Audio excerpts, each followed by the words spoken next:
I'm starting the first chapter. The first chapter we are having is known as properties of fluids. Properties of fluids. Now, regarding this chapter, the weightage of this particular chapter is not that much high. You can generally take 1 mark from this particular chapter. In general, 2 marks also have appeared in examination for both mechanical and civil. I expect almost, mostly 1 mark only from this particular chapter. And that too, from this particular chapter, the most important part happens to be the concept of viscosity. Viscosity is the most important part in properties of fluids. Now, let us quickly recollect whatever we have studied in this properties of fluids. The first thing we have seen was some basic properties. Basic properties like mass, volume, weight, density, specific weight, and specific gravity. Specific gravity. These were some basic properties we have seen. There is no need to mention anything about these properties. All of us know very well these properties. And I would recommend you to remember the density, specific weight, and specific gravity of water, mercury, and air. Try to remember these three fluids: water, mercury, and air. Try to remember the density, specific weight, and specific gravity for these particular fluids. Fine. Moving further, after having seen these properties, we have gone further to discuss the concept of viscosity. Viscosity was very important for us. So let us recall whatever we have studied in viscosity. Now, first thing, if you remember, is the definition of viscosity. Viscosity was a property which was responsible for creating a resistance against shear deformation in fluids, right?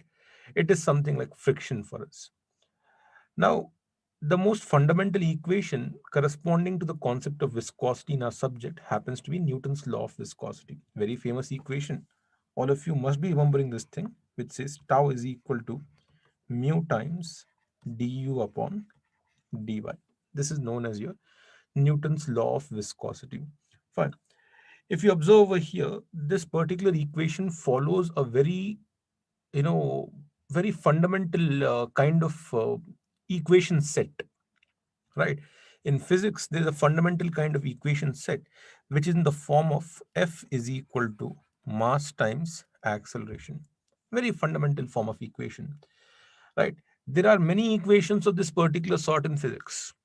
If you go to your strength of materials, you're having something known as stress, let us say, is equal to Young's modulus times strain, or any kind of modulus times corresponding strain. You have the concept like deformation in the case of spring is related in the form of something like this. Okay, there are many kind of equations in this particular format. Okay, you can go for electricity also, which says V is equal to R times I. V stands for voltage over here, R for resistance, I for current. Now all these equations are in the same line as you are having tau is equal to mu into du by dy.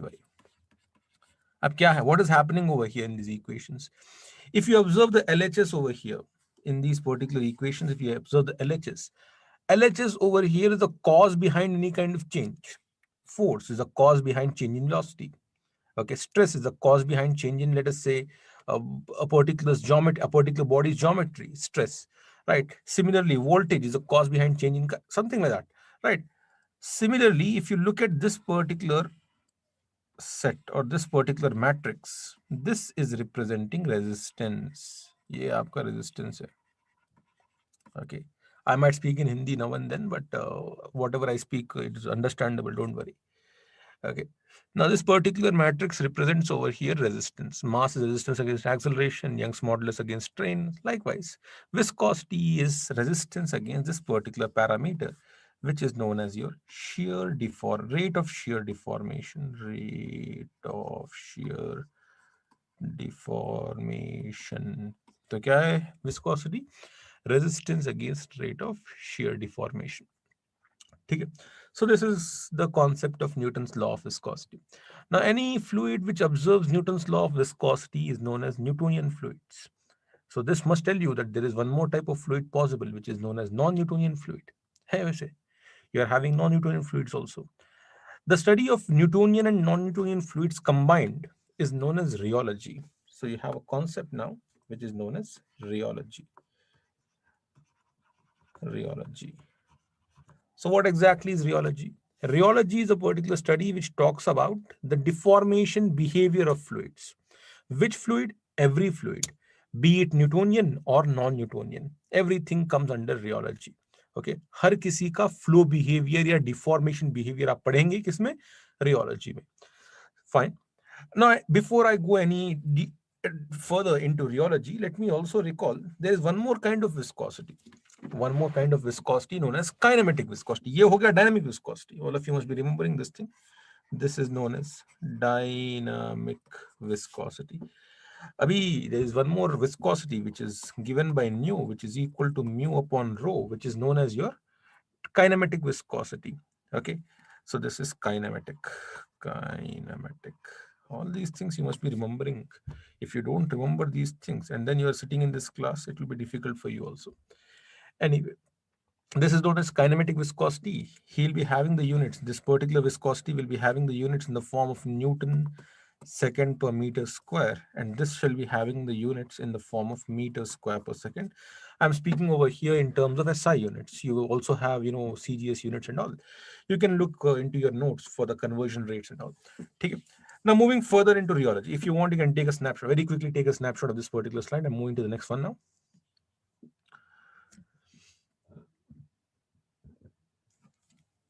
Actually, I'm moving further. Now, regarding rheology, you are having some kind of power laws which talk about the flow behavior of non-Newtonian fluids. The first power law was in the form of tau is equal to m into du by dy power n. Okay, this is the first power law. The second power law is in the form of tau is equal to tau naught plus m into du upon dy power n. Okay, now if you are having the value of n equal to 1, then you are going to have something known as Newtonian fluid.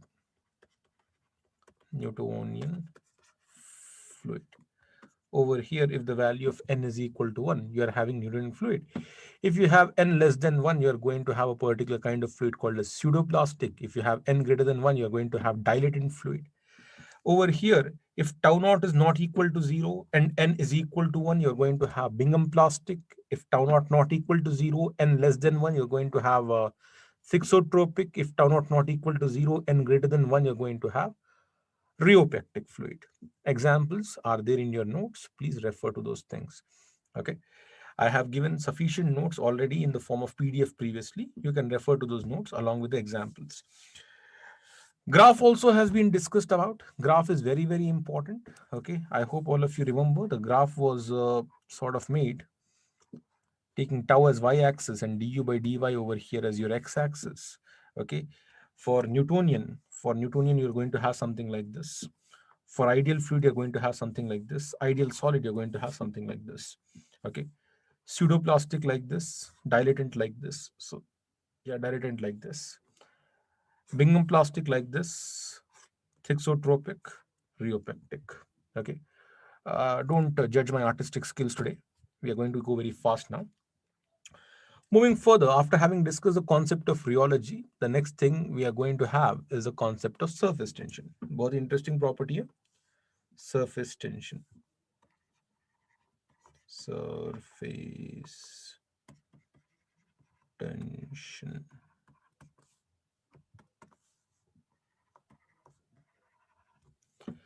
Surface tension. There are two ways of understanding the concept of surface tension. One was energy method, the other was force method. Now, regarding the surface tension, from energy point of view, if you remember, I have mentioned that whenever you're going to have a fluid liquid forming some kind of interface, there is going to be something known as surface energy, which is stored at the interface. The surface energy is a form of potential energy. ठीक है, there are many types of potential energy, उसमें से एक potential energy है surface energy. सबसे common potential energy, the most common potential energy which you know of is gravitational potential energy. Okay, over here we are having a potential energy called as surface energy. So this is surface energy per unit surface area. Surface area. This is known as your surface tension. So if you look at the units of this thing, you're going to have Newton meter upon meter square. Therefore, it is supposed to be Newton per meter. Usi tarah, this surface tension is also going to have one more form, that is going to be, or the other kind of understanding is going to be, whenever you are having an interface, that interface is going to, any molecule at the interface is going to be subjected to a tensile kind of force which is stretching or which is creating some kind of tension at the interface. Okay, so let us say the tangential force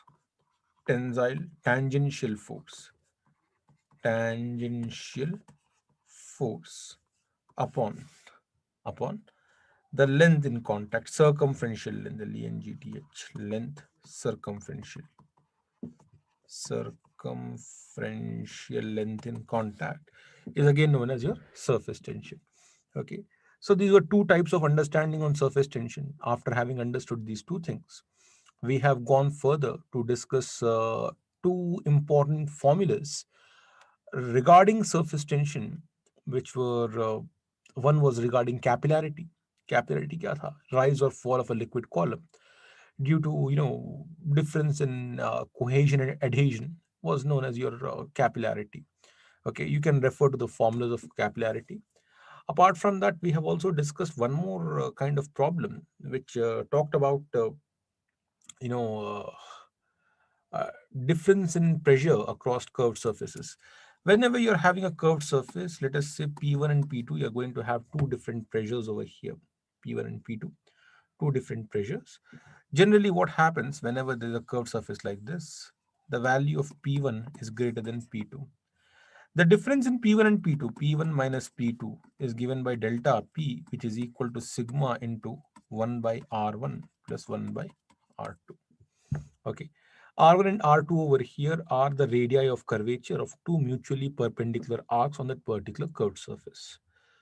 So this completes the concept of surface tension also. The last concept in this chapter of okay, properties of fluid is known as your vapor pressure. Last topic over here is known as vapor pressure. Now, what is this vapor pressure? In very simple, see, first of all, vapor pressure is not that much important for your gate examination. Okay. Directly, vapor pressure questions don't come in gate examination. They will be influencing some questions in your hydraulic machinery or questions in Bernoulli equation. But still, let us quickly recall what is vapor pressure. Vapor pressure basically is the minimum amount of absolute pressure required to maintain a particular liquid in stable condition. Please remember, whenever you are having a liquid, for that liquid to remain liquid, it requires a particular amount of absolute pressure acting. That minimum pressure that is required is known as vapor pressure. If that much pressure is not available, I have told a very good story kind of thing for understanding vapor pressure, that if that much pressure is not available, then the fluid, the liquid, takes the responsibility of creating that pressure. And how does it do so? It allows some molecules to become vapor so that they will go up and try to create some pressure. इसे आप कहेंगे vaporization. ठीक है? So whenever the pressure which is available, pressure available falls down below P vapor, then you're going to have evaporation or vaporization taking place. When available pressure is less than vapor pressure, evaporation will take place. When available pressure is greater than P vapor, then of course the fluid is going to be in stable condition. No problem about that. Okay. That is why whichever fluid by nature has lesser vapor pressure is more stable. So mercury therefore happens to be the most stable liquid, right? As you go towards hydrocarbons, stability decreases. That is why petrol, kerosene, diesel, all those things, benzene and all alcohols, all of them are volatile in nature.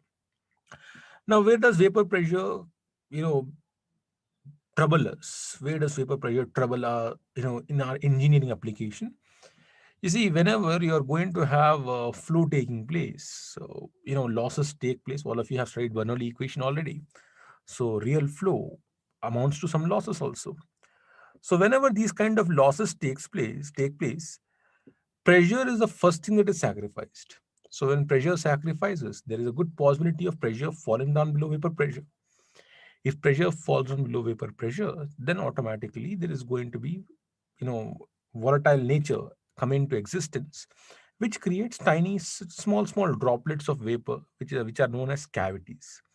The formation of these cavities is known as cavitation, which is not a favorable condition for us. Okay? So that is a problem with vapor pressure we are having. Anyway, with this, I close the chapter of properties of fluids. What is important over here? Fundamentally, over here, Newton's law of viscosity is the most important thing. Okay. 90% of the times, questions will appear on Newton's law of viscosity only. Fine.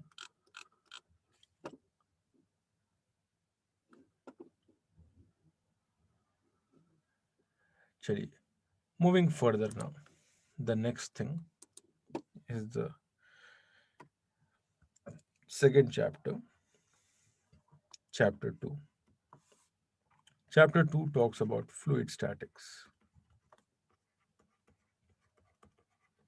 Fluid statics. Regarding fluid statics, entire fluid statics, 2 marks for mechanical, 1 or 2 marks for civil. Okay? 2 marks for mechanical mostly. Now over here, what are the various things we are going to study? We are going to recapture. Let me quickly mention the names. पहली चीज है pressure. Pressure. Under pressure, you'll be talking about the concept of units of pressure, the concept of scales of pressure measurement, some standard pressures. All those things will come under pressure. After discussing pressure, you're going to have a particular law by the name of Pascal's law. Pascal's law, very famous law. इसके बाद you're going to have something known as hydrostatic law.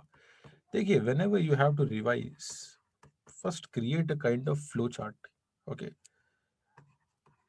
Then if you are listening to my class right now, please feel free to write something like this. And the moment I say something regarding a particular topic and you understood it, you can tick mark. Check कर लीजिए उसको आप. मतलब tick mark कर लेते जाइए. ठीक है? That gives you some confidence also that you're covering a syllabus. After having understood this hydrostatic law, you're going to have a set of 3 problems. In general, 3 standard problems are going to be there. First problem is regarding pressure measurement. Pressure measurement. This topic happens to be quite a favorite for civil paper. Civil paper में pressure measurements बहुत ही commonly आता है. ठीक है? Manometers and all those things वहाँ pressure measurement है. ठीक है? Next topic over here is regarding the concept of hydrostatic forces. Hydrostatic forces. Third topic, very famous topic known as buoyancy. This entire thing for me is second chapter. Okay, if you're having the literature which is given by the academy, in that literature probably this is divided into 2 topics. Okay, the first topic will be starting from pressure till hydrostatic force. The second chapter would be for buoyancy alone, but I use entire thing into one chapter itself, statics only. Anyway, let us now quickly start. बहुत ही simple chapter है. If you like mechanics, then you will find this particular chapter to be quite easy chapter. Okay, this is one chapter which is quite scoring also. Very, very simple. Now regarding pressure, what is pressure first of all? What is pressure? Pressure is equal to intensity of applied normal force per unit area. Applied normal force per unit area. It is going to have the units of Newton per meter square, or you can say it is going to have the units of Pascal. This is pressure. SI unit Pascal. ठीक है. Now we are having further units also like kilopascal, megapascal, bar. You are going to have atmosphere. Then you are having pressure in terms of head of fluid column. बहुत important है ये, very very important. Pressure in terms of head of fluid column. Pressure in terms of head of fluid column. I have discussed this in quite detail, but again let me mention this thing. देखिए, we as engineers, and especially we as people who understand fluid mechanics, try to visualize pressure thinking someone is pressing. ठीक है. Please take time to understand this, क्योंकि once you understand this thing, you are understanding, the gist of Bernoulli equation also, because Bernoulli equation's first term deals with this particular phrase itself, pressure in terms of head of fluid column. So what we are thinking, imagine over here, you are seeing there is some fluid present over here. देखिए ये blue है ना, ये fluid है. Now there is some height of this fluid column. Now this particular height is going to create some amount of pressure over here. More the height, more the pressure created. So we understand one thing very logically, that the pressure is directly proportional to the height of this particular fluid. As long as the fluid is incompressible, pressure is proportional to the height. So if I just tell you how much height is there, indirectly I have told you how much pressure is there. Okay, that is the idea behind this particular thing. Very simple way. The pressure in terms of head is basically equal to, pressure divided by gamma of fluid. Whatever is the pressure divided by gamma of fluid is going to give you pressure in terms of head of fluid column. Units are going to be, देखिए pressure हो गया, उसके units हैं newton पर metre square, और gamma की units हैं newton पर metre cube. Therefore this has to be having the units of metre over here. ठीक है. So this is regarding the concept of units of pressure measurement. Moving further, there are 3 standard pressures.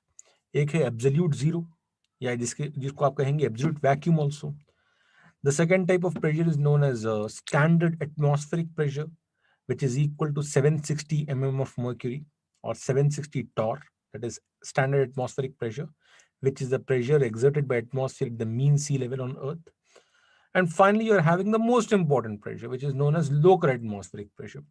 All these things I have mentioned probably by using a particular diagram. Okay, by altitude of Earth's surface is different everywhere and all those things.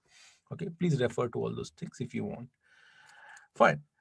अब देखिए, you can measure pressure inside. Let us say you're having a particular pipe. In this pipe, there is some fluid flowing. You're having some device over here.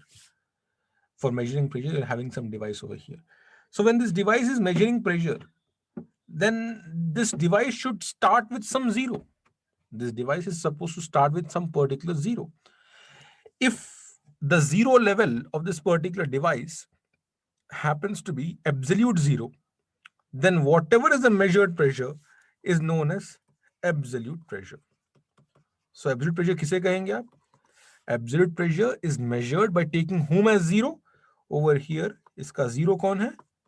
Absolute zero is the zero over here.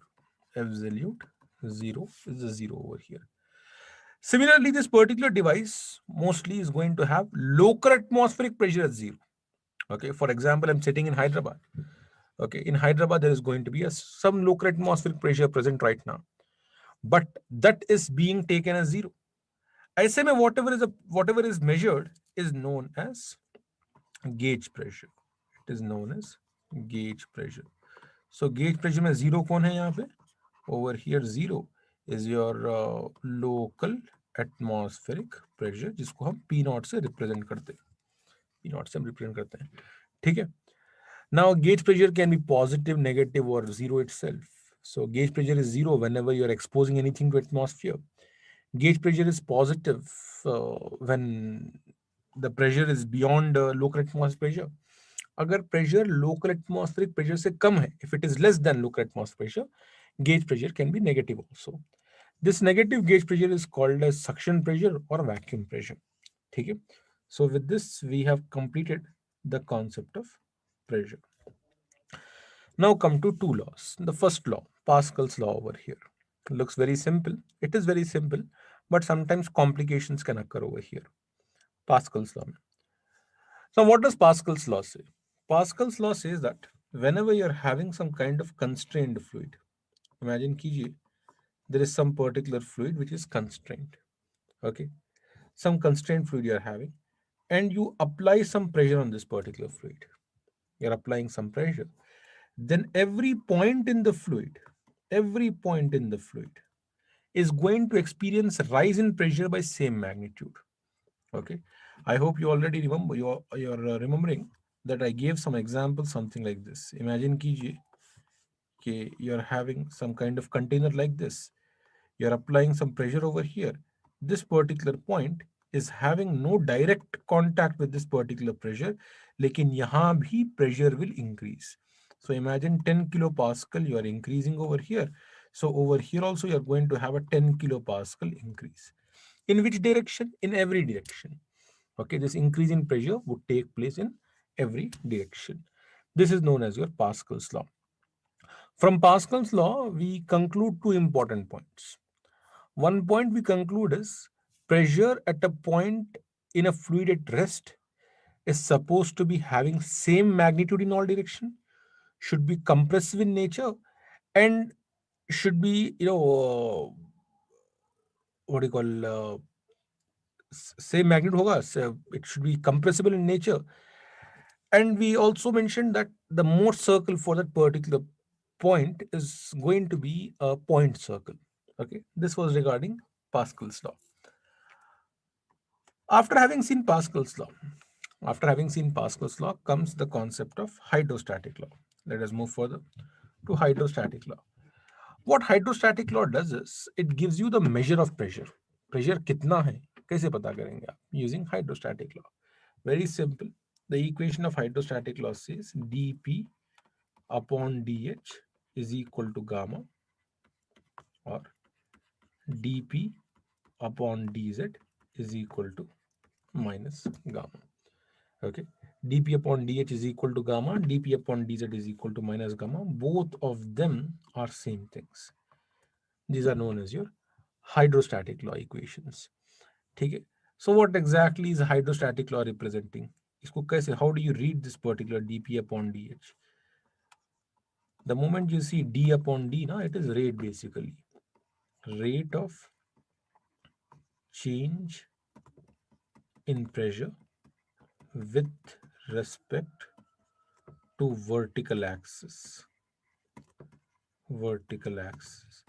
is equal to specific weight of fluid. This is basically your hydrostatic law.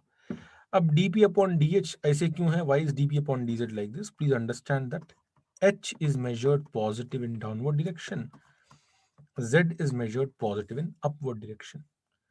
And since pressure also increases in downward direction, since pressure increases in downward direction, therefore dP upon dH is supposed to be positive. अब pressure decreases in upward direction, Z upward positive है और pressure upward कम हो रहा है, so therefore dP upon dz has to be equal to minus gamma. Okay, now we have also seen over here something known as pressure distribution diagram. Okay, you can refer to the notes for pressure distribution diagram. Actually, if I start saying everything, it will take a lot of time. Okay, gamma is specific weight.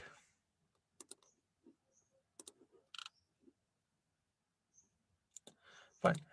Now, pressure distribution diagram was basically the representation of how pressure varies with respect to the vertical. Whenever you're going to have incompressible fluid, in that case, pressure distribution diagram was supposed to be linear in nature. Okay, I hope you remember all these things. A container liya gaya tha, fluid was present. We said that pressure distribution diagram is something like this and something like this. This is for gauge pressure. This is for absolute pressure. Okay. This was regarding the concept of pressure distribution diagram. In the case of compressible fluids, of course, you're not going to have the same thing. You're going to have some kind of curvatures now. Please remember, pressure distribution diagram for compressible fluids is not going to be linear in nature. It is not going to be linear in nature. Beyond this, especially for mechanical people, we have discussed a concept known as aerostatics. Aerostatics. Okay, aerostatics mein kya hai? What is happening? You are measuring the variation of pressure in the case of air. The working fluid over here is air, and the air is over here considered as compressible. Of course, it is also considered as ideal fluid. Sorry, ideal gas, not ideal fluid, ideal gas. Since it is considered as ideal gas, we already have an equation which says P into V is equal to MRT. PV is equal to MRT. From here, I can say M by V has to be equal to P by RT, which implies density has to be equal to P by RT. So first thing, the moment you're looking into aerostatics, you're going to first of all take this relationship. Density is equal to pressure divided by RT. After taking this relationship, you're going to say one more thing, that other relationship over here is dP upon dz is equal to minus rho g. This is second relationship. Second relationship. One more thing you will require over here is regarding how temperature is going to be a function of z. How temperature varies with respect to z. If you know that, you can develop the equation of pressure. So apart from these two things, there is one more thing that is required, that is temperature as some function of z.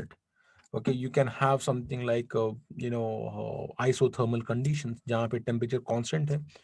You can have adiabatic conditions. Okay, you can develop those using your thermodynamic relationships, or you can also have a lapse rate for temperature variation. Generally we assume the temperature linearly decreases closer to earth's surface.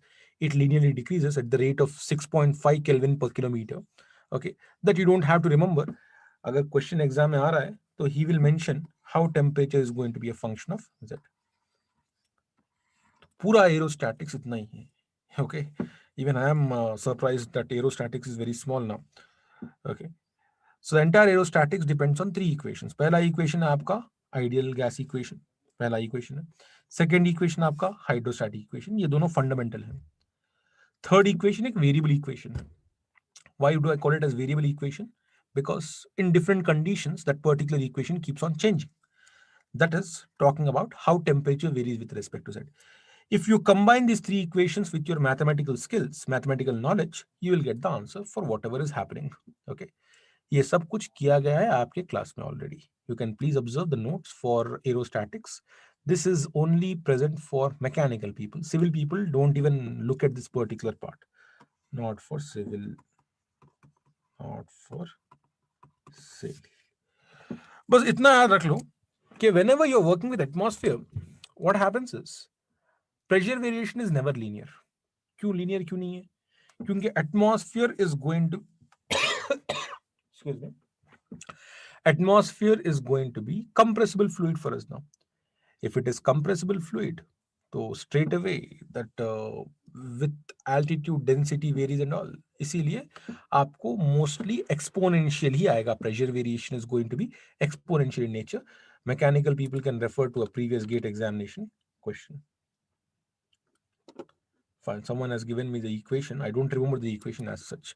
Okay, the last time I have taught fluid mechanics was exactly the time when I taught you people only. Okay, so it's been many days, so I don't recollect every equation formula right now, but we can be deriving very easily. Don't worry, you better remember the equations only. ठीक है, तो ये हो गया आपका hydrostatic law. तो दो चीजें हो गई, तीन चीजें हो गई rather. Pressure discussed, Pascal's law discussed, hydrostatic law also is discussed. Now comes the concept of pressure measurement. Pressure measurement is basically, different devices which are used for measuring pressure. In all the different devices, the most important device happens to be manometer.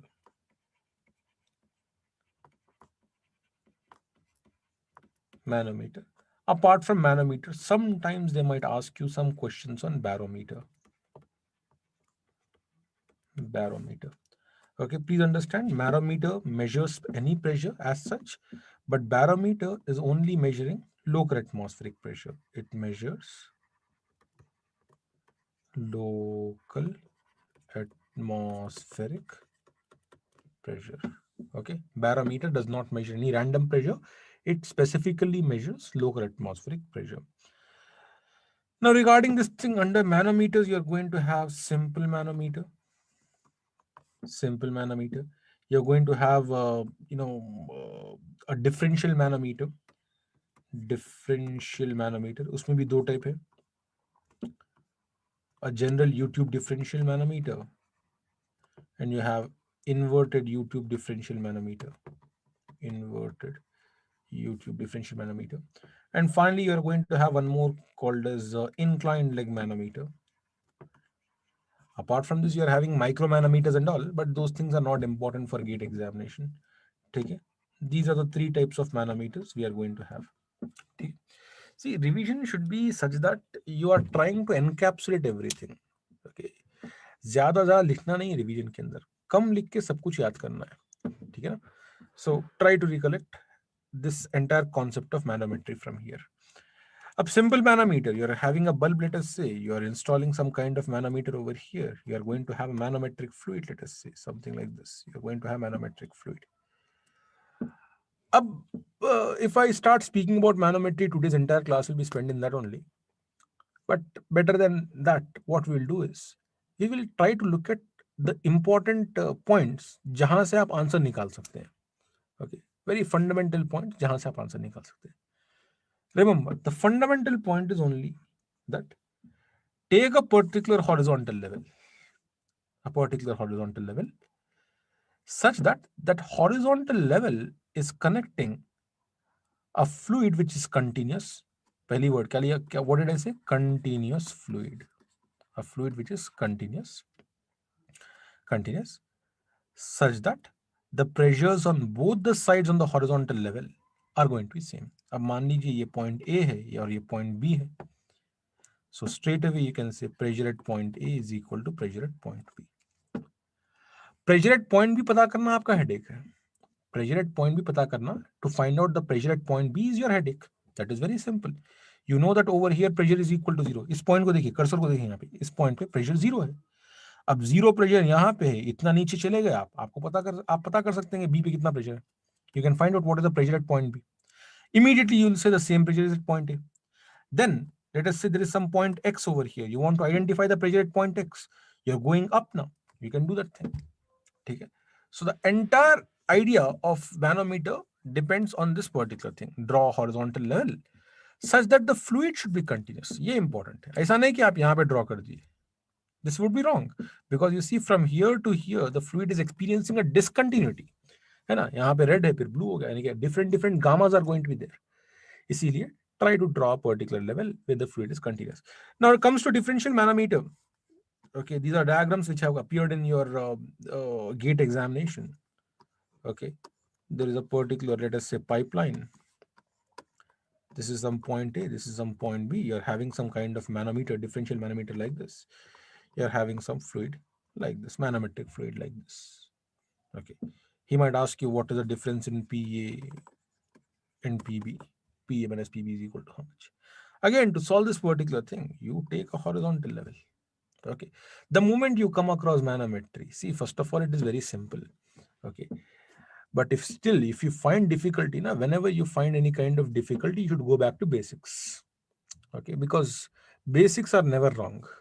Okay, so once you go back to basics, you know that horizontal level with pressure same hai. So you can, then after that you can do whatever you want. Somehow you'll get the answer. I'm sure you'll get the answer. Don't worry about that. Moving further, coming to inclined leg manometer. Belliches, what is the necessity of this inclined leg manometer? Straight away, you should know this thing. Increases sensitivity of pressure measurement.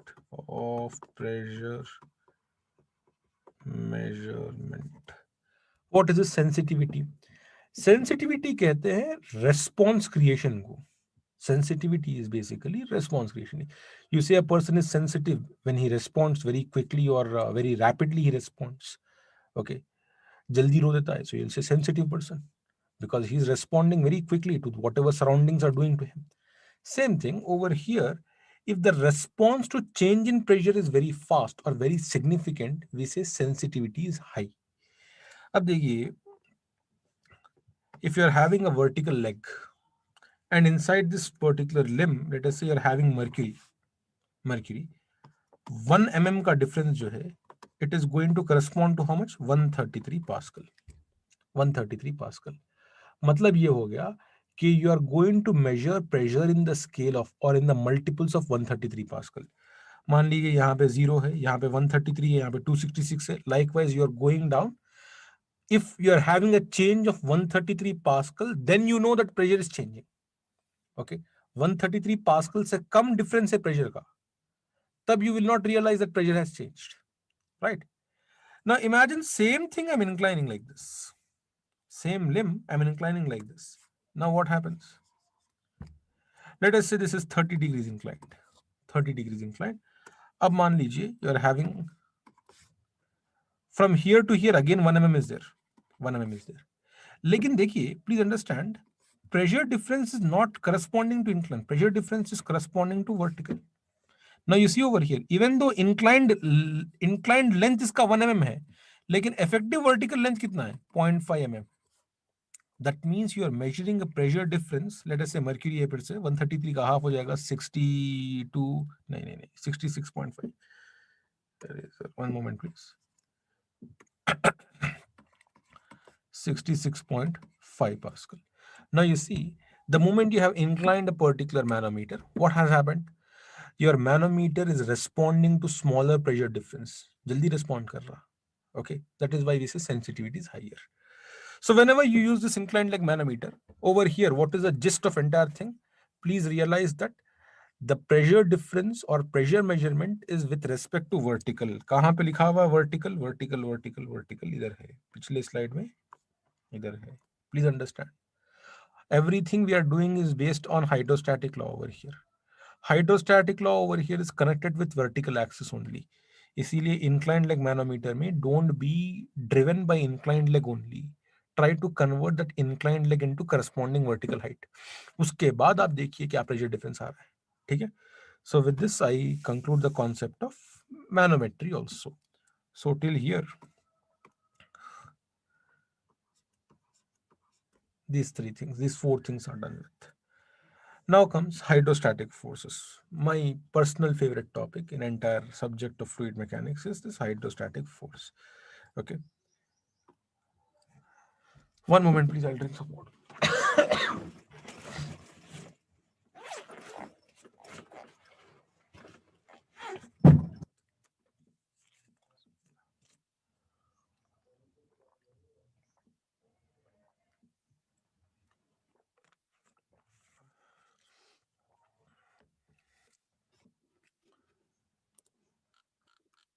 चलिए.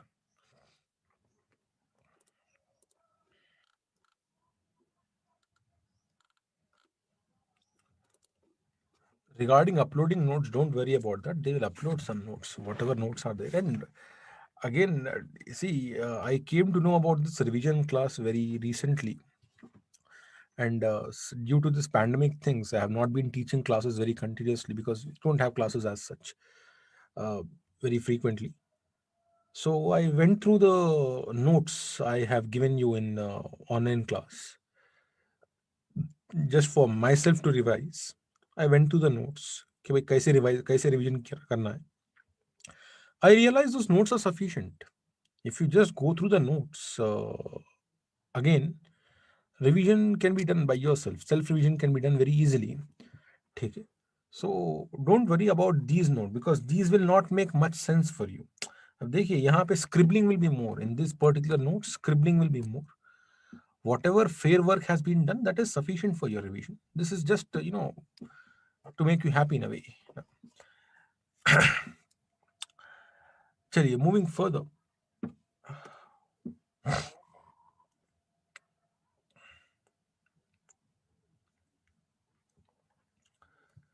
People are asking regarding notes. Is it regarding the notes which I have given for online class? Because I think they are already uploaded in your those notes. Don't worry about those notes. They are already uploaded in your online whatever platform you're having. No, you can please check over there. They are already uploaded. Okay, whatever class you have listened to now, if you go into those class uploads, previous gate questions and all those things, along with that, this is also uploaded.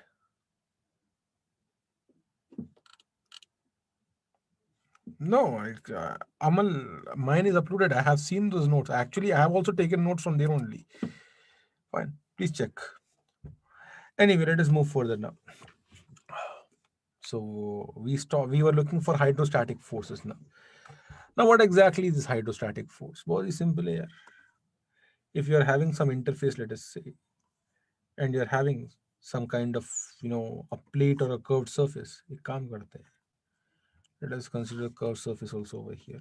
Revision है ना, तो जल्दी जल्दी करते हैं. Okay, if you're having a plate or a curved surface, or basically any kind of lamina kept inside a fluid, first thing, net force is equal to zero.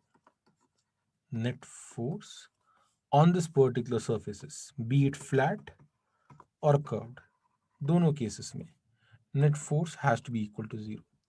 Acha, why is this net force equal to zero? Why is the net force equal to zero?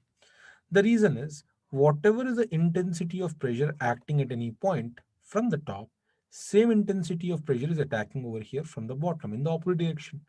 So these two will nullify. Whatever is df1 over here and this df1, both of them are going to be equal and opposite. They will nullify. इसीलिए what will happen is the net force acting on this particular surface, similarly the net force acting on this particular surface, both of them are going to nullify. ठीक है, इसीलिए what we do is, since the net force every time would amount to zero, what we do is we neglect force on one side. तो इसको निकाल दीजिए आप. अगर आप इसको निकाल देंगे, if you remove this particular thing, now what happens? You can't say the net force now is zero, because just imagine you're going to have some forces developed like this. Because of all the intensities of pressure, the forces are going to be developed like this. Forces are going to be developed like this. Now, at this particular point, there might be a doubt arising, okay, why are we neglecting it? Why are we neglecting the other side? The reason is, in many applications, the forces on plates are going to act only on one side. Imagine कीजिए आपके पास dam है. You are having some kind of dam. You are having some water over here. On this surface of the dam, only force is acting on one side. Fluid is present only on one side. यहाँ पे fluid present नहीं है. यहाँ पे concrete है. So there is going to be no pressure force from this particular side. इसीलिए what we do, we will neglect one side. Now over here, there are three things. In the case of flat plates, there are three things important. You are supposed to know three things over here. First thing you are supposed to know, कि भाई net force कितना है? How much is the net force? There is going to be some net force acting. Let us say the net force acting over here is equal to F. This is the first thing. कितना है net force here? So F is equal to how much? Second question. Location of F. ये F, why did I show exactly over here? Why didn't I go up? Why didn't I go further down? I have chosen a particular point on which the net force is acting. उस point को नाम दे दीजिए आप, center of pressure नाम दे दीजिए. The location of the center of pressure. उस location को आप h star से डिनोट करेंगे. You are going to mention that location by h star. The distance is h star. Third point is not as important. ये formula उतना important नहीं है, but I would still recommend you to remember this thing. देखिए, plate probably is having its center of gravity over here. Okay, and mind you, this distance is represented by h bar. Center of gravity जो है h bar से represent कर. Now you see, center of gravity से दूरी पे center of pressure, it has got eccentric. Eccentric कहते हैं किसी, if two things are not having same center, we call them as eccentric. If they're having same center, we call them as concentric. So there is some eccentricity between them. इन दोनों के दरमियान में there is some eccentricity. उसको E से represent कर लीजिए आप. So third formula over here is regarding eccentricity. हो गया.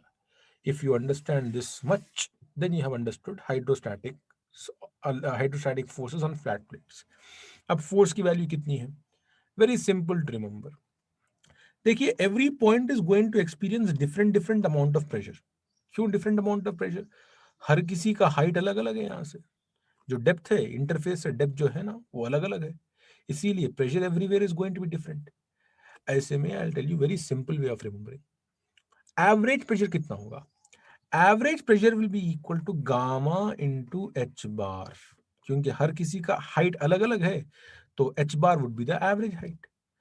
एवरेज प्रेशर इंटू एरिया कर लीजिए, आपको फोर्स आ गया. So first thing is done with force is equal to gamma area H bar. Now H star कितना है? For H star, first of all plus H bar plus H bar से ज्यादा है ये. How much is that extra quantity over here? It is equal to I sine square theta upon area times h bar. H bar है यहाँ पे, ठीक है. I sine square theta upon area times h bar. What is theta over here? इसको produce कीजिए आप. ये angle जो है वो थीटा है. Okay. Whatever is the angle made by the incline with respect to the interface, that angle is theta.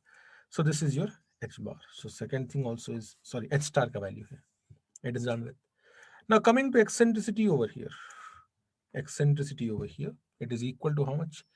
It is equal to, इसी term को आप लीजिए, बस स्क्वायर निकाल दीजिए यहाँ से.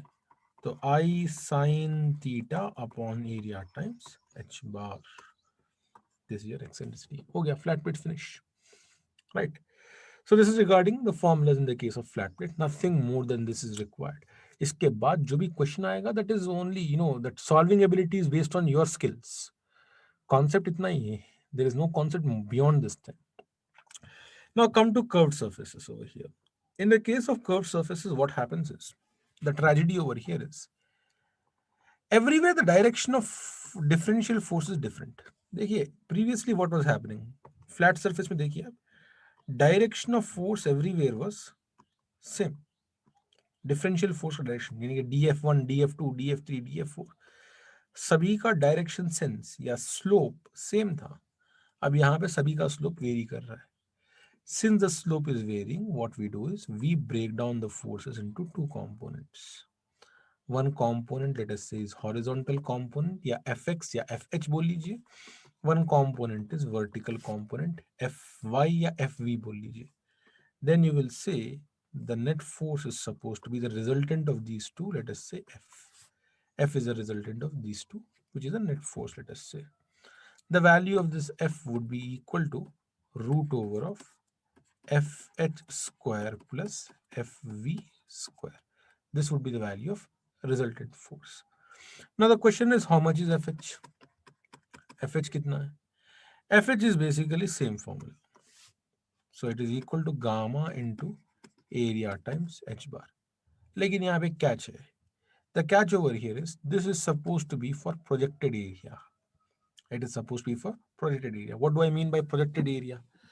This curved surface, it is going to have some kind of projection in the vertical plane. इसको अगर आप साइड से देखेंगे, मान लीजिए आपकी आंख यहाँ पे है, your eye is over here and you're looking in this particular direction, then you're going to see some kind of projected image over here. This is area projected. इस image की बात कीजिए आप. Talk about this particular image and take its area and its h bar. Then you're going to get the value of fh. Next thing, where is the fh located? उसका concentration कहाँ पे? Where exactly is it concentrated? It is concentrated on this particular area center of pressure. यानी कि fh is located at h star projected. उसकी value क्या हो जाएगी? Same formula आगे. It is going to be h bar projected plus I of projected area. Sin square theta हमेशा 1 होगा इसके लिए. Why will it be always 1? क्योंकि it is going to be always vertical. Vertical मतलब 90 degrees with horizontal, यानी कि sin square theta 1 हो गया यहाँ पे.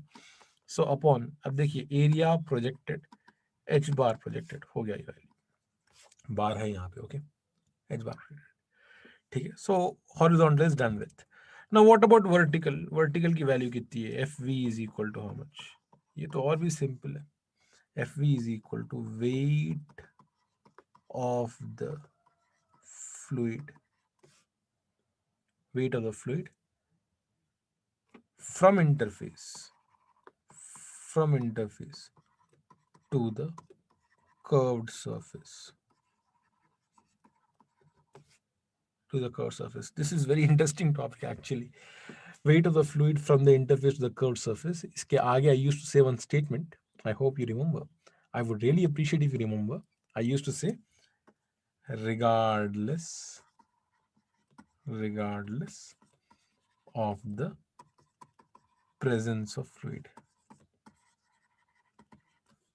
regardless of the presence of fluid, मतलब भले fluid present हो या ना हो, whether the fluid is present or not present, still you are supposed to take the same amount. So in this particular case, this much amount you are supposed to take, this much amount you're supposed to take. Okay. And where is that, where exactly is Fv located? Fv is located at the centroid of this much of amount of fluid. Fv is located at the centroid of this much amount of fluid. Now, this phrase, regardless of the presence of fluid, is how do you try to visualize this thing? Okay, that phrase is quite interesting. How do you try to visualize this? Let me go to the next slide. I hope till here everything is clear. Okay, this is the smallest, discussion on hydrostatic forces. Within one page, we have finished both flat and curved. I hope it is clear to all of you. I'm going to discuss this phrase, regardless of the presence of fluid, in the next slide. Look over here. Imagine कीजिए, I have taken the same example again. I'll take. Imagine कीजिए, you're having some kind of container like this. This is some curved surface. My personal preference is Mn for any curved surface. Let us say this is some curved surface over here. I want to find out Fv on Mn is equal to how much? Fv on Mn is equal to how much I want to find out. If I wish to find out the value of Fv on Mn, I am supposed to consider the volume of the fluid from the interface till the curved surface. मतलब ये हुआ कि you are supposed to first of all create an imaginary interface. Whatever volume is over here, you are supposed to take this volume. Then you are going to say the value of Fv over here is equal to gamma times volume. You are supposed to take this imaginary volume. अगर fluid present नहीं भी है यहाँ पे, still you are supposed to take this volume. I accept fluid is not present. Generally, people argue that fluid is not present, why do you take that particular volume? The answer is very simple. That even though the fluid might not be present, but intensity of pressure at any particular point corresponds to this height only. Similarly, इस point का intensity of pressure corresponds to this height. उसी तरह आप सारे height लेते जाइए, सारे height लेते जाइए, सारे height लेते जाइए. Please don't mind my diagrams. They will look like this only today. So if you keep taking these heights, because intensity of pressure corresponds to these heights. अगर आप ये heights लेते जाएंगे लेते जाएंगे लेते जाएंगे, ऐसे में आपको यही volume मिलेगा, यही volume मिलेगा, इसीलिए यही volume लीजिएगा. ठीक है. अब डायरेक्शन सेंस तो आपको लॉजिकली समझना है. देखिए, जब फ्लूइड नीचे से नीचे है, when the fluid is present below the particular surface, वो ऊपर पुश करेगा. Fluid pushes. Okay, this is a very common statement I used to say. Fluid pushes. Okay, ऐसे में fluid is going to push over here. Imagine कीजिए, you are having some kind of tank which is something like this. Sorry, ऐसा नहीं. You're having some kind of tank, something like this. ऐसे में fluid is pushing down. तो ऐसे में Fv will act down. Over here, Fv will act up. Okay, this is regarding the concept of Fv. I hope this is clear to all of you. Okay, so previous slide I have discussed entire thing. In this particular slide, I have discussed why to take the volume from the interface till the curved surface. Okay, is it clear till here?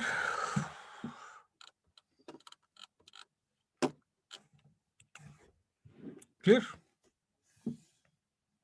People are sleeping or what? चलिए.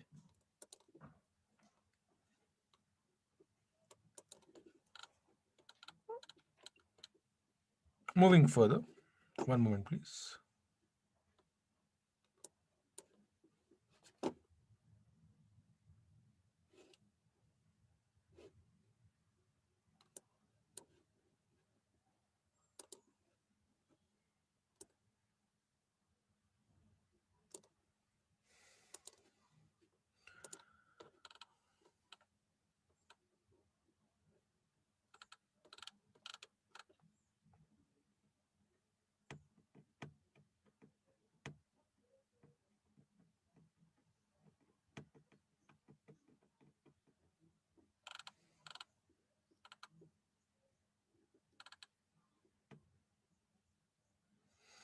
Kaushik Mishra, yes, sir. See, if the curved surface is in contact with the fluid, then you have to take the projected area.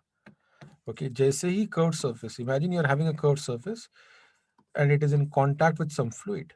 ऐसे में you're going to have hydrostatic force talked about. Then you're supposed to take projected area. And Amir Faiz, thank you. Chaliye, let us now move further. With this, we have completed the concept of what do you call uh, hydrostatic forces. So let me go back to this particular slide and let me take this thing. Checked. अब last concept है, बहुत ही बड़ा concept है वैसे, buoyancy. Let us now talk about buoyancy. चलिए, buoyancy क्या है?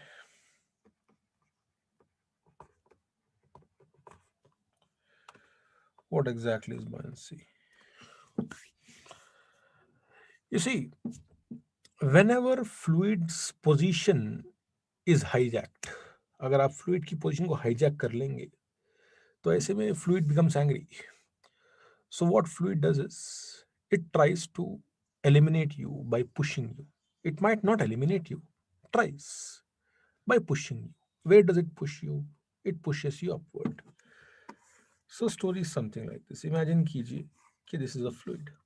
Some fluid over here is present. अब पूरा fluid था यहाँ पे. So what you have done is you have taken something and kept over here. So this particular body has tried to hijack the position of fluid. ऐसे में what fluid does is the fluid tries to create a lifting effect on this particular body.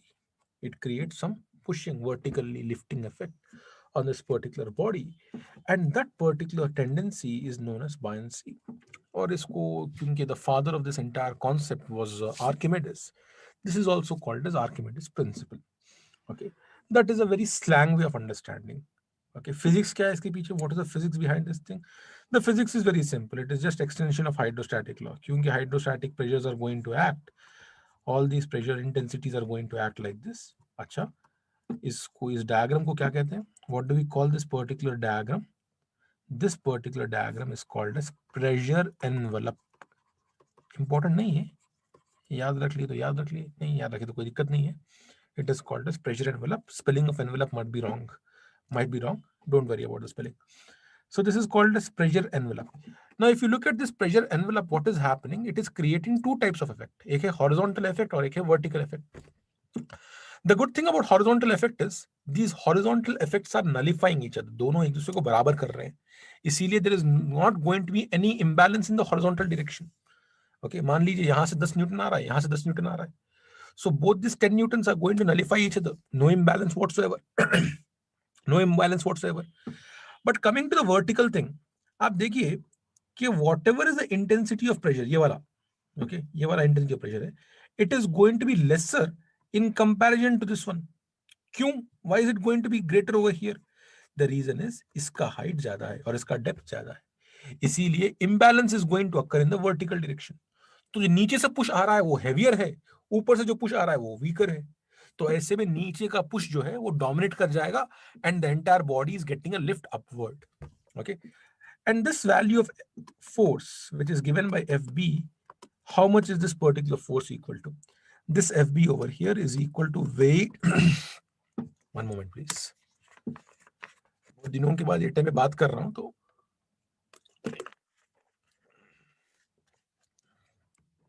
weight of the fluid displaced. Weight of the fluid displaced.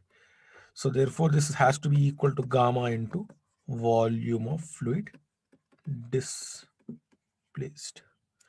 Right. This is regarding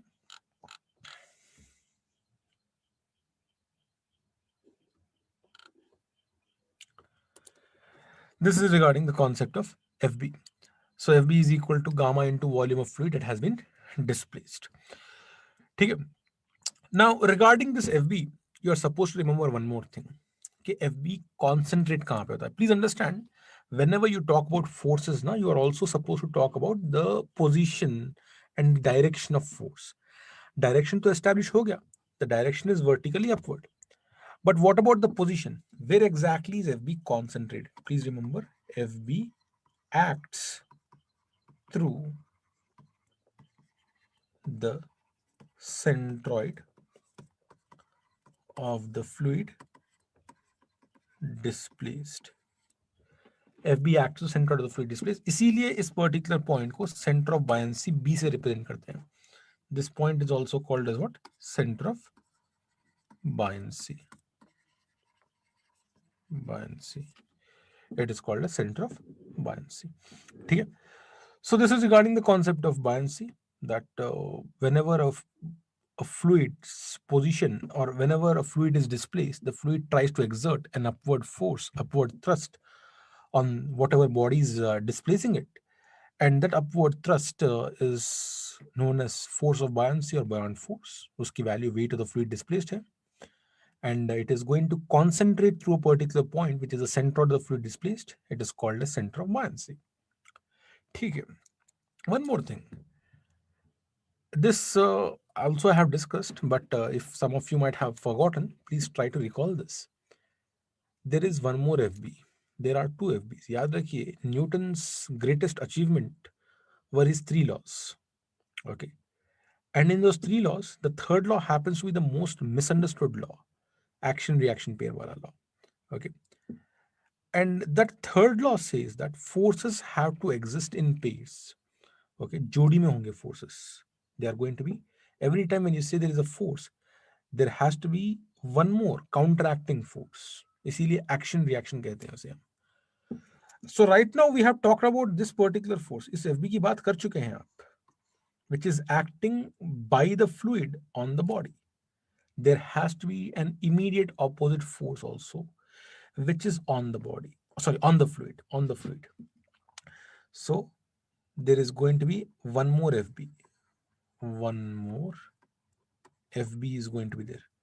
Now this FB, which is not that much important for you, लेकिन याद रख लीजिए इसको भी. What is this FB going to be? This is by the body on the fluid. On the fluid. This is by the body on the fluid. और direction क्या होगा इसका? Opposite होना चाहिए. मतलब this FB is going to act in the downward direction. Okay, body will exert an FB in the downward direction on the fluid. याद रखिए इसको. ठीक है? So this is regarding the concept of buoyancy, fundamentals of buoyancy. ठीक है? Moving further to the next thing. After having discussed all this, now comes the concept of apparent weight. Apparent weight. देखिए, whenever you are going to put anything into a fluid, that particular thing is going to experience lighter effect, is it not? The reason for it experiencing lighter effect is, मान लीजिए this body is there. It is having a force exerted by earth, which is weight force downward, और एक force है FB upward. That means the net downward thrust is equal to W minus FB. So this apparent weight has to be equal to W minus, one second, W minus FB. This is called as your apparent weight. Okay. Effectively, क्या experience कर रहा है body? That is called as your apparent weight. So it is experiencing W minus FB. ठीक है. Now, sometimes questions appear where they speak about a body in two different fluids, a single body in two different fluids.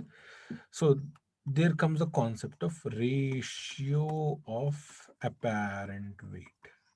Apparent weight. Ratio of apparent weight. Now, what is the ratio of apparent weight? Imagine कीजिए कि you are taking a particular body, placing in two different fluids. So you are going to have apparent weight 1 upon apparent weight 2. Okay, we have discussed this thing. Apparent weight 1 upon apparent weight 2 is supposed to be equal to SB minus S of fluid 1 upon SB minus S of fluid 2. S over here stands for specific gravity. Okay, so this is the ratio of apparent weights of a particular body in two different fluids. Then I also mentioned to you that the ratio of apparent weight upon actual weight actual weight is supposed to be equal to SB minus SF whole divided by SB. We have also done questions on these things. Okay, this is regarding the concept of apparent weight. This completes the first part of buoyancy. याद रखिए, there are two parts in buoyancy. First part deals with the basics of Archimedes principle. Okay, where you talk about what is buoyant force, how much it is, where is it concentrated, and apparent weight. This is first part. Now, second part is more engineering application. It talks about stability. Second part speaks about stability. The concept of stability comes over here. Stability. Excuse me. Now, what is stability? Stability is basically, आप stable किसे कहेंगे? In general, when do you say someone is stable? You say someone is stable when he comes back to his position whenever he's disturbed. That person we call as stable. देखिए, every technical word is derived from our experiences only. So try to relate to whatever you know of. Okay, any word in technical terms when it is used, उसको कहीं ना कहीं आपके experience में रहेगा वो. Try to search in your memory, it will come. Now, uh, whenever you're having any body experiencing FB, if you disturb it, if it is stable, it will come back to its original position. If it is stable, it comes back to its original position. Then we say that particular body is in stable equilibrium. So before establishing stability, we have to say something is in equilibrium at first place. We are going to speak over here about two types of bodies only. Imagine कीजिए, ये आपका interface है. There is a possibility of three bodies, but we'll speak only about two bodies. The first body, this is the first body, which is partially submerged body. ये partially submerged है. Okay, this is partially submerged. Submerged body. Now, when will the body be partially submerged? When the gamma of body is lesser than gamma of fluid. The partially submerged होगा. The second type of body is called as neutrally buoyant body. Neutrally buoyant body. Neutrally buoyant body किसे कहेंगे? When the gamma of body is equal to gamma of fluid.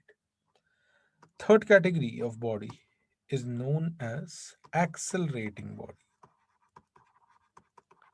Accelerating body. कब कहेंगे आप body accelerating है? When gamma of body is greater than gamma of fluid. ऐसे में body accelerate करता जाएगा नीचे में. It keeps on accelerating down. We will not speak about this particular body क्योंकि for stability acceleration should not be there. इसीलिए we'll not speak about this particular body. We'll speak about these two bodies over here, partially submerged and neutrally buoyant bodies. Now, regarding these bodies, uh, when it comes to neutrally buoyant body, in this particular case, if a body is bottom heavy, we say it is stable. When a body is top heavy, we say it is unstable. Unstable. इतना याद रख लो. If a body is homogeneous मतलब उसका concentration of mass throughout uniform है. If a body happens to be homogeneous, then we say it is neutral equilibrium. Stable equilibrium, unstable equilibrium, neutral equilibrium. ये पूरे equilibrium के types हैं. ठीक है? This is for neutrally buoyant body. No one will ask you. Okay, just try to remember these things. Not that much important. Now coming to the partially submerged body, यहाँ पे थोड़ा mathematics आ जाएगा. Over here, you cannot define stability only based on bottom heavy, top heavy, or homogeneous. नहीं, ऐसा नहीं रहता. Over here, you will have to talk about something more beyond bottom heavy and top heavy. You are supposed to talk about something known as metacentric height. Metacentric height. Over here, you're supposed to speak about metacentric height. This metacentric height entire story I have discussed in your notes. You can refer to the notes if you want. Over here, I'll just give you the formula and we'll move further. क्योंकि exam point of view से formula only is important. Metacentric height is given by something known as GM. Okay, this is GM over here. GM happens to be equal to BM minus BG. We'll try to understand this by using a diagram. Imagine कीजिए कि you are having a particular body. You're having an interface. This body over here is going to have its center, exact center over here. That center over here is represented by G. Then its center of buoyancy is represented by B, center of buoyancy by B. And let us say there is a particular point over here. One second. Undo का है यानी यहाँ पे. One moment, please.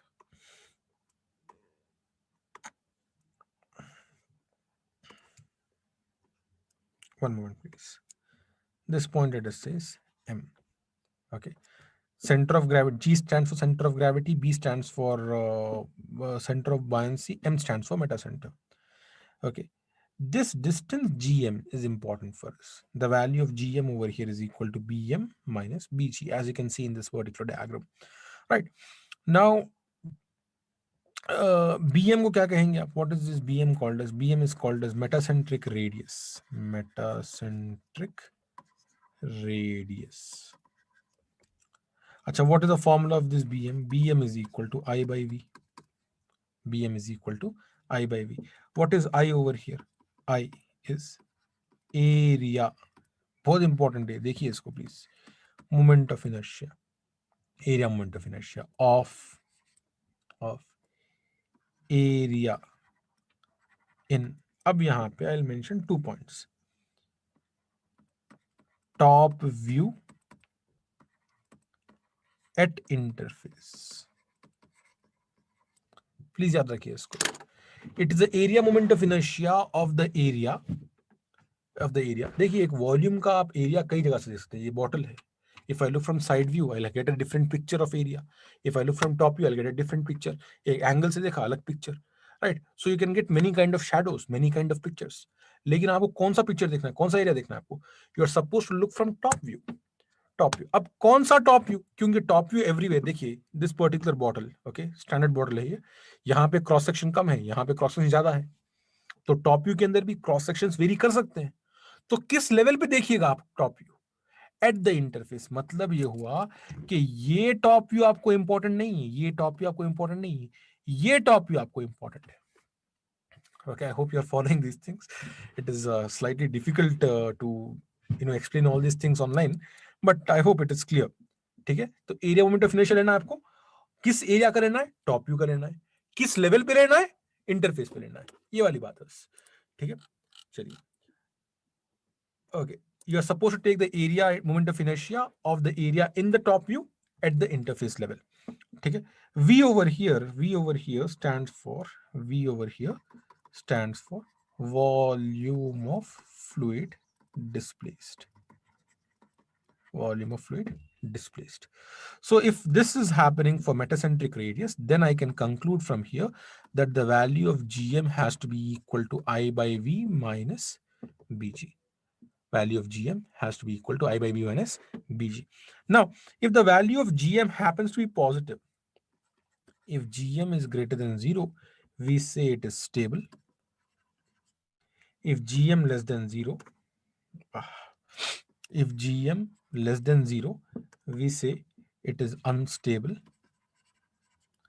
If GM happens to be 0, GM is equal to 0, we say neutral equilibrium. बस हो गया ये. This is regarding the concept of stability. Okay, neutrally buoyant body. Even though we speak about stability over here, don't expect questions from there. Expect questions for partially submerged body. In the case of partially submerged body, you're having a particular point by the name of metacenter. Okay, metacenter. The technical definition of metacenter is the point about which a floating body or partially submerged body experiences simple harmonic oscillations when it is given a small disturbance. Notes mein hai. You can refer to the notes. Okay. the point about which a partially submerged body experiences simple harmonic oscillations when given a s- small disturbance. That is metacenter. And by using metacenter as a reference point and measuring 2 points, you are having metacentric radius, metacentric height. Metacentric radius, even though it is important, but metacentric height is a decisive point. It is deciding point for stability. If metacentric height is positive, you say it is stable equilibrium. If metacentric height is negative, you say it is unstable. And if metacentric height is 0, you say it is neutral equilibrium. Swaraj, neutral equilibrium and stable equilibrium are not same. They are different. They are different. Neutral equilibrium means that a body will find a new equilibrium position. Stable means the body will come back to the original position. Okay. Please refer to notes once. Now, apart from this, there is one more formula which is important. That formula is regarding something known as time period of rolling. Time period of rolling. Please understand that whenever you give a floating body, whenever you give a floating body some kind of disturbance, it is going to experience simple harmonic motion. So please think, oh, it is oscillating something like this. If it is oscillating, it will take a particular definite amount of time to complete one cycle of oscillation. That time is known as time period of rolling. Time period of rolling is key value है 2 pi root over of k square upon g times gm. This is a formula. Okay, 2 pi root over of k square upon g times gm. K over here, don't worry about k, he will give you in the question. K over here is known as radius of gyration. Radius of gyration. K is radius of gyration, and g over here is acceleration due to gravity. G over here is acceleration, that is 9.81 meter per second square. And gm over here is metacentric height. Metacentric height. Okay, time period of rolling is 2 pi root over of k square upon g times gm. All these things are mentioned over here. Apart from this, there is one more formula, last formula. It is metacentric height by analytical method. Okay, there is one more formula for metacentric height by analytical method. Uh, that particular formula, one second.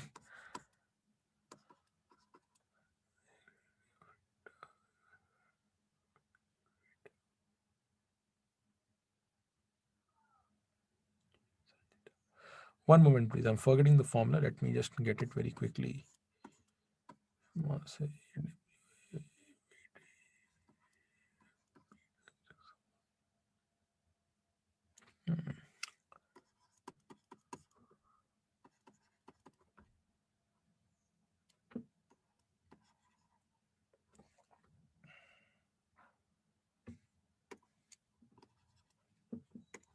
Yeah, this is the formula.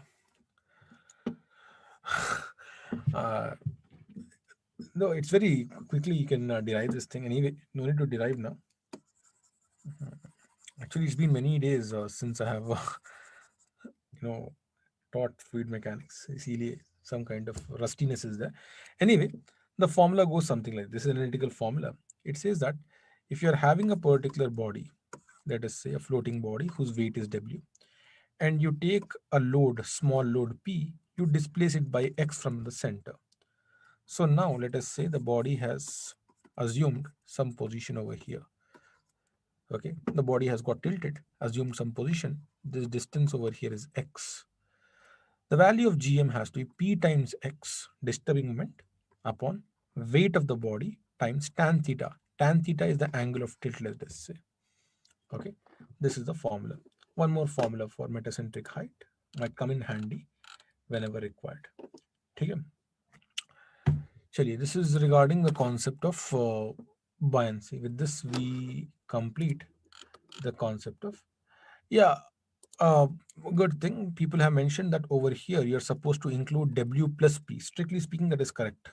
Over here you're supposed to include W plus P. But mostly what happens is, why do I write like this is, mostly what happens, the value of P is much smaller in comparison to W. P की value जो है, if it is much smaller in comparison to W, you can neglect. Strictly speaking, let me do one thing. Let me mention the formula as something like this. W plus P times tan theta. लेकिन what happens, P is mostly much lesser than W, इसीलिए it boils down to P times x upon W times tan theta. ऐसा बन जाएगा वो formula whenever P is much lesser, and mostly P will be much lesser. Don't worry about that. With this, we complete fluid statics. I generally take some 10 to 11 hours to complete this in class, and I think around 1 hour was sufficient, more than sufficient to revise. ठीक है? I hope the entire fluid statics is clear to all of you. After this, we better take a break for your breakfast, क्योंकि because kinematics will be slightly lengthy, right? Till here, everything is fine. All of you understood till here?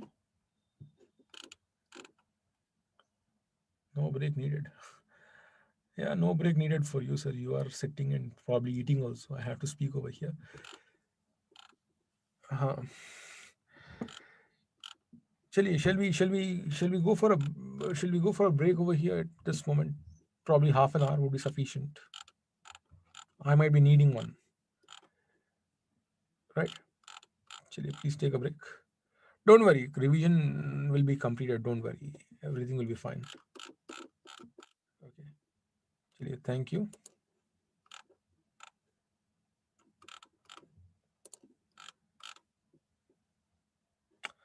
Yeah, half an hour from here. Thank you, please.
Good morning.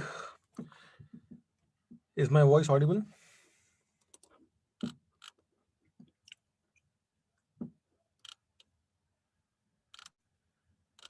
Good morning. Is my voice audible?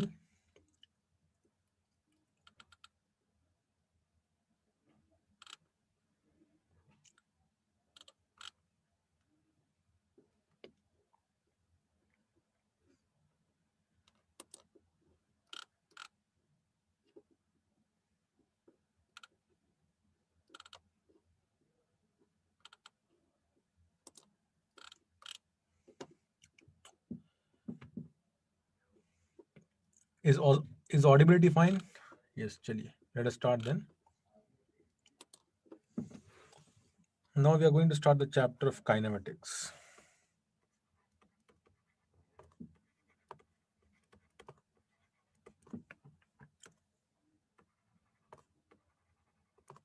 Kinematics.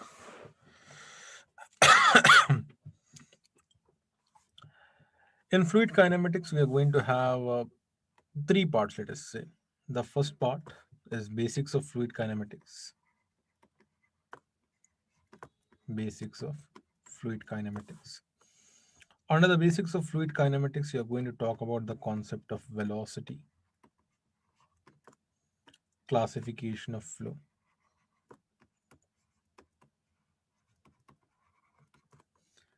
We are going to talk about the concept of what do you call it? Continuity equation.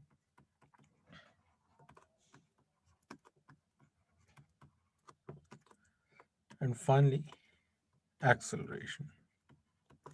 Acceleration. The second part of fluid kinematics deals with geometry of fluid flow. Geometry of fluid flow. Under geometry of fluid flow, you're going to see the concept of streamlines, path lines, and streak lines. Apart from this, you're also having something known as timelines, but not as important. Lastly, the third part deals with deformation and rotation. Deformation and rotation. Deformation and rotation. Over here, you're going to see two types of deformation. One is known as linear deformation. The second one is known as shear deformation.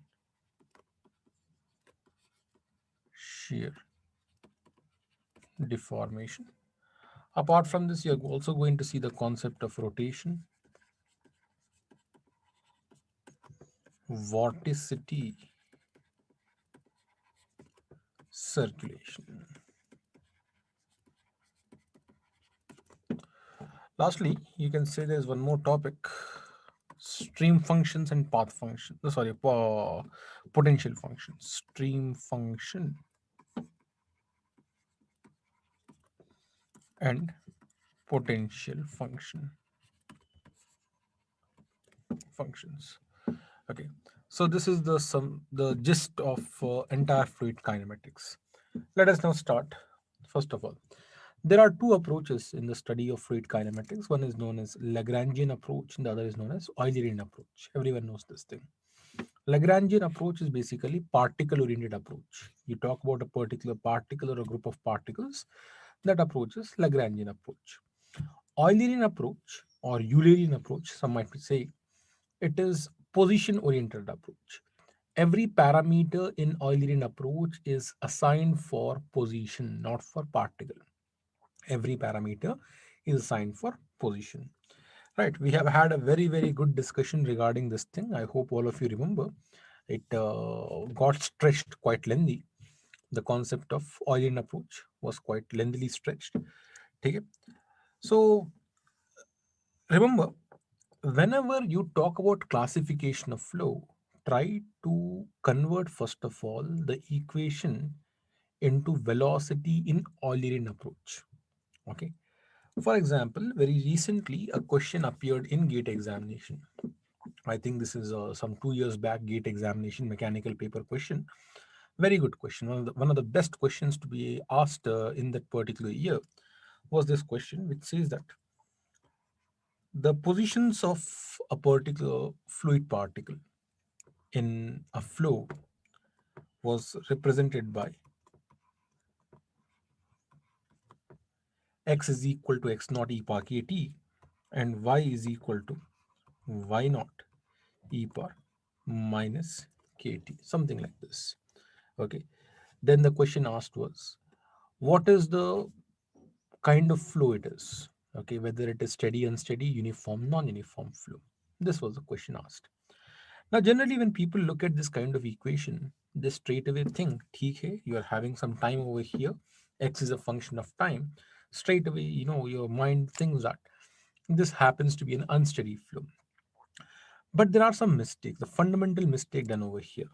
First of all, this is given in the form of Lagrangian approach. Right now, this is given in the form of Lagrangian approach. Never enter into classification taking Lagrangian approach. First thing. Second thing, never enter into classification taking position. This is the equation of position. This is equation of position. Remember, whenever you want to answer a question based on classification, always try to write the equation of velocity in oil area. तो classification के लिए क्या चाहिए आपको? Velocity in Eulerian approach. Try to get this thing first. If you get velocity in Eulerian, then decide what type of flow it is. Okay. So now in this particular question, I'm covering three topics. First topic is approaches. Second topic is the equation of velocity. Third topic is the equation of classification of flow. We'll cover this thing. So in a way, we have covered the topic as well as a very good question. So what are you going to do with this now? You're going to say, ठीक है, x is equal to x naught e power kt. X is equal to x naught e power kt. So ठीक है, the value of velocity u, that is x component of velocity, has to be equal to dx upon dt. Dx upon dt. X naught is basically initial position. So let us say x naught to x naught रह जाएगा. Okay. And then we are going to have over here e power kt times k. So basically, if you look at this e x naught e power kt from here till here, this part is again representing x. So I can now write this is equal to k times x. K times x. Now look at the other part, that is y. Y is equal to y naught e power minus kt. So the y component of velocity over here is dv upon dt. That is equal to how much? It is equal to y naught e power minus kt times minus k, which is basically equal to minus k times y. So the equation of velocity vector now over here is in the form of k times x I cap minus k times y. One second. Minus k times y j cap. So now what you have got over here is equation of velocity in Eulerian approach. Equation of velocity in Eulerian approach. Now you are supposed to decide what type of flow it is. If you see over here, your velocity vector is purely a function of x and y. Time is not involved over here. Since it is a function of x and y, it is a function of space coordinates. You're going to say that the flow over here is non-uniform flow. And since it is not a function of time, you're going to say it is going to be a steady flow. So it is going to be a steady flow. So now within this question, I hope you have covered the concept of what is Eulerian approach, what is Lagrangian approach, the concept of velocity, and also the concept of classification of flow over here. Okay? These are some fundamental things. Now regarding the classification of flow, you can also, mostly the questions appear for uniform, non-uniform, and what do you call steady, unsteady. Apart from this, you can also have 1D, 2D, 3D. You can also have laminar, turbulent. All those things will come as we go further, right? You can also have internal flow, external flow, open channel flow. These are also classification of flows. But in this particular chapter, concentrate only on classification based on space variation and time variation. Space variation is going to give you uniform and non-uniform. Time variation is going to give you steady and unsteady. Okay. Ajinkya Rahane. Arey, very good name. Not Rahane, Rane rather. I'm sorry. Ajinkya Rane. Very happy to see your name.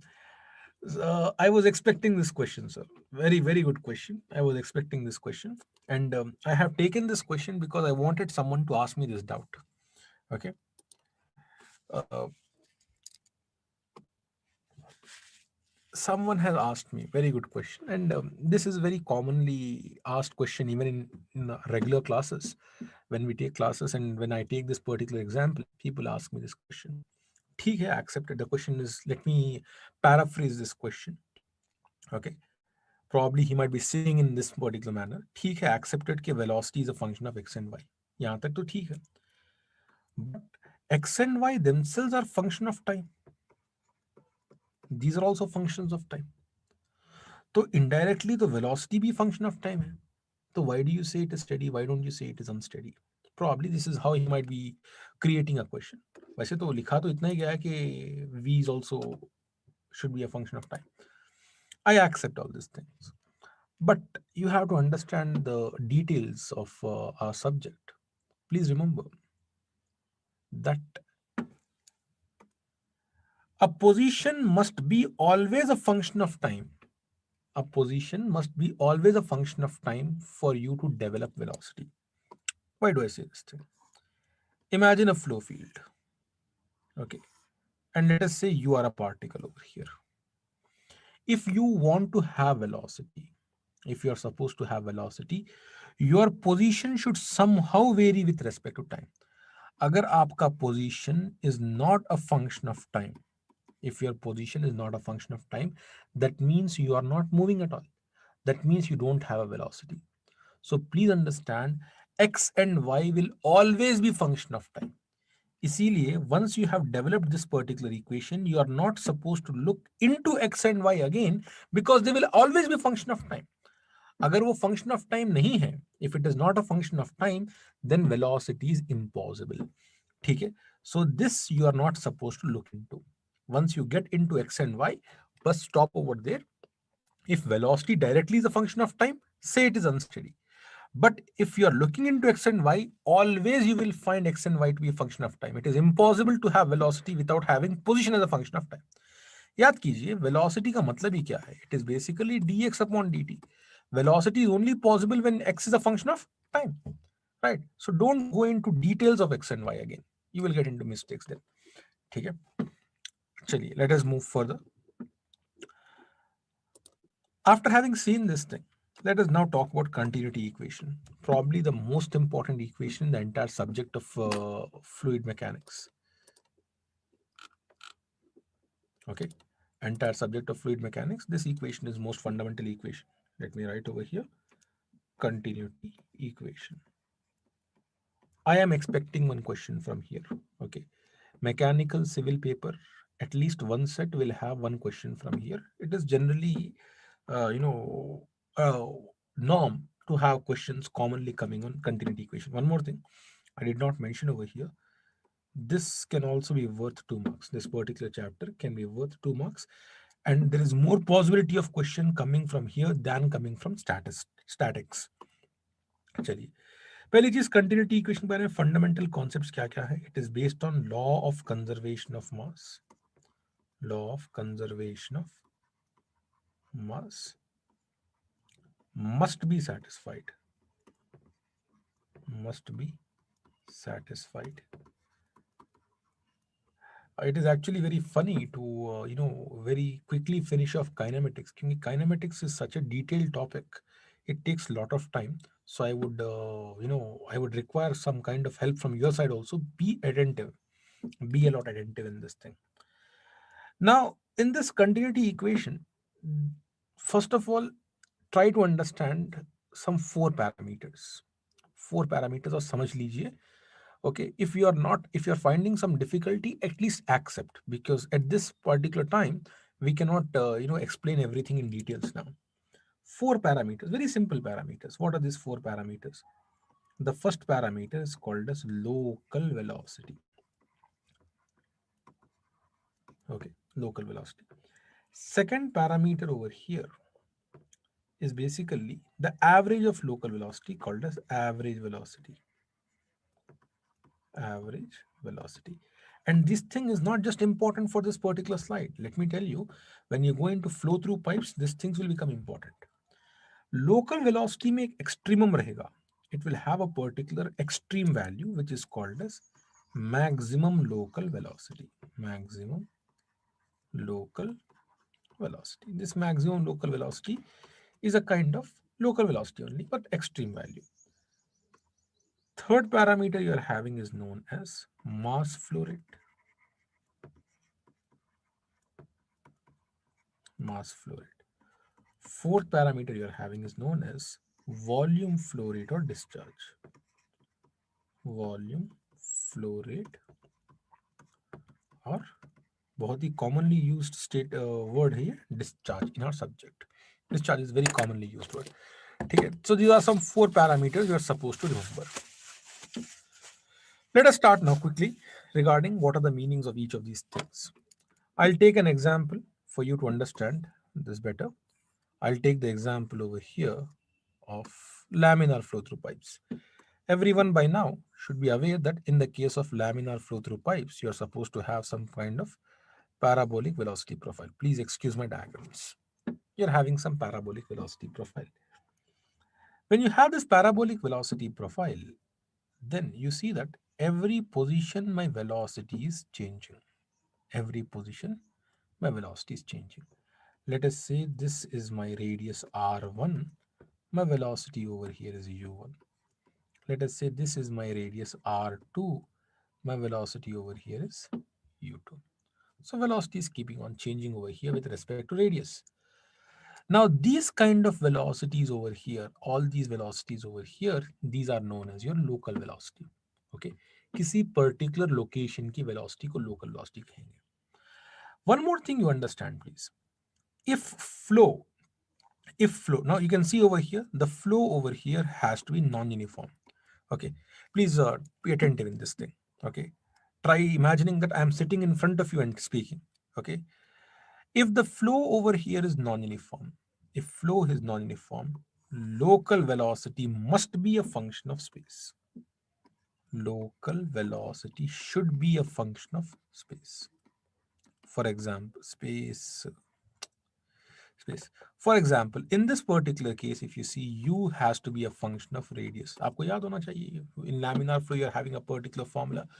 Okay, 1 by 4 mu, whatever, minus dv by dx into r square minus capital R. If you remember, the formula is 1 by 4 mu minus dp upon dx into capital R square minus small r square. अब देखिए, क्योंकि flow over here is non uniform, local velocity must be a function of space coordinate. अब यहाँ पे कौन सा space coordinate है? R is a space coordinate. ठीक है. Now in this local velocities, whenever you are having a non uniform flow, of course non uniform flow है तो वेरिएशन है. अगर वेरिएशन है तो कहीं ना कहीं एक मैक्सिमा आएगा.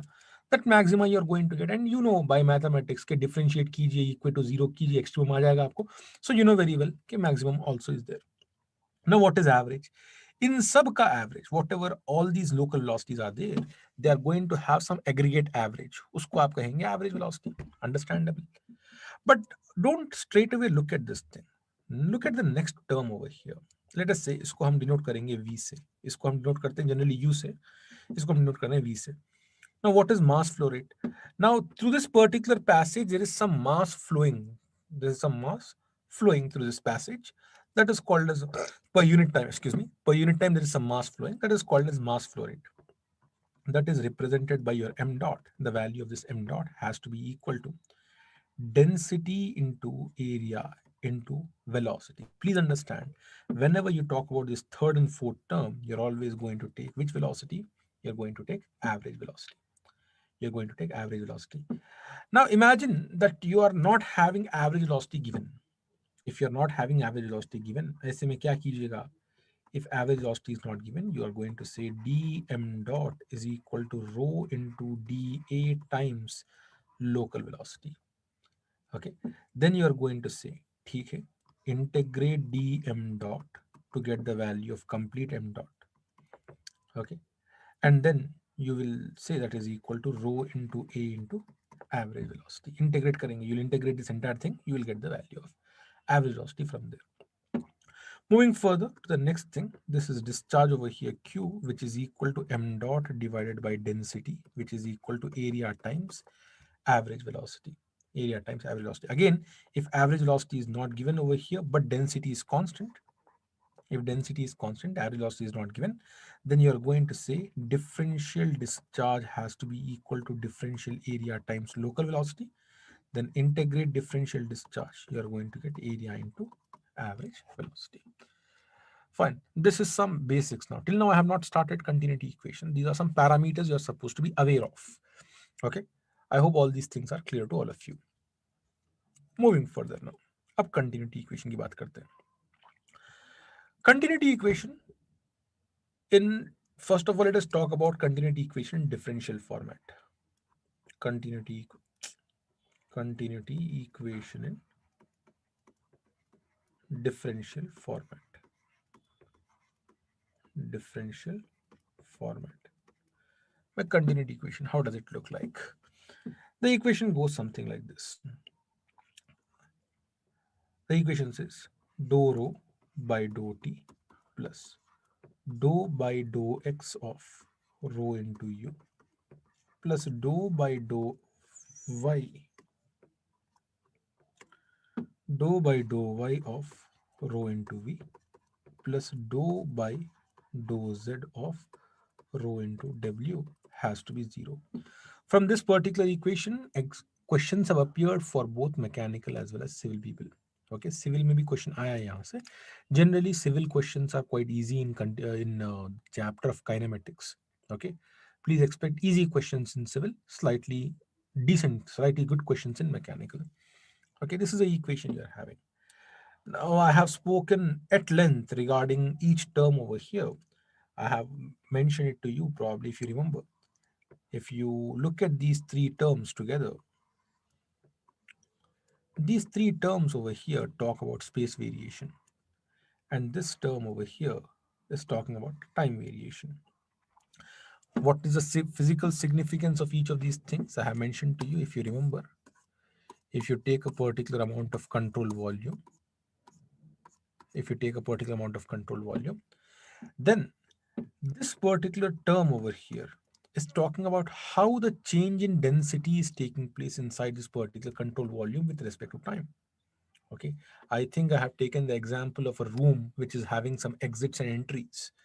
Okay, and what are these three terms together speaking about? These three terms over here are speaking about there is some entry, there is some exit in x, likewise entry and exit in y, entry and exit in z. Now, these three terms over here are speaking about how is density times velocity varying with respect to space coordinates. Density times velocity. अब ये density times velocity क्यों important है? Very interesting subject, very interesting topic. Okay, now, and one more thing, I'm speaking after a long time on this topic, so therefore I'm slightly excited. Please understand, fluid mechanics becomes complex because you're not having a single particle. This is probably the entire story of fluid mechanics, that you're not having a single particle, you're having, a traffic of particles, a rush of particles actually. Okay, देखिए, किसी room में, in a particular room, there is an entry at a velocity of 10, exit at a velocity of 8. If I ask you that are people accumulating inside, or are people, you know, uh, is the number of people increasing inside or decreasing inside? Let us say entry velocity 10, exit velocity is 8. If I say number of people increasing or decreasing, most of you might say increasing. Most of you might say increasing. But that would be wrong answer. Because why is it wrong answer? Because you're supposed to ask me how many people are coming at 10 and how many people are moving out at 8. Let us say there are 5 people coming at a velocity of 10, and there are, let us say, 10 people moving out at a velocity of 8. So what is happening? Now 5 into 10 is giving you how much? 50. 8 into 10 is giving you how much? 80. So more than influx, अंदर आने से ज्यादा, there is more efflux, बाहर निकलना ज्यादा हो रहा है. ऐसे में what happens? Decrease is taking place. Are you following? This is where subject becomes interesting. Problem is, our mentality is tuned towards basic mechanics, where we look at velocity, we appreciate velocity. But in the case of fluid mechanics, along with velocity, you should ask density also. ये जो density है वो है number of people entering, कितने लोग enter कर रहे हैं, और ये वेलोसिटी है, that is you. Are you following this thing? So you're supposed to ask, we are supposed to ask this question, that how many are entering, at what rate are they entering, how many are exiting, at what rate are they exiting. Then you are supposed to decide कि भाई entry ज़्यादा है, exit ज़्यादा है. Anyway, all these details might not be as important in your examination in the coming days, but please try to appreciate these things. This is regarding the concept of your continuity equation. You can still speak at length regarding this thing. बहुत ही beautiful equation है, और कई details आप समझ सकते हैं यहाँ से. Anyway, uh, moving further from this thing, if you are having a steady flow, then this particular term, one, 1 minute, please.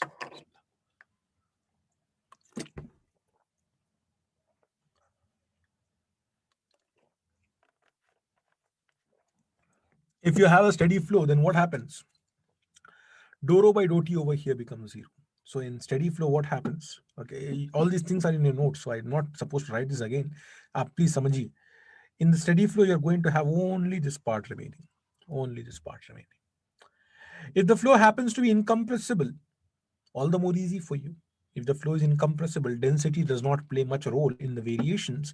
So now you're supposed to have dou u by dou x plus dou v by dou y plus dou w by dou z is equal to 0 in the case of incompressible.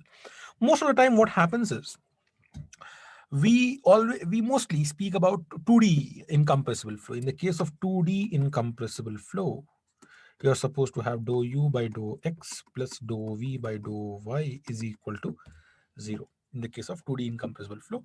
तो आप देखिएगा, many times questions come in the form that the velocity u has been given for you, यानी कि x axis का velocity is given to you, and they generally ask you what is the y axis velocity, that is v velocity is equal to how much. Then you are supposed to assume that the flow happens to be 2D incompressible. Take this particular equation, develop the equation of velocity from there. Okay, this is regarding continuity equation differential format. Moving further, there is a general continuity equation also. That general continuity equation is all the more simple, and it is more useful also. Imagine a particular passage. Imagine a passage. There is some fluid entering, there is some fluid exiting over here. Let us see the cross section area is A1 over here, the cross section area is A2 over here. Density is density 1 over here, density is density 2 over here. Average velocity over here is V1, average velocity over here is V2. As long as there is no accumulation of mass taking place inside, इस passage में mass accumulate नहीं हो रहा है. Okay, as long as there is no leakage of fluid taking place inside from this passage, there is no leakage also taking place.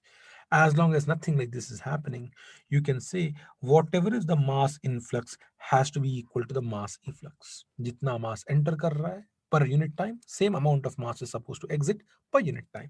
So therefore m dot 1 has to be equal to m dot 2, which is rho 1 a1 v1 has to be equal to rho 2 a2 v2. Now, when it comes to civil engineering examination, mostly what happens is densities are going to be constant throughout in civil engineering. So, SMA in incompressible cases, density 1 is equal to density 2. And that's why you say A1 V1 is equal to A2 V2, or discharge 1 is equal to discharge 2. ये हो गया incompressible. But be careful, mechanical people especially. What happens is sometimes they can say the fluid over here is at air, obeying ideal gas equation. Okay, he might say something like this.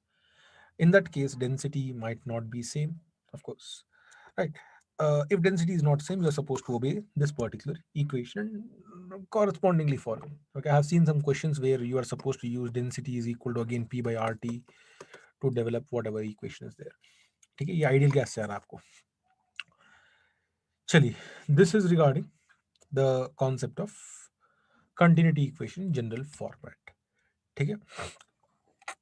Many good questions have been asked on these topics. You can refer to your previous gate questions. Solutions भी आपके पास हैं. You can refer to these things. So okay, so even though these two equations are there, very simple equations, many good questions have been asked, especially the question wherein a disc was taken, there is a fluid below, 2008 mechanical paper, disc is being pressed. I think I have taken this question in some class also, right? This is a very good question, again based on continuity equation only. Chaliye, let me go back over here. One second please. Till here I have finished the concept of continuity equation. Now let us talk about the concept of acceleration.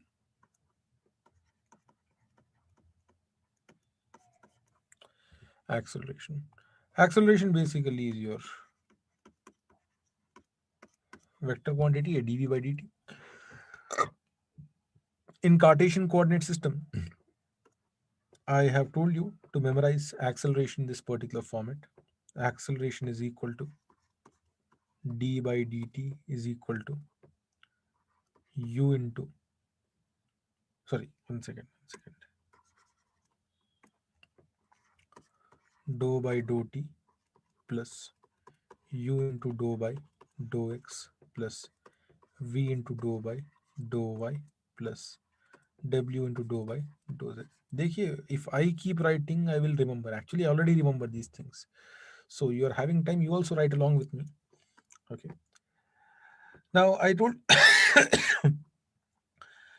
you that, one second please, I told you that if I take acceleration in some k direction, ak is equal to dvk by dt is equal to dou vk by dou t u into dou vk by dou x, again vk over here, vk.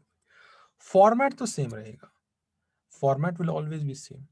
Whatever coordinate you put over here, that corresponding coordinates velocity you're supposed to put over here.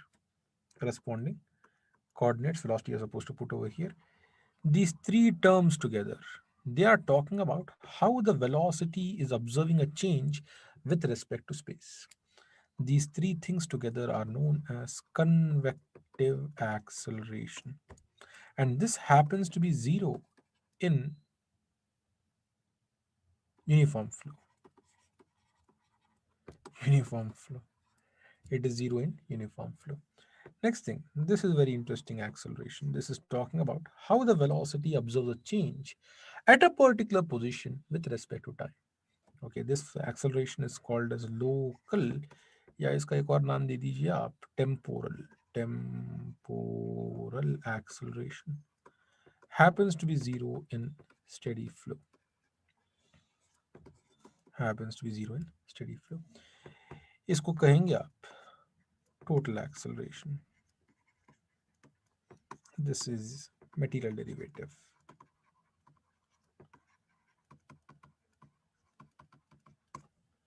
Material derivative. So this is basically the generalized equation for acceleration. If you remember this template, very easy template to remember. देखिए पहले तो time variation देखिए आप, उसके बाद space variation के तीन आ जाएंगे. Okay, you'll have three terms for space variation. Fine.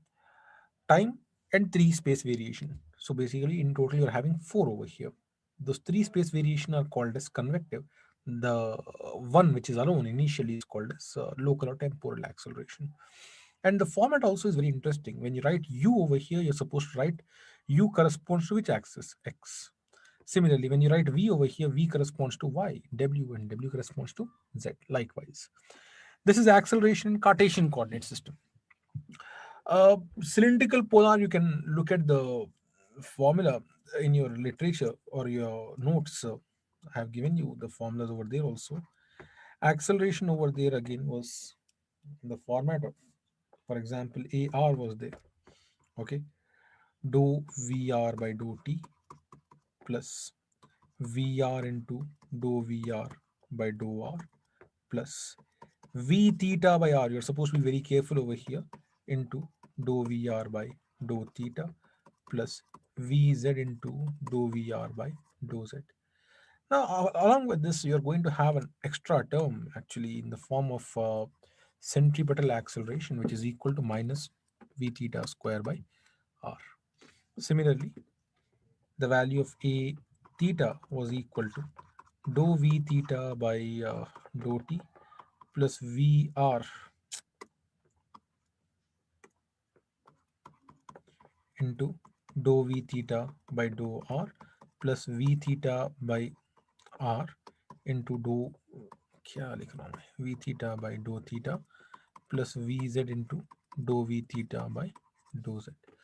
Along with this, you're going to have a Coriolis component in the form of v theta into vr divided by r. ठीक है, az will remain az just the way you are having till here, till here. This is regarding the concept of acceleration. बहुत ही simple है, याद रखना formulas को. Please try to remember. Again, I'm telling you, whatever coefficient you write, corresponding axis you write. Whatever coefficient, corresponding axis. In this particular case, I have given you a reason also why you write v theta by r over here. The reason is you are differentiating with respect to length, with respect to length. Over here, you're differentiating with respect to angle. Therefore, you're supposed to multiply a length parameter to make angle converted into length. That length parameter over here is r. Length parameter is r. With this, I conclude the concept of acceleration. Acceleration is done with. This particular part is the most important part. Kinematics में basics of fluid kinematics itself is most important. This is least important. Streamlines, path lines, streak lines. इसमें सबसे important सिर्फ streamlines है. This is important. This is important part. But again, I'm telling you, don't rely on someone saying something is important, something is less important. क्योंकि you see, things are changing with the number of sets. They are giving you multiple sets, therefore they are able to ask you multiple type of questions.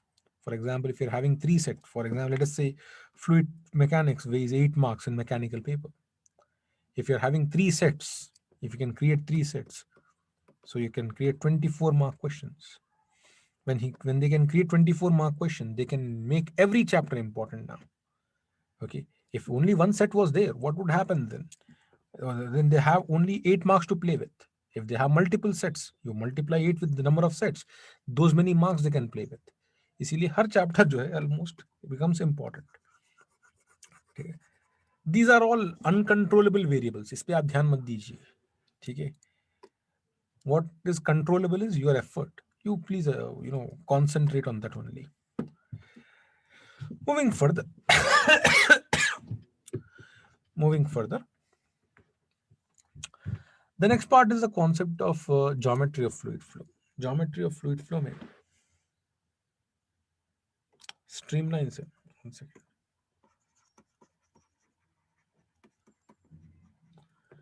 Streamlines है. पहली चीज तो ये imaginary है. Imaginary है. And these are drawn in such a way that they represent the direction of velocity vector for the corresponding position at that particular instant of time. ठीक है. In the case of steady flow, the streamlines are going to remain constant. They're not going to fluctuate. They're not going to fluctuate. What is more important over here are two things. Okay, please concentrate on these two things which are important. One is equation of streamline. Probably the easiest equations in the entire subject are the equations of streamlines. In the equation of streamline, you're going to have dx by u is equal to dy by v is equal to dz by w. बहुत ही simple है. If you see over here, dx, when you write x over here, you're writing corresponding velocity v, y corresponding velocity v, z corresponding velocity w over here.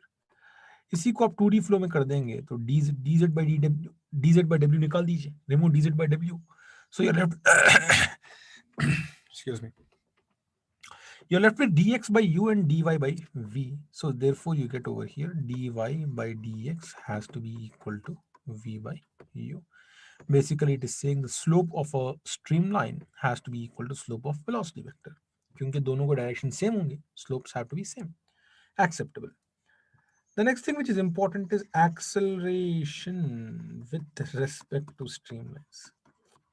All these topics are heavyweight topics, and we are just finishing them off within 5 minutes. Acceleration with respect to streamlines. There were days when I would take this particular topic for around 45 minutes in a regular class, physical classroom, because there are many details you can derive from here. बहुत ही deduce कर सकते हैं आप details यहाँ से, ठीक है, और बहुत ही interesting details थे. When it comes to acceleration with respect to streamlines, imagine you are having some kind of streamline like this.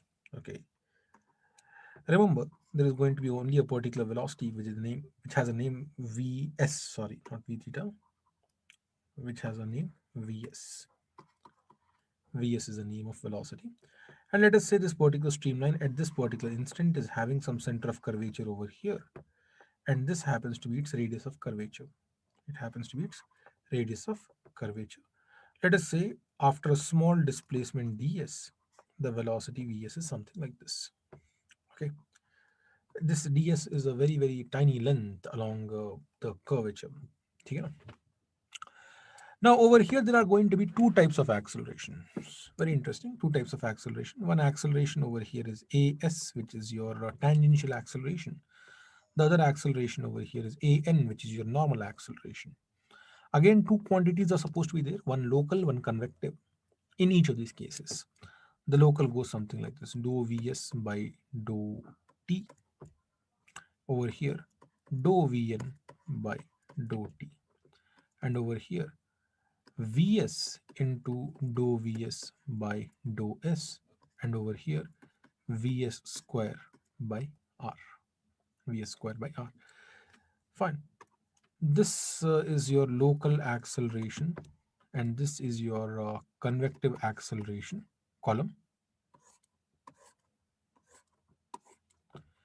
This is your tangential acceleration, and this is your normal acceleration.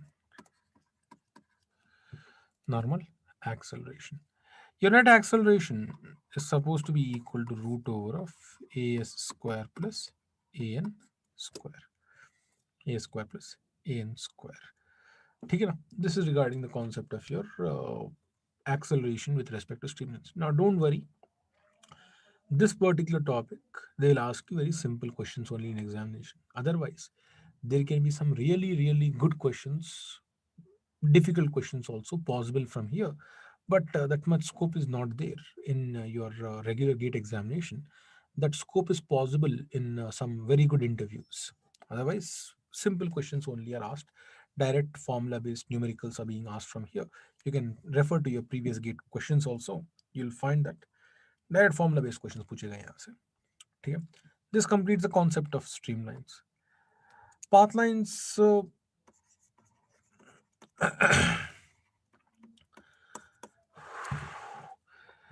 Path lines are basically the trace of a particular particle's path, Lagrangian concept. Okay, and it is also can be defined. It can also be defined as the a curve drawn in a flow field. So the tangent represents the direction of velocity vector of a particular particle at various time instants. Right, that is path line. Then you are having something called as streak lines. From these topic questions are very rare actually. Streak line is from a particular point of interest, multiple particles might have left, right? If you trace a line which joins all these particles at a particular instant, that particular line is called as streak line. Now, interestingly, in the case of steady flow, path lines, streamlines, streak lines, all these lines are going to become identical. Okay?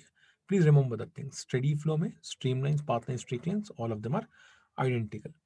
Lastly, you're having one more type of line, which is known as timelines. Now, what is this timeline? You see, timelines basically they talk about how with respect to time, neighboring particles are going to become relatively different positions. So imagine you're having some passage. There are a set of neighboring particles.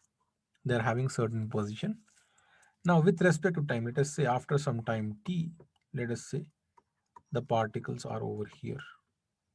After some more time t, the particles are somewhere over here. Now, what is happening with respect to time? The particles are changing position, and relatively also they are changing position, right? So these lines over here, which connect all these particles at various time instants, these are called as timelines. They help in understanding the uniformity or non-uniformity of flow. यहाँ पे you can say the flow is non-uniform. ठीक है? This completes the concept of flow visualization or geometry of fluid flow. One second. Geometry of fluid flow is done with. ठीक है? Over here, important concepts are equation of streamlines and the acceleration with respect to streamlines. That is important. Now come to the concept of deformation and rotation.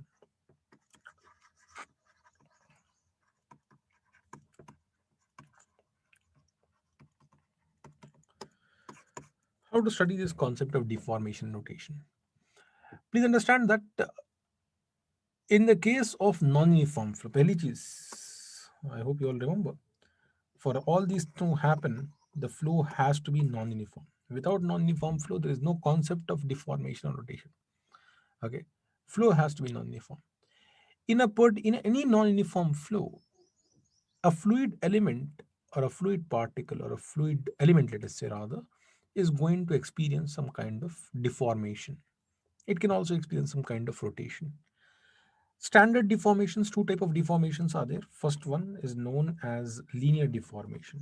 Linear deformation. Linear deformation. Okay, the deformation is given by, let us say, epsilon dot rate of deformation has to be equal to dou by dou. अब बहुत ही simple है, बहुत ही simple है. Epsilon dot k has to be equal to dou vk by dou k. Whatever axis you want to observe the deformation in, you are supposed to talk about rate of change of velocity in that particular axis divided by with respect to same axis. Okay, तो epsilon dot x क्या हो जाएगा? Dou u by dou x. Epsilon dot y क्या हो जाएगा? Dou u by dou v by dou y. Likewise. Okay.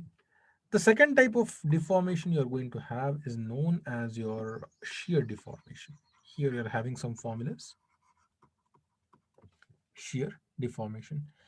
In the case of shear deformation, you're going to have, let us say, gamma dot mn, let us say. This is how I used to give you notes also. Okay, mn was some kind of template form I was taking. This is known as average rate of shear strain. इसका नाम रखेंगे हम average rate of shear strain. It is equal to half of dou by dou m plus dou by dou n. I hope you are able to answer me now that when you talk about shear rate, then you will take n यहाँ पे, यानी कि Vn you will take, and m यहाँ पे, that means Vm you will take over here. ठीक है, cross कर देंगे आप, तब जाके देखिए शेयरिंग के अंदर what is important is variation of velocity with respect to perpendicular axis. Shear करने के लिए variation of velocity with respect to perpendicular axis is required. इसीलिए you are talking about variation of velocity in n with respect to m. Likewise, okay, this is known as average rate of shear strain. This is average rate of shear strain. अब total rate of shear strain, total rate of shear strain is given by epsilon dot, which is equal to 2 times gamma dot, which is equal to dou by dou m plus dou by dou m. One moment, please.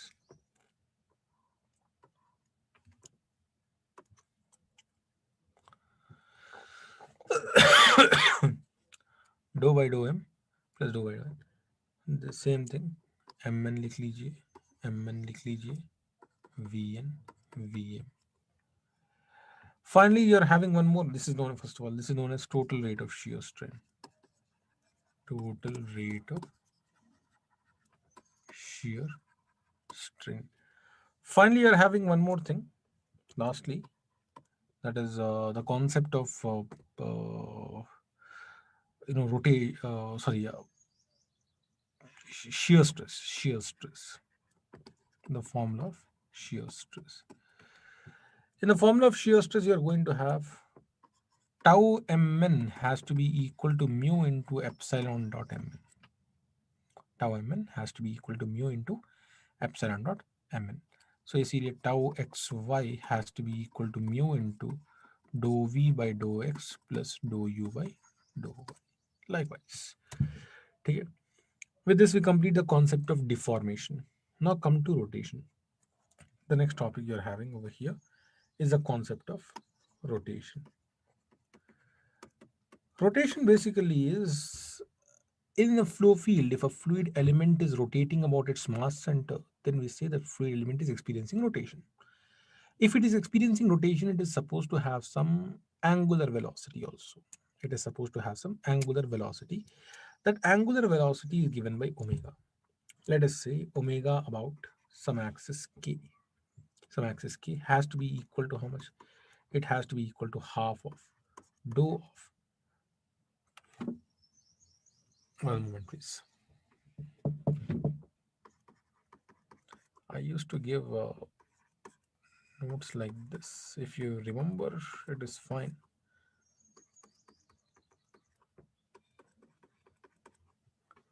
Something like this.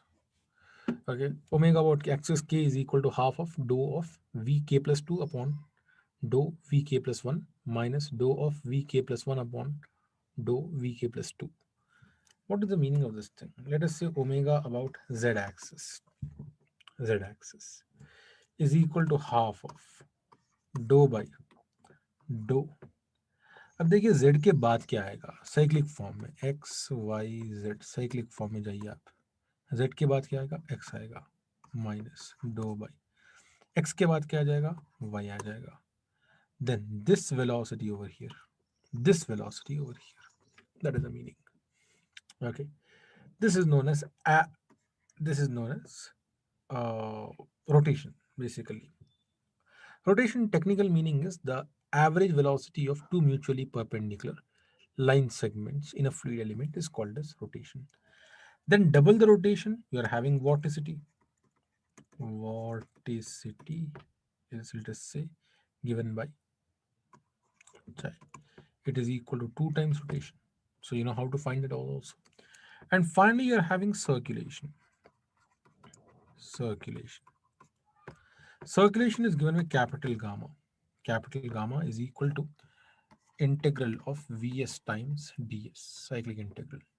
Okay, it is a line integral of tangential component of velocity taken around a closed contour. This is called as circulation. One more thing, circulation also happens to be equal to area times average vorticity. Okay, all these are the formulas. Don't worry much. Formula based questions only will appear in your examination from these parts. Okay. Uh, with this, we have completed the concept of deformation and rotation also. Lastly, there are two functions, stream function and potential function. There is a function by the name stream function, psi. This is your stream function. It is a function defined in such a way that it takes a constant value along a particular streamline. That is stream function. Very important function actually. यहाँ से questions आ सकते हैं. Okay. How is it defined? It is defined in such a way that the value of u is equal to minus dou psi by dou y, and the value of v is equal to dou psi by dou x. This is how it is defined. You can take a positive over here and put a negative over here. That also is valid. Nothing wrong with that. Okay. Apart from this, you're supposed to know that difference in stream function, difference in stream function represents the discharge per unit width. Discharge per unit width across any section between the two streamlines. So imagine you're having some stream function over here psi1, there is some stream function psi2. If you want to know what is the value of discharge q over here, it is equal to psi1 minus psi2 mod of, one second please, mod of psi1 minus psi2 mod of. Okay. Now everywhere on a particular, let us say you're having a particular streamline, everywhere the value of psi should remain same. That is the meaning of stream function. It takes a constant value along a particular streamline. This much you remember regarding stream function is sufficient. Coming to potential function phi. Potential function phi. Regarding this potential function phi, you are supposed to know that it is only defined in the case of which flow? Rotational flow. It is defined in the case of rotational flow. And this is defined in such a way that the value of u is equal to minus of dou phi by dou x, v is equal to minus of dou phi by dou y, and w is equal to minus of dou phi by dou z. Minus of dou phi by dou z. This is how it is defined. Remember till here, this is regarding the concept of potential function. Okay. If the potential function happens to satisfy Laplace equation, you can say it's a possible case of irrotation. Sorry, irrotational, not rotational. Second, one moment, please. One moment, please. Irrotational flow.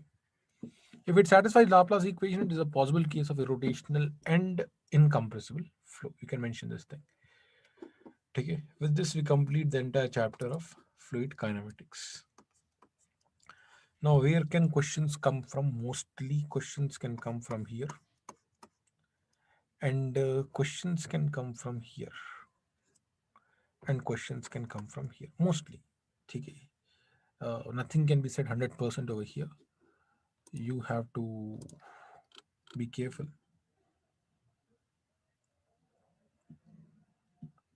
When will hydraulic machines be taken for ESC civil? Someone has asked me this thing. Let me tell you. I teach hydraulic machines for GIT. ESC, there is a different faculty for that. I do not know anything about that. As a matter of fact, I do not know anything regarding the scheduling. I got a schedule today, that's why I have come over here. Right. Chaliye. Moving further. With this, we have completed one more topic, which is a very, very important, very heavyweight topic called as fluid kinematics.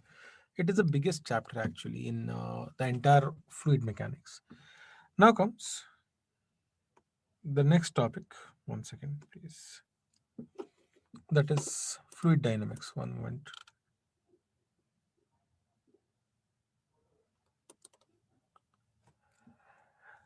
Let us now talk about fluid dynamics.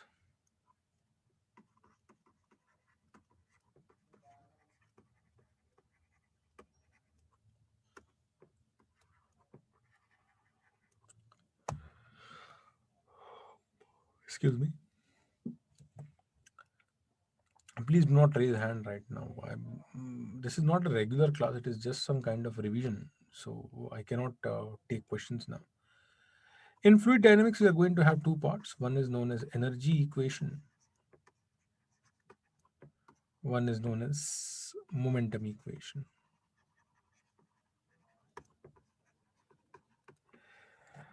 Now, if you ask me what are the weightage, again I'll say 2 marks. So you might wonder, okay, how how much weightage is fluid mechanics going to have? They give. If you get a question from fluid dynamics, there is a good possibility that you're not going to get a question from fluid kinematics. Okay. If you get a question from kinematics, good possibility that dynamics may you don't have any question. So it is like a seesaw thing. If one takes the weightage, the other becomes lighter, right? So it is something like that. Now, regarding this energy equation, this particularly deals with law of conservation of energy, and this deals with law of conservation of momentum, law of conservation of momentum. Okay. Now, regarding this energy equation, it talks about an equation, very famous equation, very standard equation, known as Bernoulli equation.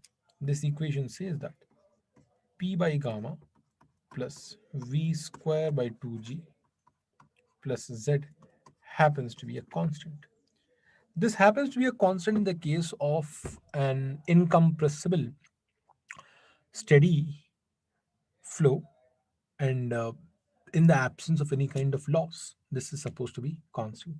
And each term over here is a representative of some kind of energy. P by gamma represents pressure energy, V square by 2G kinetic energy, and Z represents your potential energy. Okay. Now each term over here is going to have the units of meters. This is energy per unit weight form. Likewise, you're going to have energy per unit mass form, energy per unit volume form also. All those things you might have seen already. Okay. Now regarding this particular equation, it is going to have some limitations. You cannot always use this equation as it is. Now there are two things I want to speak about over here. One thing is, how do I deal with this equation in the case of rotational flow? And how do I deal with this equation in the case of losses?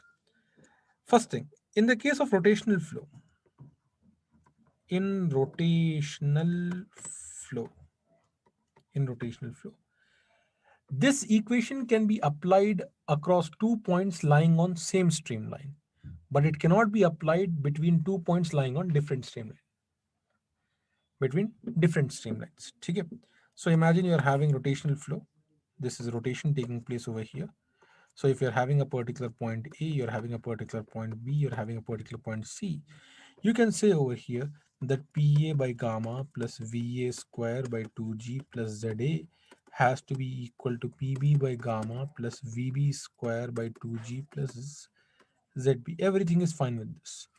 But when it comes to A and C, you can't apply. That means PA by gamma plus VA square by 2G plus ZA is not equal to PC by gamma plus VC square by 2G plus ZC.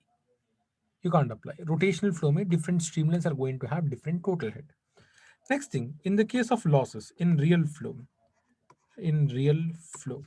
over here I'm going to include many things. I'm going to include, please try to understand this thing.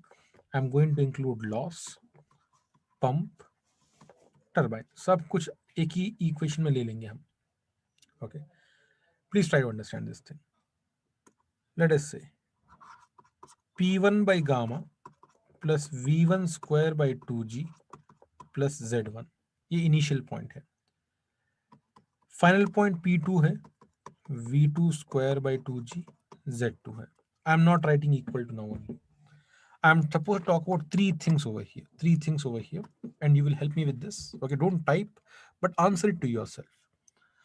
What does loss do? Does it increase energy or decrease energy? Of course, decrease energy. अगर decrease energy हो रहा है, देखिए देखिए, let us say over here you're having 1, over here you're having 2. Okay, 2. If loss is decreasing energy, that means in second case my energy is lesser. अब इसको इसके बराबर करने के लिए you're supposed to add something. So you're supposed to add over here head loss. Similarly, what does turbine do? Turbine again decrease energy.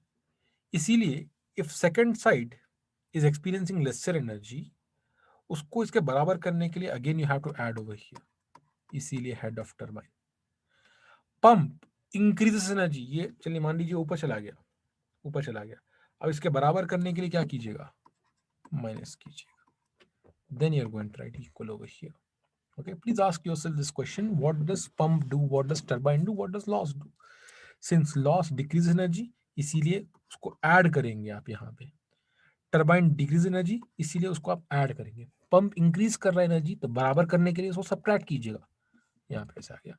ठीक है, this is the Bernoulli equation in a real flow. ठीक है, of course turbine and pump might not be existing everywhere, तो you don't have to include it every time. लेकिन but if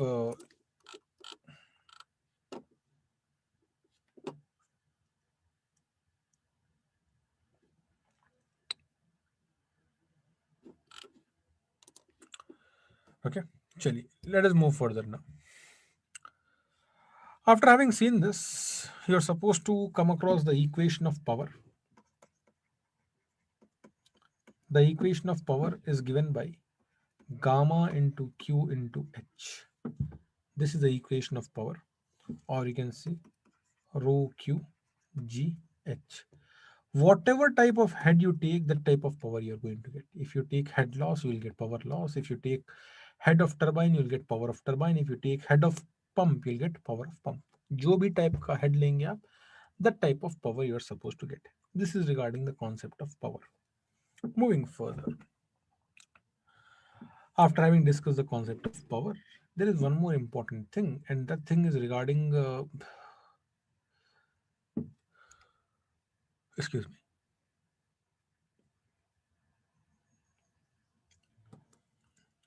that is regarding the value of delta H star. Delta H star. This delta H star is known as difference in piezometric head.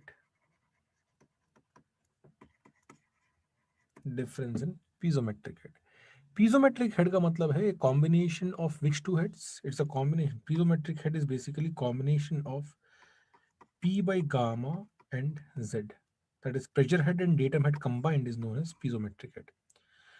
Now imagine in any particular flow at a particular point 1 you're having P1 by gamma and Z1, and some particular point 2 you're having P2 by gamma and Z2.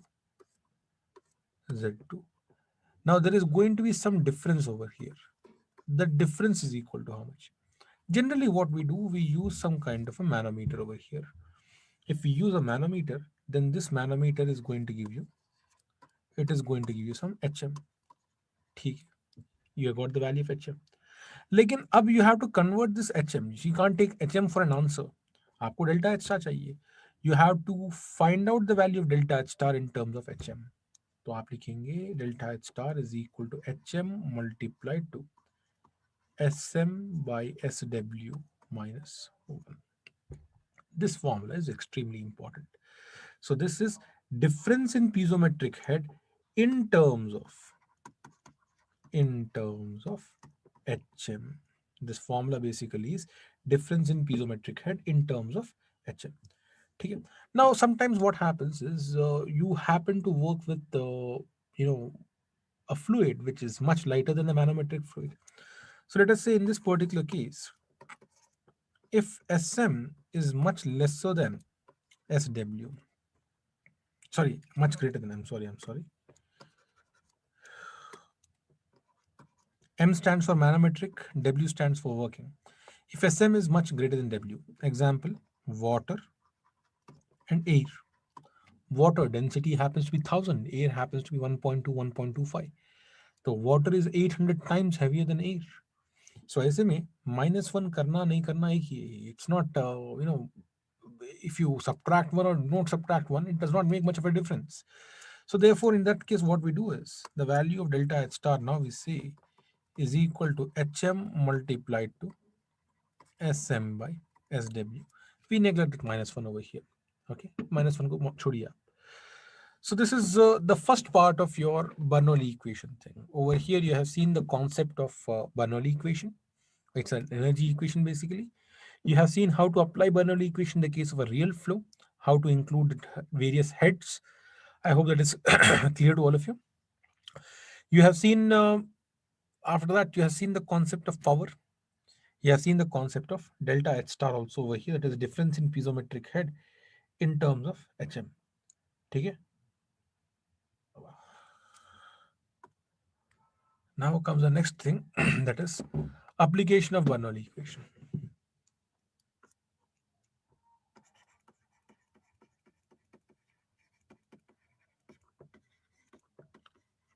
Application of Bernoulli equation.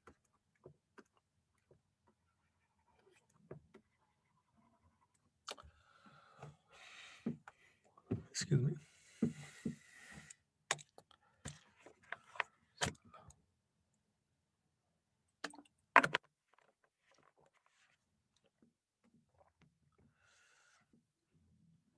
There are three standard applications of Bernoulli equation. Many applications are there as such. Okay. But there are three standard applications of Bernoulli equation. First one is free liquid jet.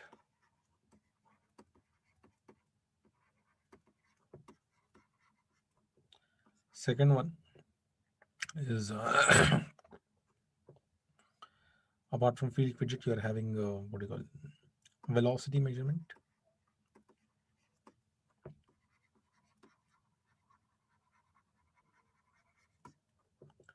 Finally, you are having discharge measurement.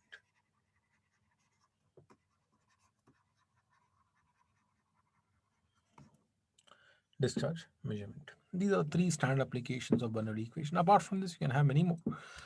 But from the scope of our subject, we are going to limit ourselves till here. Okay? Now, free liquid jet kya hai? What is free liquid jet? Imagine you're having a jet issued by a particular nozzle at an angle theta with respect to horizontal. With respect to horizontal. Okay?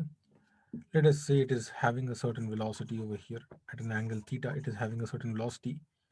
Uh, you will whatever velocity you take, like to take, you can take over here. Initially, its component in x is supposed to be equal to ux, which is equal to u cos theta.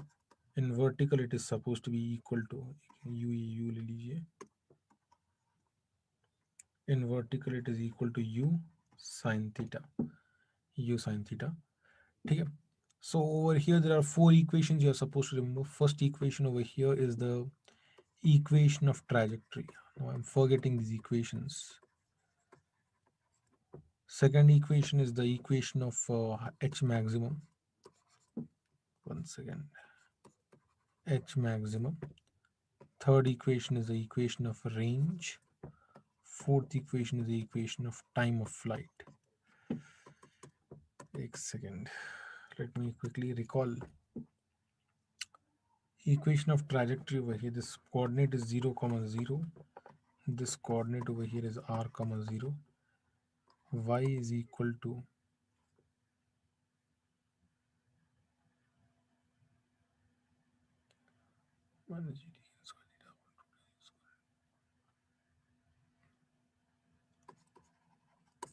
tan theta times x. Someone please check. Minus g secant square theta upon 2 times u square into x square. Check if this is correct. Someone please check. H maximum has to be equal to u square sine square theta upon 2g. Range has to be equal to u square sine 2 theta by g. Time of flight has to be equal to 2u sine theta by g. 2u sine theta by g. Okay, thank you, Venkatramana. ठीक है, these are some formulas. ये तो पूरे mechanics formulas. These are basic mechanics formulas only. You might remember them from your basic mechanics. ठीक है. This is regarding the concept of free liquid jet. Okay, questions have appeared from here in your examinations in the form of, what is the diameter of the jet over here? Diameter is equal to how much? I have done these kind of questions also, if you see, remember in the class. It's very simple. देखिए, if you're having an unbroken jet, diameter over here is equal to how much? You can apply continuity equation. A1 V1 is equal to A2 V2. The question is, you're supposed to know the value of V2 over here. Apply Bernoulli between these 2 points. You'll come to know the value of V2. You know A1, you know V1, you know V2 from Bernoulli equation. You can get the value of A2 from continuity equation. These kind of questions are being asked from free liquid jet. Moving further to the next thing, that is velocity measurement. Velocity measurement. This velocity measurement is done by two methods. The first method of measuring velocity is a combination of, pitot tube and piezometer. Pitot tube and piezometer combination. And second one is combination integrated. That means you are combining both the tubes together into a single tube. Okay, that is known as pitot-static tube. Pitot-static tube. It is also called as Prandtl's pitot tube. Prandtl's pitot tube. Okay. So this is how you are going to measure the velocity. ठीक है, pitot tube or speedometer, you might have you can recall how the diagram was. Imagine you're having a pitot tube over here, pitot tube over here, and a piezometer over here. ठीक है, this let us say is pitot tube, this let us say is piezometer. There is some flow taking place over here. Let us say the fluid rises up till here, up till here. Whatever the difference you are getting over here, that is delta h, you will say velocity is equal to root over of 2g times delta h. अब देखिए, what you can do, one more thing is you can integrate both this into a YouTube manometer also. If you integrate both this into a YouTube manometer, then what are you going to get? You're going to get over here HM. अब आपको HM आने वाला है. याद रखिए, whenever you get HM, convert that HM by that particular formula. Okay, delta H star is equal to how much? HM multiplied to SM by SW minus 1. Minus 1. So now if you're connecting these two to a YouTube manometer and you get HM, don't directly use HM over here. गलत हो जाएगा फिर. You are going to say velocity is equal to now root over of 2g times HM times SM by SW minus 1. This is what you're supposed to do. ठीक है, this is where this formula comes important. It becomes important. This particular formula you have seen becomes important. याद रखिए, you see, manometer's major purpose comes in Bernoulli equation chapter. Even though you study in statics, उसका जो काम है, उसका जो purpose है, that is going to be all the more important in Bernoulli equation chapter. The reason is very simple. Okay, two reasons I can give you. One reason is, if the working fluid is atmosphere or a gas, if the working fluid is atmosphere or a gas, there is no possibility of getting an interface. Okay, imagine कीजिए air है, air is flowing over here. How is it possible for you to have an interface? Not possible. One more reason can be, imagine the velocities are extremely high, pressures are extremely high, so you would require an extremely tall manometer, a pitot tube. That is also not possible.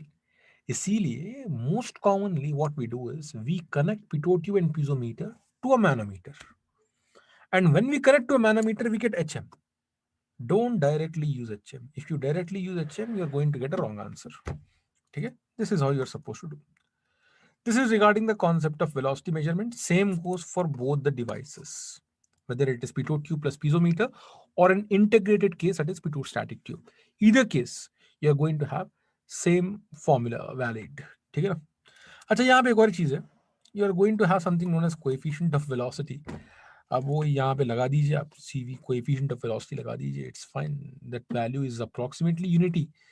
Okay, if he gives you, let us say 0.95969798, जो भी है, whatever is given, you apply over there, you will get the value called as actual velocity. Right now, the velocity you're having is known as theoretical velocity. The value of actual velocity happens to be CV times theoretical velocity. Okay?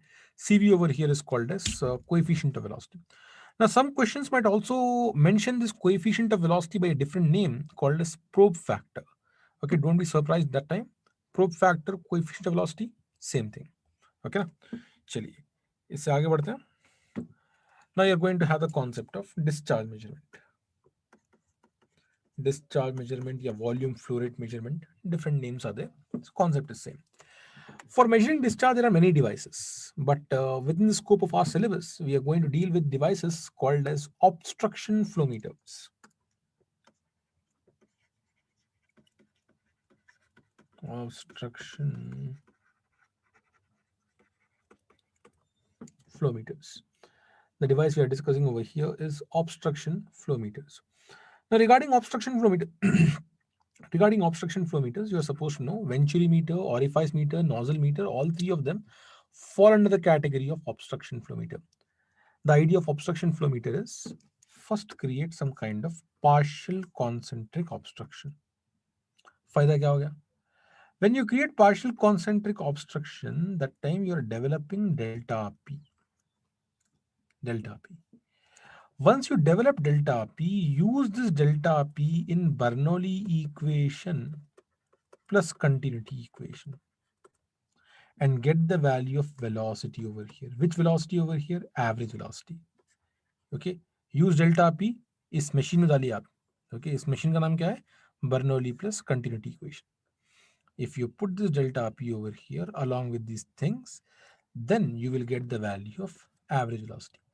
Once you get the value of average velocity, you can say the value of discharge is equal to area times average velocity. ये flow chart है obstruction flow meter का. ठीक है. All these things you might not require, or what is required for you is basically the formula. Formula is required for you. ठीक है ना? But you know, story slightly changes over here because there is something called as Venn contractor formation. इसीलिए whatever discharge you find out, it is a slightly overestimated discharge. To get that back into the actual discharge, you have to say the value of Q actual has to be equal to coefficient of discharge multiplied to Q theoretical. One more thing, this coefficient of discharge happens to be a combination of two things, a product of two things rather. One is CV, which you know it by the name coefficient of velocity. Other is CC, which is called as coefficient of contraction. Now this is becoming difficult for me. Fine till here. Now the formula for coefficient Q theoretical. Q theoretical. I try to remember. See, I am not good at remembering things. So what I do is, first of all, I avoid remembering things. I try to get them on the spot if it is possible. If it is not possible, then try to create some kind of analogy, some kind of assistance to remember things. I realize that Q has a combination. There are two parts in Q. One part actually deals with the concept of geometry of a flow meter. And the second part of discharge over here, Q theoretical, deals with what do you call difference in pressure over here. Okay. So this is having a combination. The first part is A1 into A2 upon root over of A1 square minus A2 square. ये हो गया geometry part.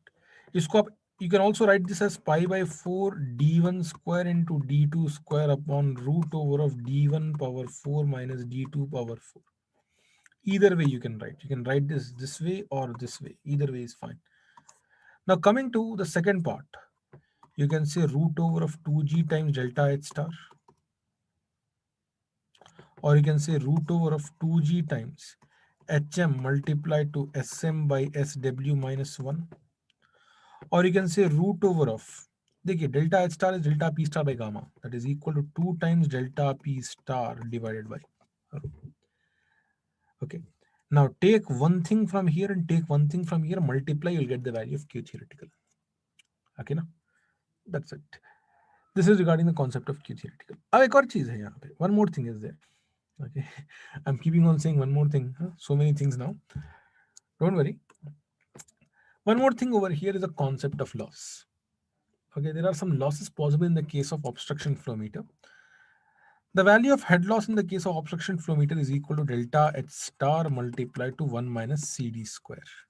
Delta H star into 1 minus CD square. So whenever you're going to have losses, from loss you can get the value of CD square, and then you can use it for getting the value of Q actual also. So with this we complete the entire concept of discharge measurement basically.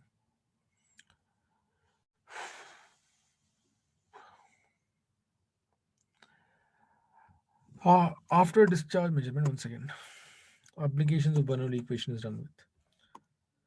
Now comes the last part of this particular chapter, which is vortex flow or vortex motion.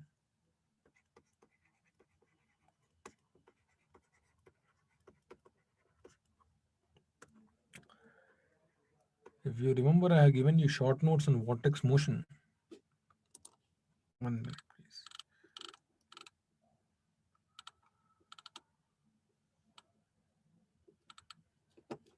Okay, break. Fine, we'll see. Someone is asking me, do I have asthma? No, I do not have asthma. Actually, I'm having a different problem these days. I'm not sleeping at night. Okay, so it's almost morning by the time I'm sleeping, but today class was in the morning itself. So that stress is there. Anyway, and I'm speaking after many days. That's why I'm feeling this kind of cough feeling. Otherwise, nothing wrong with that. And I'll take it as a compliment. Chali, a vortex motion now. Very simple concept, and I do not want you to overstress this concept. Because this concept can be new to many of you. This concept might seem difficult also. I accept it. As a matter of fact, I did not study this concept in my BTech days also. During my MTech, I studied vortex motion mostly. ठीक है ना? So people might find this concept slightly difficult. What I will do over here is I will try to summarize the entire vortex motion in this particular slide. और इतना ही याद कीजिए आप. Don't remember anything more than this. It will be more than sufficient for your examination. I'll assure you, inshallah. ठीक है? Vortex motion. First of all, theory तो इतना ही है कि भाई if you are creating some kind of rotation of an entire fluid body about a particular axis, that particular motion is called as vortex motion. Now, regarding this vortex motion, the most primary thing over here is classification of vortex motion. पहली चीज क्या कर देंगे हम इसको vortex motion को divide कर देंगे दो parts में. Okay, one is called as free vortex motion. The other is called as forced vortex motion. Three differences. You are going to see only three differences, and very basic, very simple differences.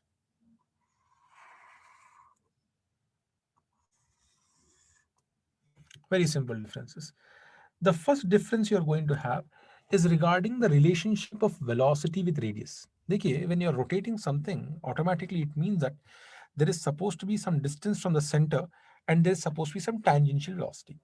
How is that velocity, tangential velocity, related to the radius over here? That is free vortex motion case. In the case of free vortex motion, velocity is inversely proportional to radius. In the case of forced vortex motion, velocity is directly proportional to radius. So velocity is equal to implies velocity. 1 second.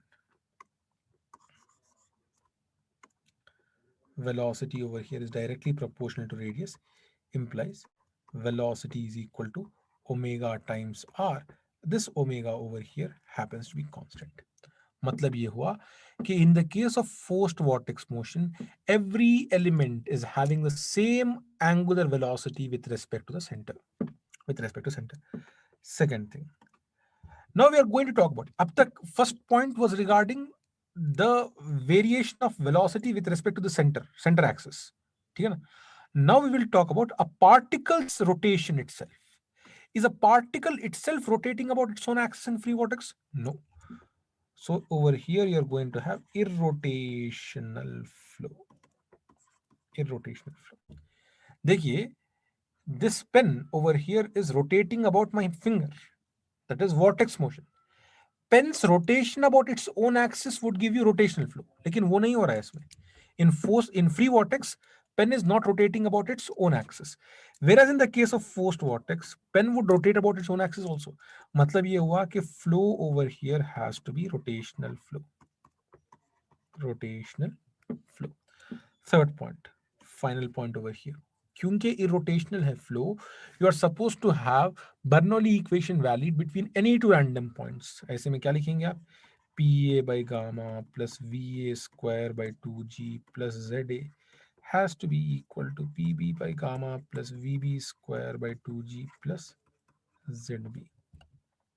Similarly over here. In this case, since the flow is rotational flow, you can't directly say Bernoulli equation is valid between any two random points. गलत हो जाएगा. Over here, PA by gamma minus, ये देखिए, please be careful over here. You're supposed to have minus VA square by 2G plus ZA has to be equal to PB by gamma. Again, you're supposed to write minus VB square by 2G plus ZB. VB square by 2G plus ZB. ठीक है? So this is the first part. I'm going to say three parts only. I'm going to talk about only three parts. उसमें से first part ये हो गया. This is the first part of your vortex motion. याद रख सकते हैं आप, very easily you can remember this thing. Even if you start learning it today also you can easily remember this thing. Okay, this is the first part. Second part जो है, it is a heart of vortex motion. Second part is the heart of vortex motion. क्या है? What is this? It is equation of pressure. Equation of pressure. देखिए, you have to appreciate one concept over here, that in the case of vortex motion, pressure is going to be a function not only of z-axis but also a function of radial axis. Pressure would vary with respect to radial axis as well as z-axis. Concept simple है. In whichever direction a body is going to have a fluid element is having acceleration, pressure will vary in that particular direction. ठीक है, फिर से repeat कर रहा हूं, चाहे तो लिख लीजिए आप इसको. In whichever direction a fluid element has acceleration, in that direction pressure will vary. पहले क्या हो रहा था? If you are taking a container, a fluid element was having an acceleration downward direction g था, इसीलिए pressure was varying only with respect to downward or vertical direction. When I'm rotating the entire fluid element or the fluid body, that time a radial acceleration, centripetal, centrifugal, याद होगा आपको सब, that is also developed. इसीलिए pressure has to vary with respect to r also. That is an extra term over here. In such a case, अब आपको याद होना चाहिए मैथमेटिक्स से, the value of dp has to be equal to dou p by, I'll take r first, dou r times dr plus dou p by dou z times dz. Dou p by dou z times dz. Okay, yahan tak everything is fine. One more thing is, please remember, this term is supposed to be, density times acceleration and density times acceleration. Rate of change of pressure with respect to length is supposed to be density times acceleration. अब ये क्या है? ये है density times rho omega square r, और ये है density times g but with a negative sign. इतना ही है.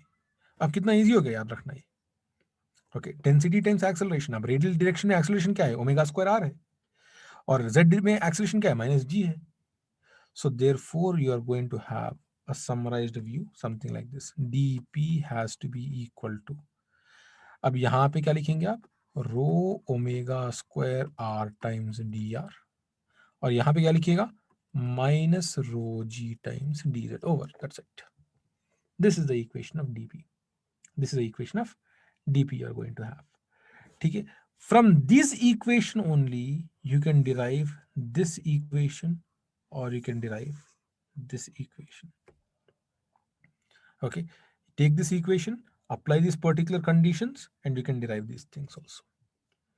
चलिए, this is the second part. Now come into third part over here. Derivation मत कीजिए, please don't do derivations and all right now. Third part, final part.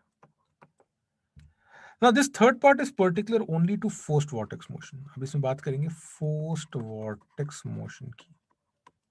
Forced vortex motion की. You are supposed to remember two formulas, A bit, B bit. Two formulas. The formula is, whenever you create a forced vortex motion, जब भी आप whirlpool create करते हैं अपने bucket के अंदर, you are going to see some kind of a image like this. Okay, in this particular image you are seeing there is some radius, there is some height, r है और h है. इन दोनों के बीच में क्या relationship है? What is the relationship between these two things? That relationship between radius and height is given by h is equal to r square omega square by 2g or equal to v square by 2g. That is the relationship. Okay, so this is regarding the relationship. अच्छा, अब इस cup का, this cup over here is forming a volume. That volume is called as paraboloid. The volume of paraboloid is equal to how much? I have derived all these things in your class, don't worry. The volume of paraboloid is equal to half the volume of circumscribing cylinder. It is equal to half pi r square h. That's it. Finish. Vortex motion इससे ज्यादा मत पढ़िए आप. Just remember this thing. पहला point है classification. दूसरा point है वो तो प्रेशर इक्वेशन है. थर्ड पॉइंट ओवर हियर और third part over here is regarding forced vortex motion.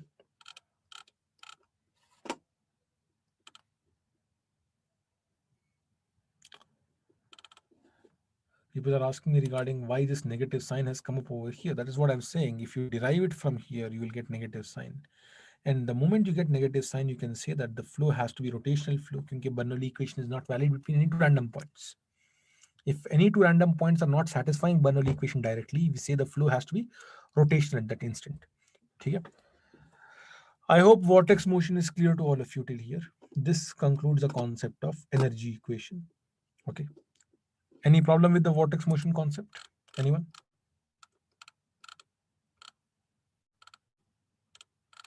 Fine. Chaliye. Now I am going to start the next topic, that is the topic of momentum equation. Momentum equation.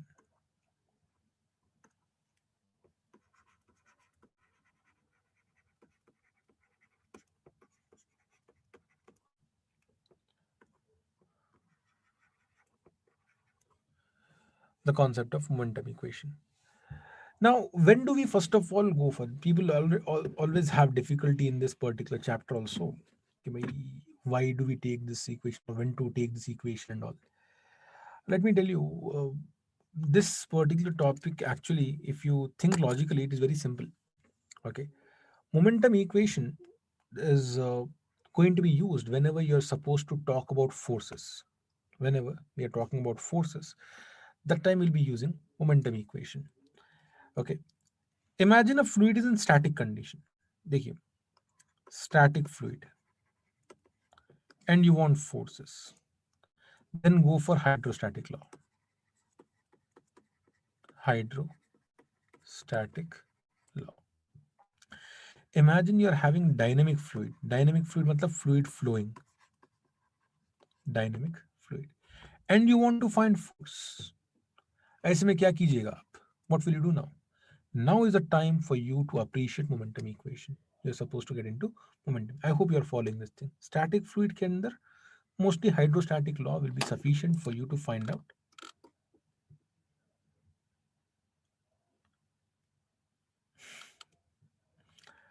The latest question is very interesting. Is it clever to leave? I would remove the word clever and I would rather use, is it reasonable to leave the fluid mechanics from this part if it feels difficult?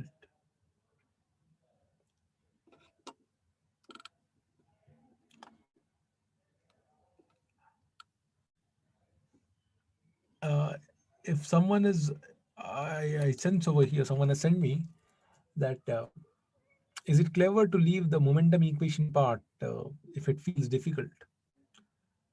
Uh, you see, it is actually for civil. Okay. I wouldn't say so because questions are coming from these topics.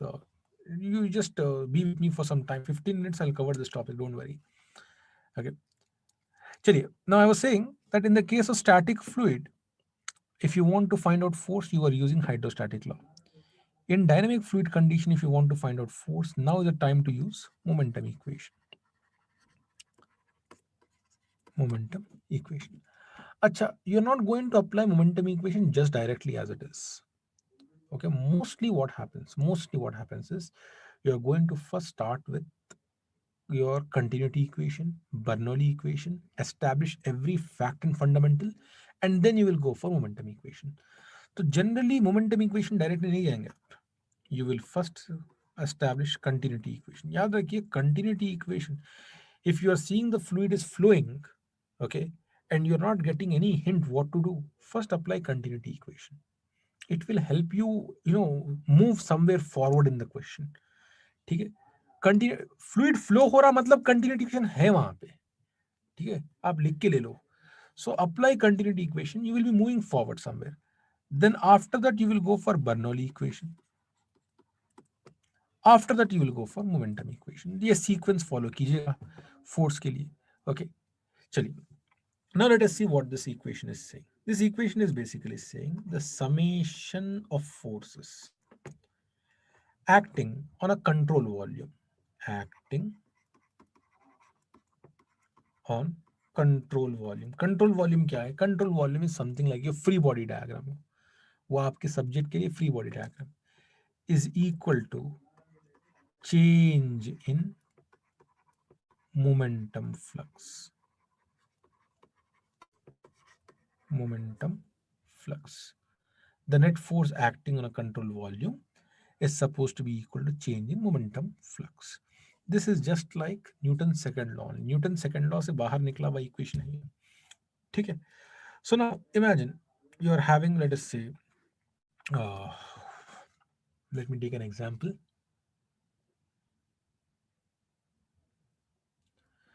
One moment, please. Let me try to recollect something. Generally, जो है most commonly asked questions, common questions are on bends in pipes, nozzles, or these kind of cases are there. So imagine you are having some kind of bend. You're having some kind of bend in a pipe. Okay, there is a bend in a pipe, and you are holding over here something. You're holding some. There is some clamping device. Let us say. I want to find out how much force is acting on this clamping device. कितना force act कर रहा है clamping device पे. So first step over here is draw control volume. Control volume. So control volume basically is the same volume over here. Mostly whatever diagram is given to you, that itself will behave as your control volume. After drawing control volume. Next thing, what will you do? You will look for what are the various forces over here. क्या है various forces over here? Please understand, the first force you're supposed to talk about over here is pressure force. Pressure force is there. The moment you are having an internal flow taking place, pressure is not constant throughout. Maybe pressure is varying. And one more thing, please understand, pressure is always compressive in nature. That means you're going to have P1A1 over here and P2A2 over here. Pressure is always compressive in nature. Pressure हमेशा दबाएगा. आप ये मत समझिए कि flow is taking place forward, so in the second section, pressure will be in forward direction. नहीं, pressure is always pushing.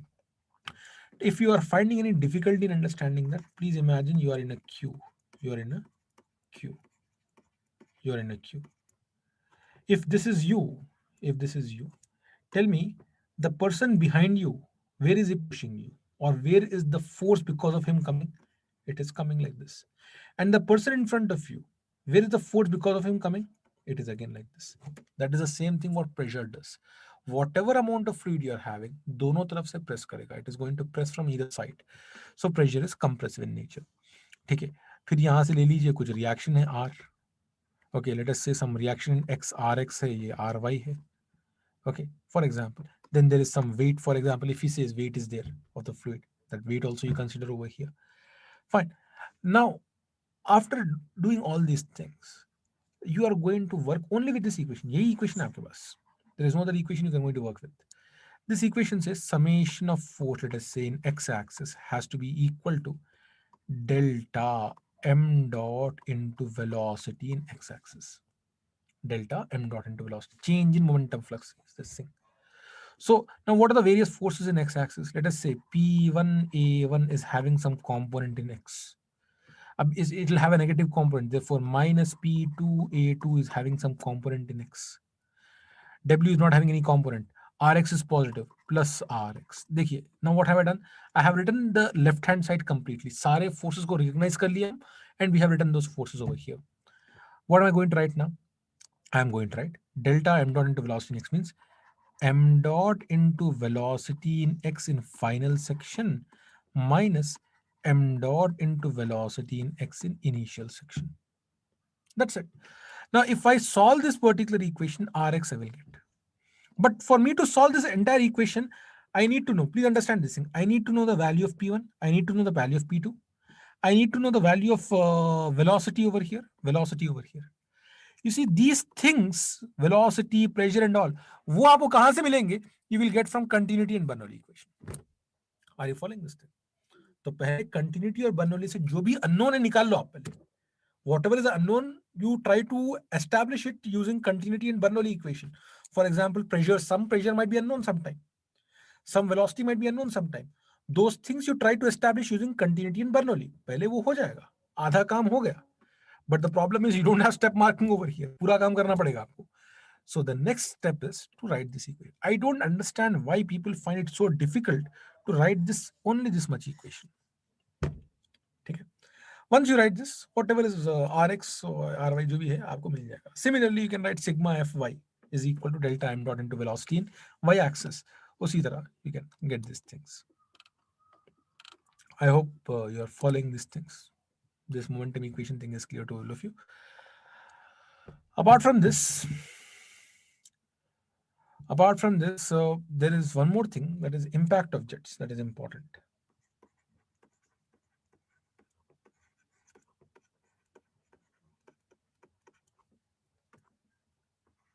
Impact of jets.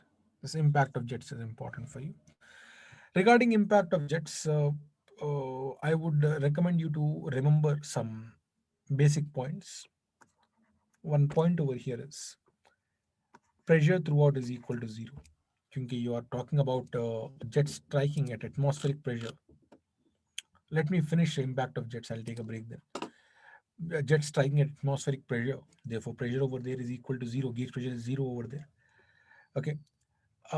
Next thing, there are some kind of assumptions. If you remember, the assumptions were the jet remains unbroken. Okay, and the jet is going to have a 0 acceleration due to gravity if it is horizontal. If the jet is horizontal, no acceleration due to gravity and all those stuff. Right. One important thing you are supposed to remember is that mass flux is taken in relative terms.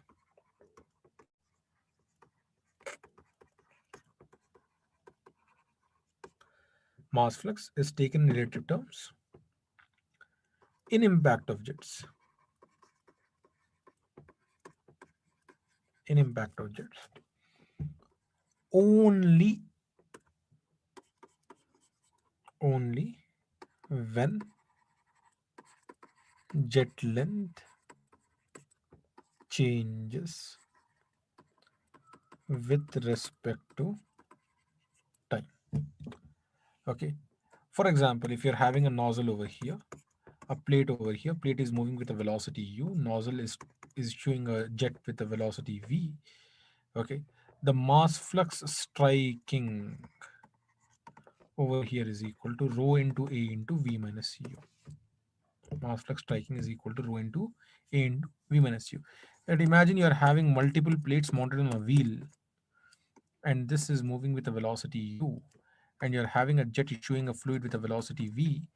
Mass flux striking is equal to rho into a into v. If jet length, देखिए, this plate goes, other plate would come over here. Jet length is not changing. If jet length does not change, then the mass flux striking will be absolute only. ठीक है ना? This you have to remember. Next thing, there are 4 things that come in sequence over here. Okay, there are 4 things which generally come in sequence. Those 4 things are, first thing, force. The moment jet strikes, it is going to impact and create a force. Okay, first thing is force. Second thing, if the plate is moving, then there is a possibility of work done. So force की वजह से you are going to have work done per unit time second. Work done per unit time or work done per second. Okay, ठीक है. For you to do work, you first of all required some kinetic energy. Without any initial kinetic energy, there's no possibility of you doing work, right? So initially kinetic energy is required. अच्छा, ये kinetic energy per second जो है, that is equal to half m dot into v square, which is equal to, ये m dot absolute होना चाहिए हमेशा, because initially you are measuring over here, that is equal to half rho a into v cube. Finally, this over here is your output and this over here is your input. So eventually you are going to have over here efficiency, which is equal to work done per second divided by kinetic energy per second. This is your efficiency. Okay, this sequence you're supposed to follow. Fine. There are various cases on impact of jets. You can just refer to those cases once. I have given a detailed explanation regarding each of those cases. There is no possibility of mentioning them again over here. Okay? This is regarding the concept of impact of jets. I would, if anyone has a difficulty with this particular chapter, I would at least recommend you to just go through this particular slide once. Okay, I have tried to, in lesser words, try to establish how to use momentum equation. I hope it will be helpful for you. But don't straight away skip an entire topic, because whenever questions come from here, again, they come for 2 marks. The reason is, let me tell you, momentum equation questions are not small questions. They are not tiny questions. They are generally lengthy questions. So they have to give you 2 marks over there. So those questions have to come for 2 marks. Therefore, don't skip these things. It's not a choice kind of paper, right? Chali, take a break for 15 minutes. I'll refresh myself and then we'll start again. Thank you.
Yes, good morning. Let me know if my voice is audible.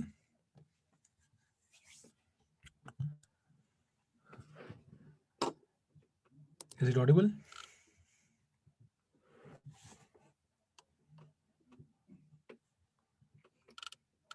Yes, let us start then. Someone is asking regarding angular momentum or moment of momentum equation.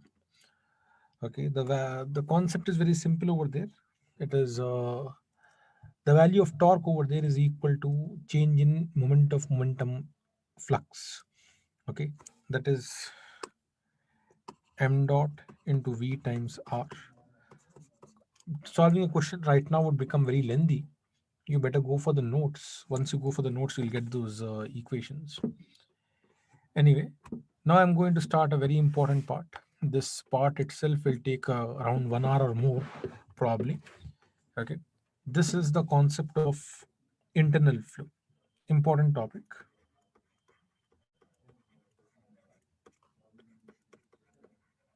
Internal flow. In this internal flow, you're going to have three chapters combined. The first chapter happens to be laminar flow. Second chapter has to be flow through pipes.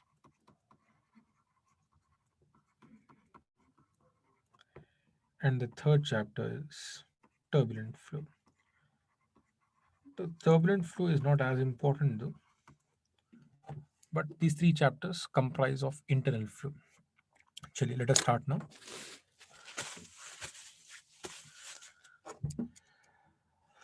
First of all, we have to establish some fundamentals of internal flow. Okay. Fundamentals of internal flow comprise of 5 points. Okay, 5 points we are going to discuss. Let me write over here. Fundamentals of internal flow through pipes. Steady and fully developed. Steady and fully developed.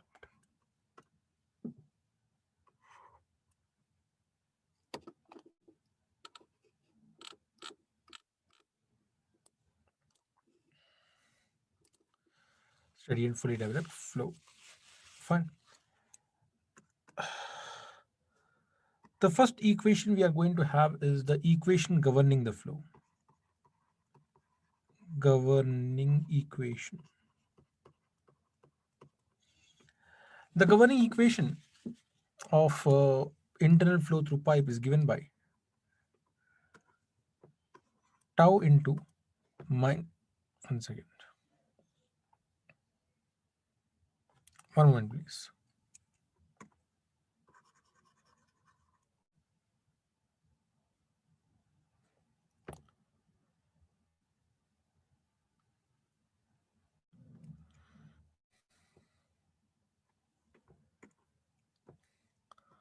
R into minus dp by dx is equal to d by dr of r times tau.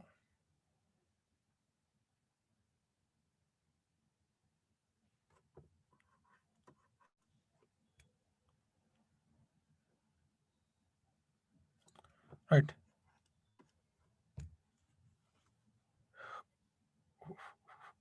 One moment, please. Yeah, r into minus dp by dx is equal to d by dr of r times tau. This is the governing equation. This minus dp by dx over here is called as, or dp by dx over here is called as pressure gradient. Pressure gradient. And tau over here is shear stress. Tau over here is shear stress. This is the governing equation. Second thing, regarding pressure gradient,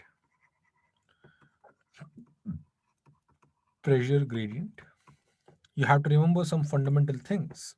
That is, pressure decreases linearly with respect to length. Therefore, the value of minus dp upon dx is equal to P1 minus P2 divided by L. That is, P1 is the initial pressure, P2 is the final pressure. We also write it as delta P by L. Okay, delta P over here is known as drop in pressure. Drop in pressure. Okay. Now, third point over here is regarding the concept of shear stress. It is regarding the concept of shear stress.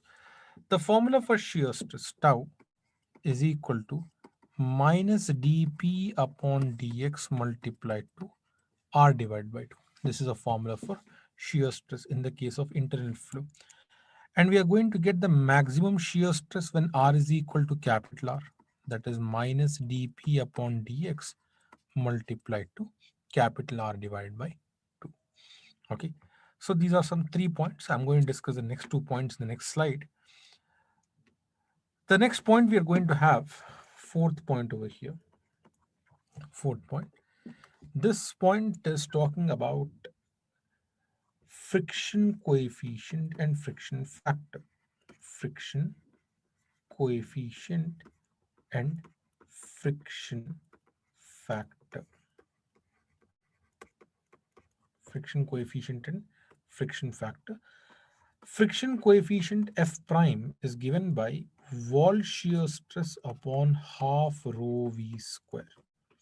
Okay, wall shear stress or dynamic pressure is going to give you friction coefficient.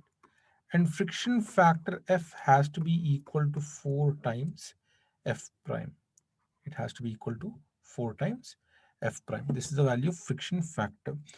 This friction coefficient is given after the name Fanning's coefficient of friction, and this over here is known as Darcy friction factor. Darcy friction factor. Finally, one more thing is regarding the concept of head loss or major head loss in internal flow. Major head loss in internal flow. Major head loss in internal flow. The formula for major head loss in the case of internal flow is given by Darcy-Weisbach equation, which says head loss is equal to FLV square by 2GD, also equal to 1 by 12.1 FLQ square upon D power 5. This is the major head loss in the case of internal flow. Now, these 5 points, they comprise of the basics or the governing equations of internal flow. ठीक है, सिर्फ 5 points है. Fine. All these things. Now, directly these points might not be that important for solving questions.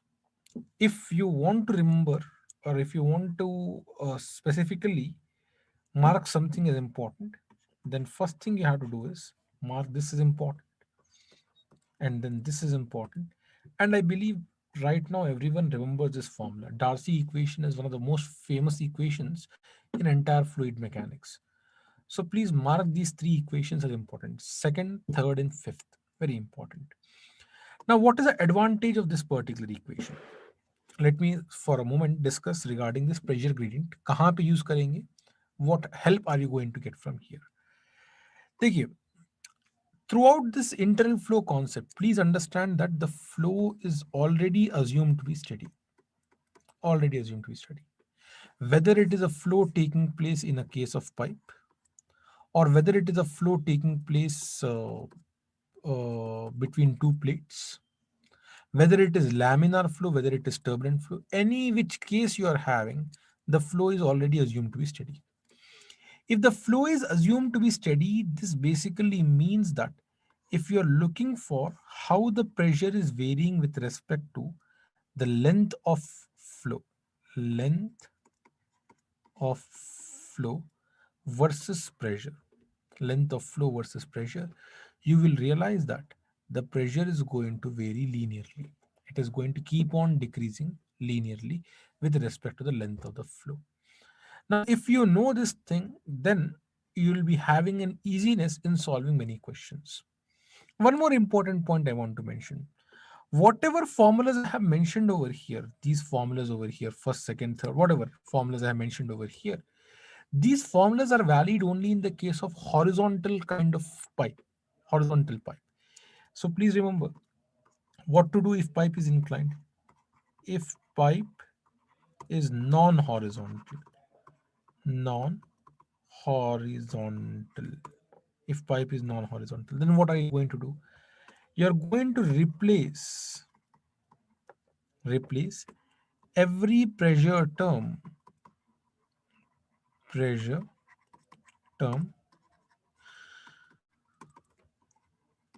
by its corresponding piezometric pressure.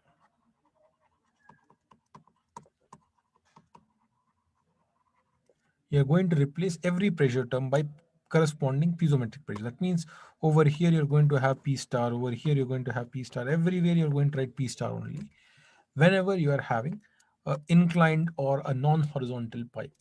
Okay? This is regarding the fundamentals of internal flow. Moving further, after having established this, we are entering into the next topic, which is laminar flow.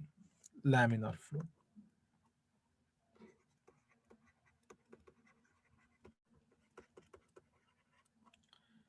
Laminar flow. Now, over here, you are going to have four types of laminar flows. First is pipe, second is plates, third is cuvette flow, fourth is creeping flow. Creeping flow. Okay, many formulas are there, but I would not ask you to remember all the formulas. If you remember very few formulas, you can develop any formula. Let us do one thing. I would recommend you to take a pencil and paper or pen and paper, and let us start writing formulas together. ठीक है? चलिए, all of you quickly take a pen and paper. I'm starting with laminar flow through pipe. This is the first thing I'm starting with. Okay.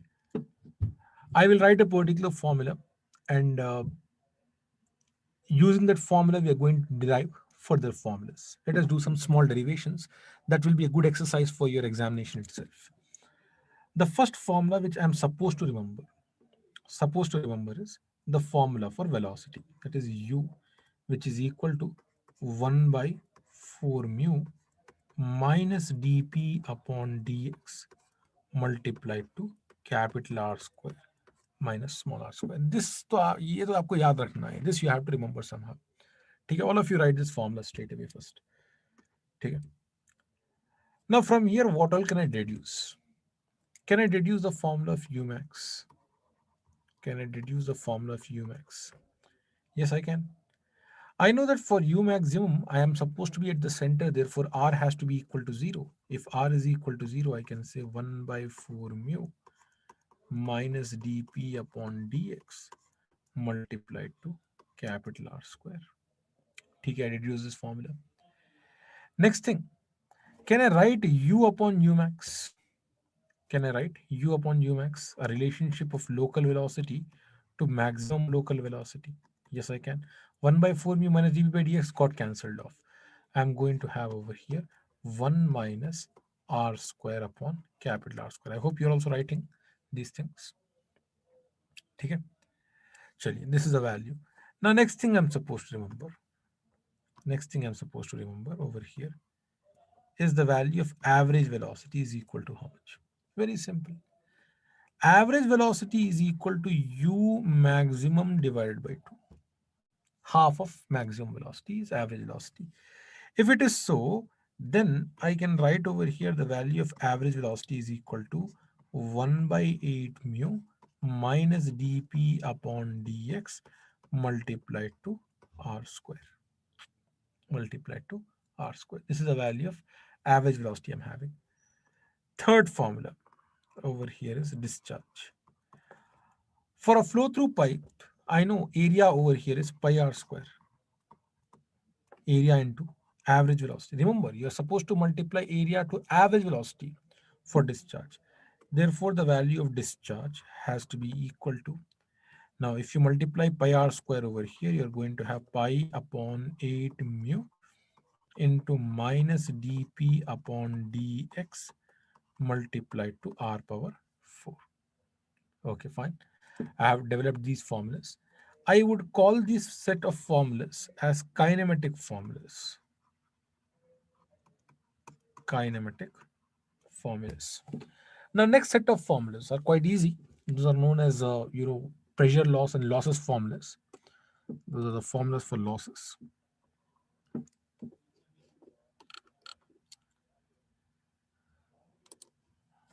Someone is asking me, how do you find out the value of minus dp by dx? Okay, somehow you are going to get the value of minus dp by dx. He will either give you in the question or he will indicate you the value of minus dp by dx by using some other thing. Don't worry, you'll get it anyway. Next thing, I want to find out the value of pressure drop, which is basically known as Hagen-Poiseuille equation. Delta P is equal to how much? Now comes the importance of these things. For delta P, I can say minus dP by dx is equal to delta P by L. So I can say delta P by L is equal to minus dP upon dx. Minus dP upon dx, which implies, now let us say in this equation I'm writing delta P by L. So V is equal to 1 by 8 mu into delta P by L multiplied to R square, which implies the value of delta P over here is equal to 32 mu VL upon D square. Similarly, if you want to write from the point of discharge, you can say delta P is equal to 128 mu QL by pi times D power 4. Okay. From here I got the value of delta P. Next thing, what is the formula for friction factor? Try to remember this thing. Friction factor, probably most of you might be knowing it already. It is 64 by Re. In the case of laminar flow, it is 64 by Re. Try to remember this thing.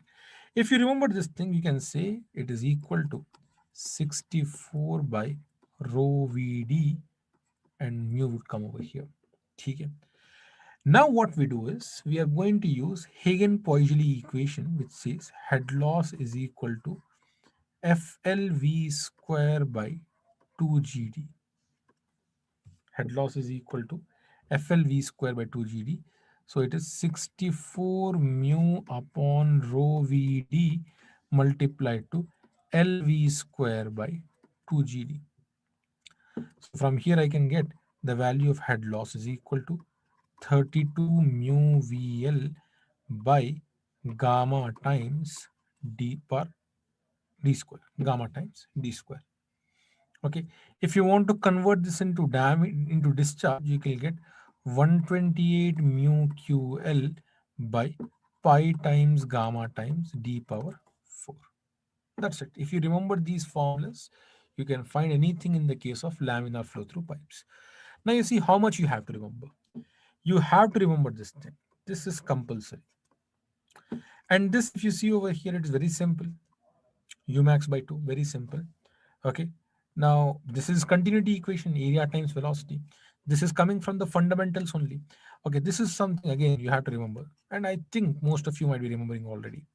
Hagen-Poiseuille equation, sorry, Darcy-Weisbach equation, everyone knows.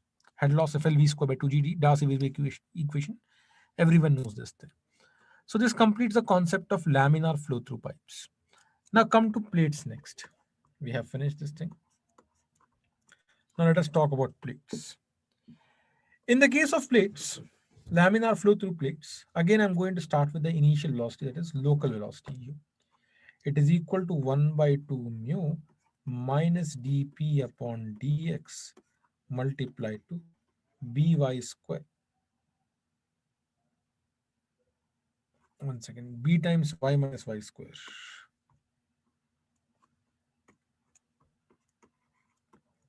B times y minus y square. Okay, b over here is the distance between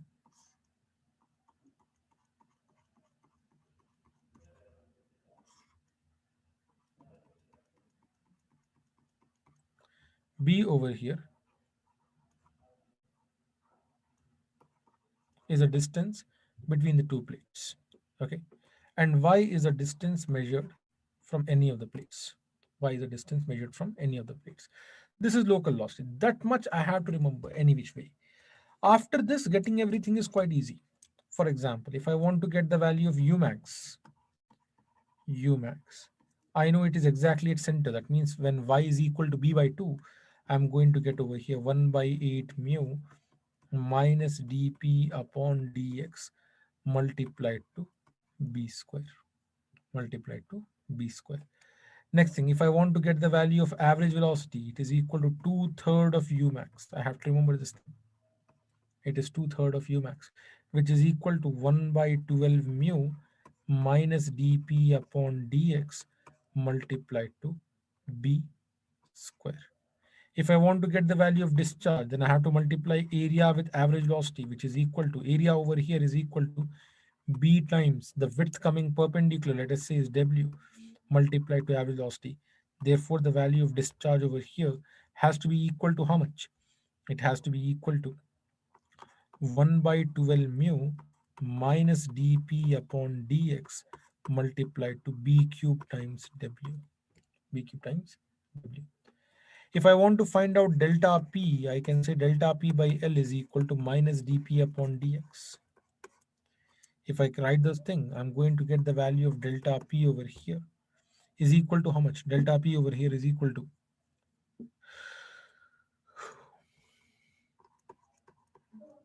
12 mu VL upon b square, or it is equal to 12 mu QL upon b cube times w. This is delta p. Fine.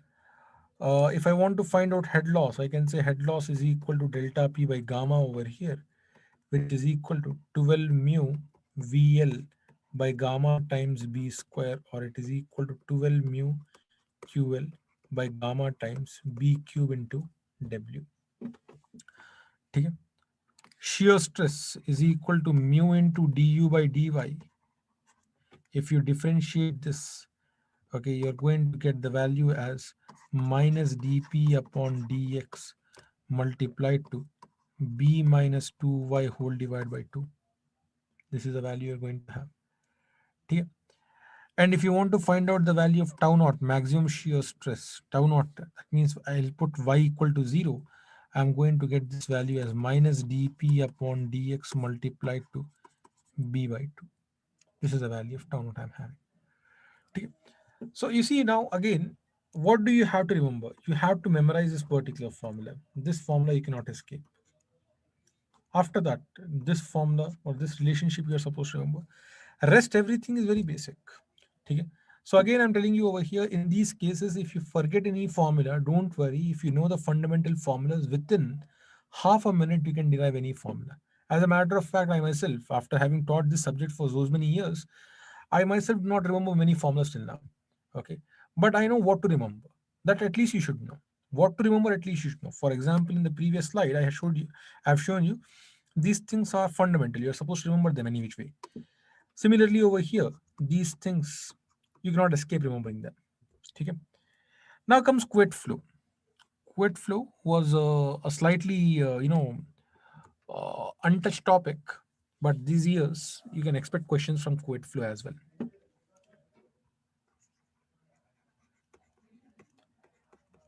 Now what I'll do is I will not talk about quit flow first of all. I will talk about simple quit flow. I will talk about simple quit flow.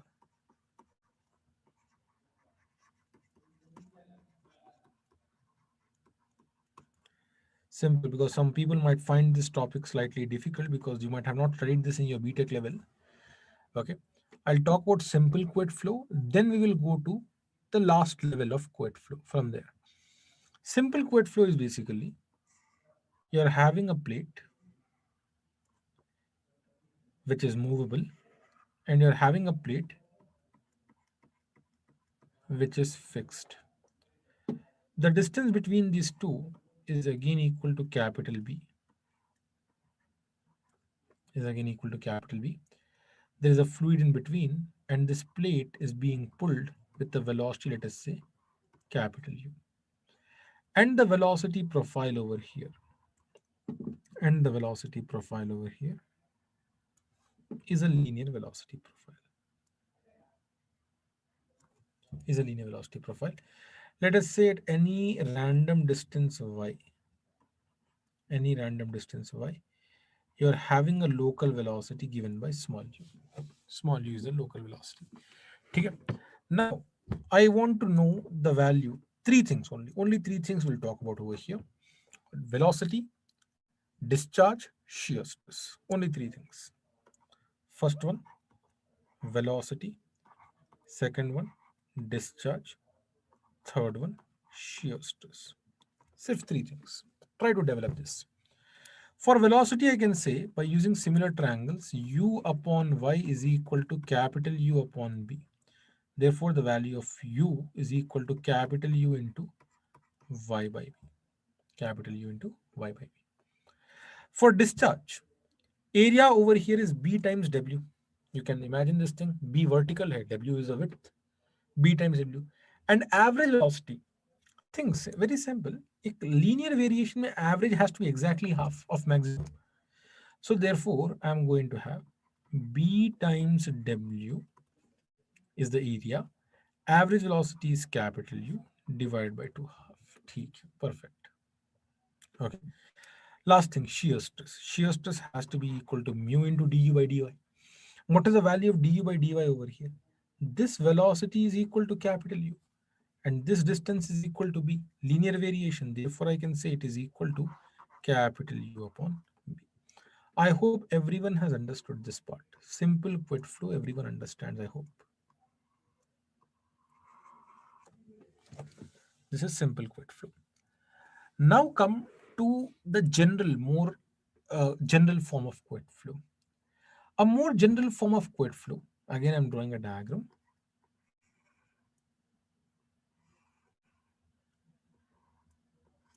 Imagine this is a plate you're having.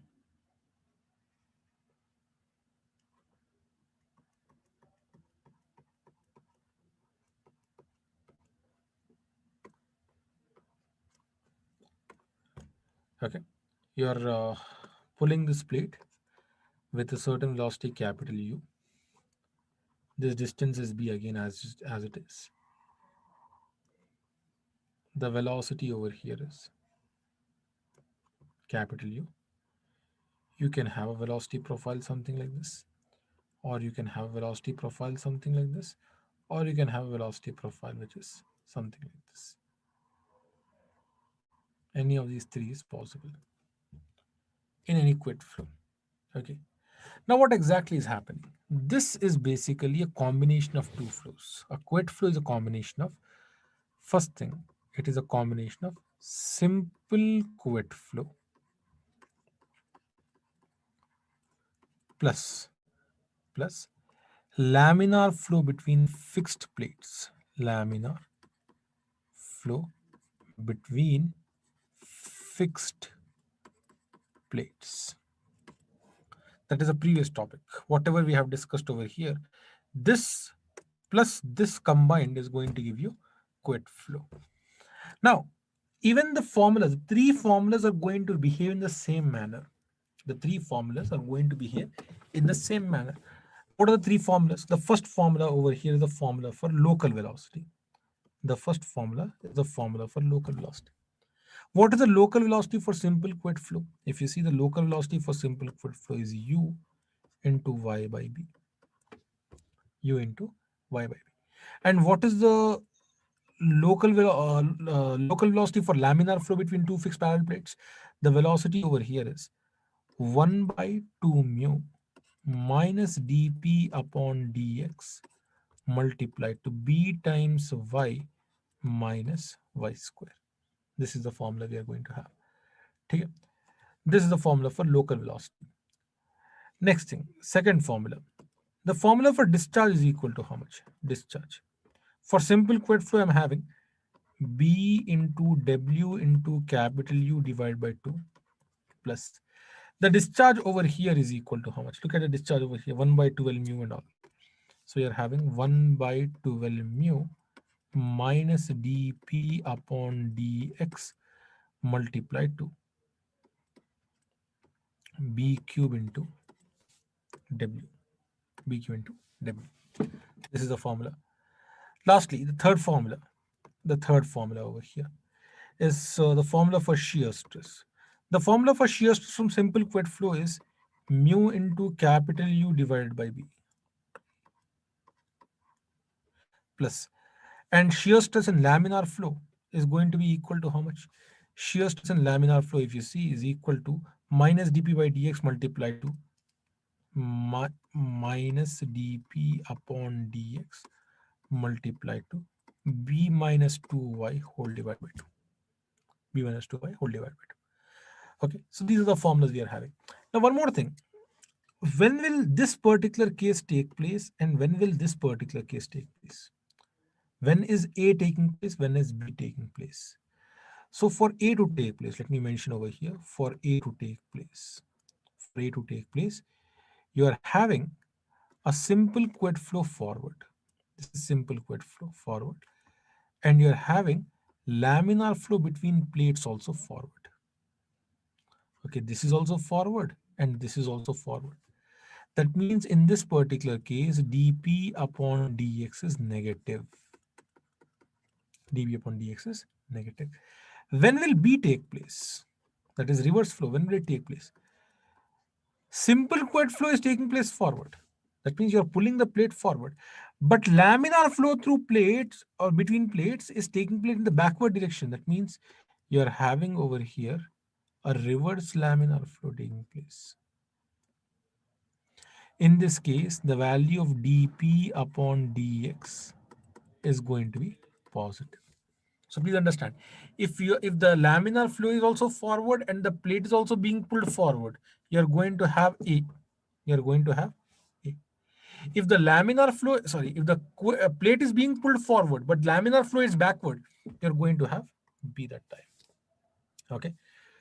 Again, this one slide is sufficient. One particular page is sufficient for you to revise entire quid flow. Don't read anything beyond this in quid flow. Sufficient. You can manage everything. Would entire syllabus be completed by 1 o'clock? See, I did not come with an. It's not possible to complete everything. You see, whatever is completed, complete it. That is the logic. But I'm giving importance to whatever important topic is there. Okay. Regarding hydraulic machinery, I will just revise the notes I have given previously. Okay. Hydraulic machinery and dimension analysis. I will just revise the notes, whatever I have given you, because yesterday only I was, going through those notes. I saw the notes were more than sufficient. Everything was written perfectly, and they are more than sufficient for your what do you call revision purpose. Okay, with this we complete the concept of laminar flow. One second. Creeping flow is a flow where you are having Reynolds number less than or equal to 1. That is creeping flow. It is also called as what do you call Stokes flow because it obeys Stokes law. Okay. Chaliye, moving further. Now I'm entering into the concept of flow through pipes.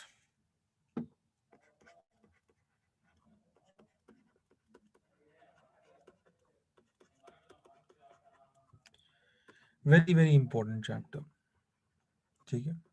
Very important chapter. Again, from here, there's a good possibility of questions coming. If questions come from this chapter, they won't come from laminar flow chapter. Okay. If question comes in laminar flow, there is not a good chance of question coming from here. What all things are you supposed to study in this flow through pipes topic? The first thing you're supposed to study is regarding the concept of losses. Second thing you're supposed to study is the concept of connections in pipes. These two things are primary things. Apart from this, you're going to have grade lines. You're going to have siphon. You're going to have, hydraulic power,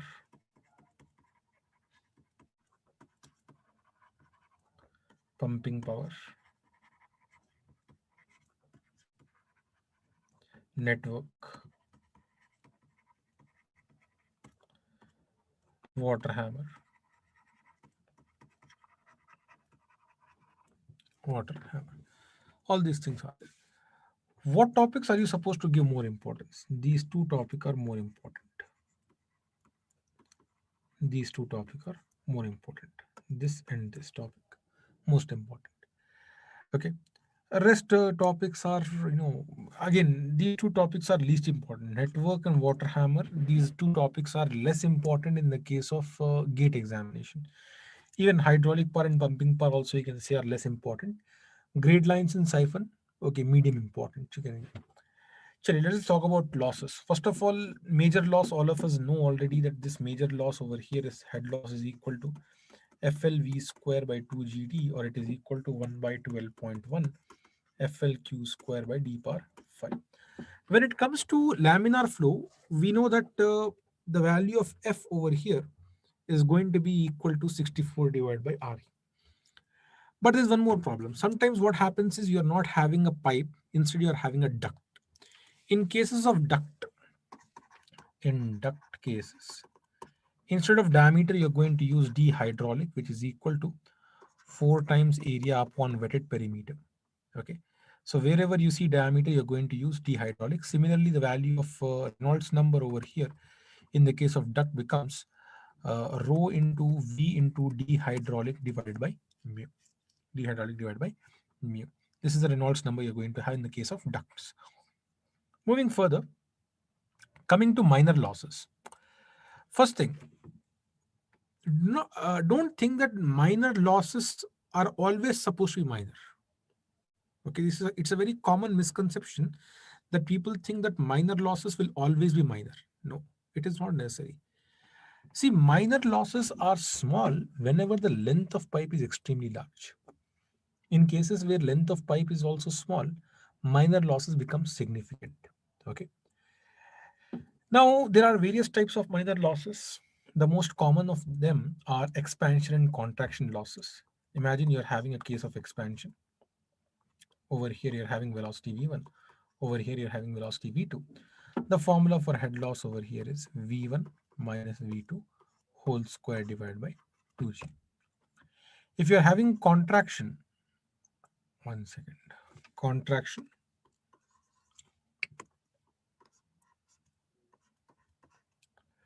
let us say velocity is V1 over here, velocity is V2 over here. Okay. The formula of loss over here, the formula of head loss over here is equal to V square by 2G multiplied to 1 by Cc minus 1 whole square. 1 by Cc minus 1 whole square. This is the formula for minor loss in the case of contraction. Now, apart from this, you are having, entry loss or exit loss.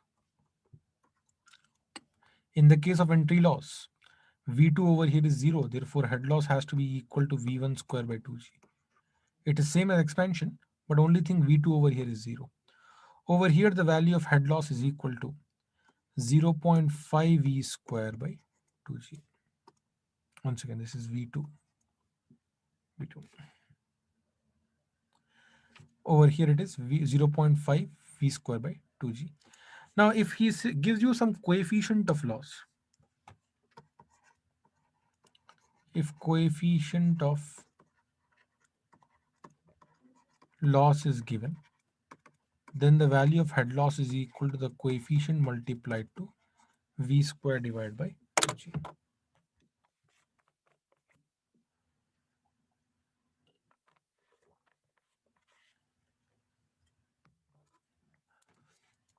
Coefficient to V square by 2G. This is regarding the concept of losses. You are supposed to remember the formulas. Very simple formulas.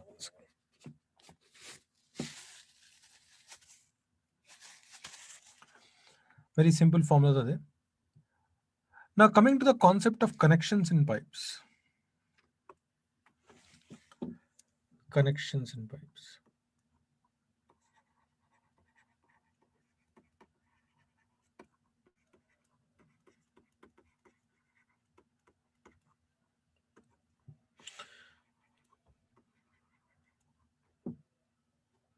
There are two types of connections in pipes. First one is known as series connection.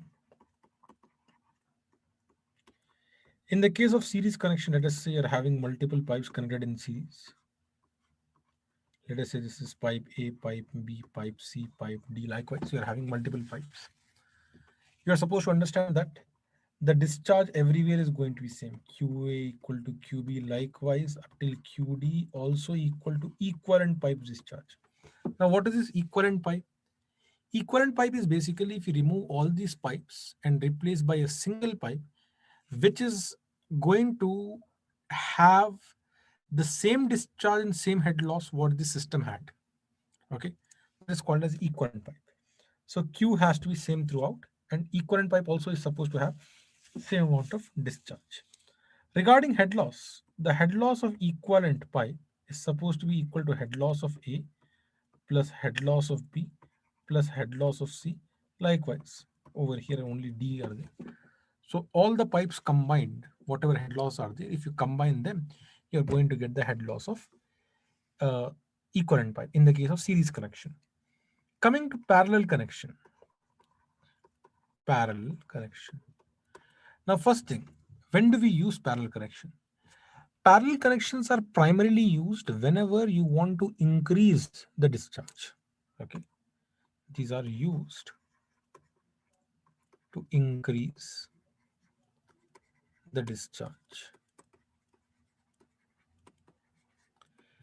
You might have seen that if you have observed in some buildings when flow rate through a tank is very less due to various reasons, that time people go for parallel connections also. Okay, it increases the discharge.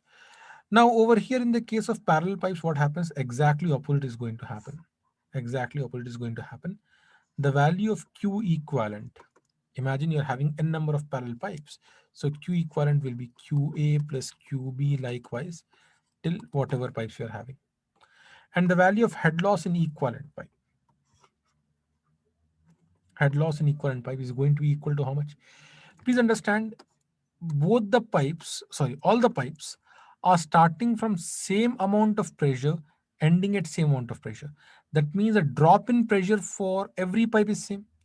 If drop in pressure is same, the value of head loss is also same. That means it is equal to HA, it is equal to HB, likewise it is equal to H. All the head losses are going to remain same in the case of parallel connection. Okay, exactly opposite is happening over here.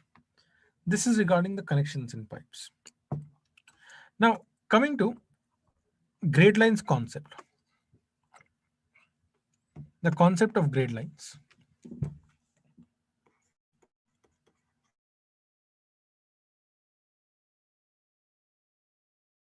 Two types of grade lines. One is known as hydraulic grade line. Hydraulic grade line. The second one is known as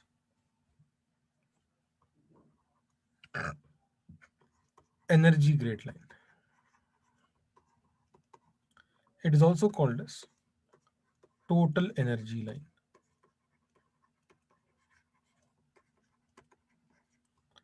Energy grade line is also called as total energy line. Now, imagine you are having some kind of passage. You are having some kind of passage. This, let us say, is EGL ideal. This, let us say, is EGL actual. Whatever the difference between these two is supposed to be equal to head loss. It is supposed to be equal to head loss. Let us say this is your HGL, hydraulic grade line. Whatever the difference between these two is supposed to be equal to V square by 2G. It is supposed to be equal to V square by 2G. Let us say this is your datum head. Datum head. Sorry, datum equal to reference datum. Datum equal to 0. This, let us say, is going to be equal to your datum head Z, and this is supposed to be equal to P by gamma. P by gamma. Now, if you observe that P by gamma is basically starting from P by gamma is starting from whatever position you are taking up till HGL. That means if HGL is intersecting flow, if HGL is intersecting flow, at the point of intersection, you can't have any P by gamma. So P by gamma is 0. So pressure is equal to 0 where HGL intersects the flow. Intersects the flow. So wherever HGL intersects the flow, over there is no scope of going up. So P by gamma is going to be equal to P is equal to 0. Imagine HGL is going down. So my arrow will be downward. If my arrow is downward, that means P is going to be less than 0 where HGL is below the flow. Below the flow. Wherever HGL is below the flow, P is supposed to be negative. Okay. Now, whenever questions appear in the case of grade lines, numericals appear in the case of grade lines, I would recommend you straight away convert that question into Bernoulli equation question and start. You'll be able to solve it very easily. Okay. Chali. Moving further.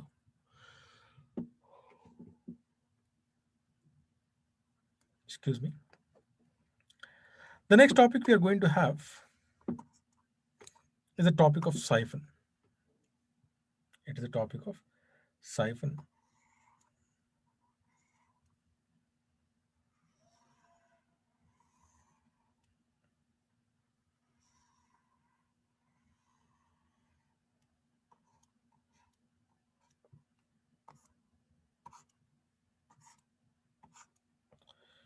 Imagine you're having some kind of an uphill pipe. Flow has been already established. This particular point is called as summit. And this pipe is called as siphon pipe. This pipe is called as siphon pipe. Flow, let us say, has been already established over here. Okay. Now,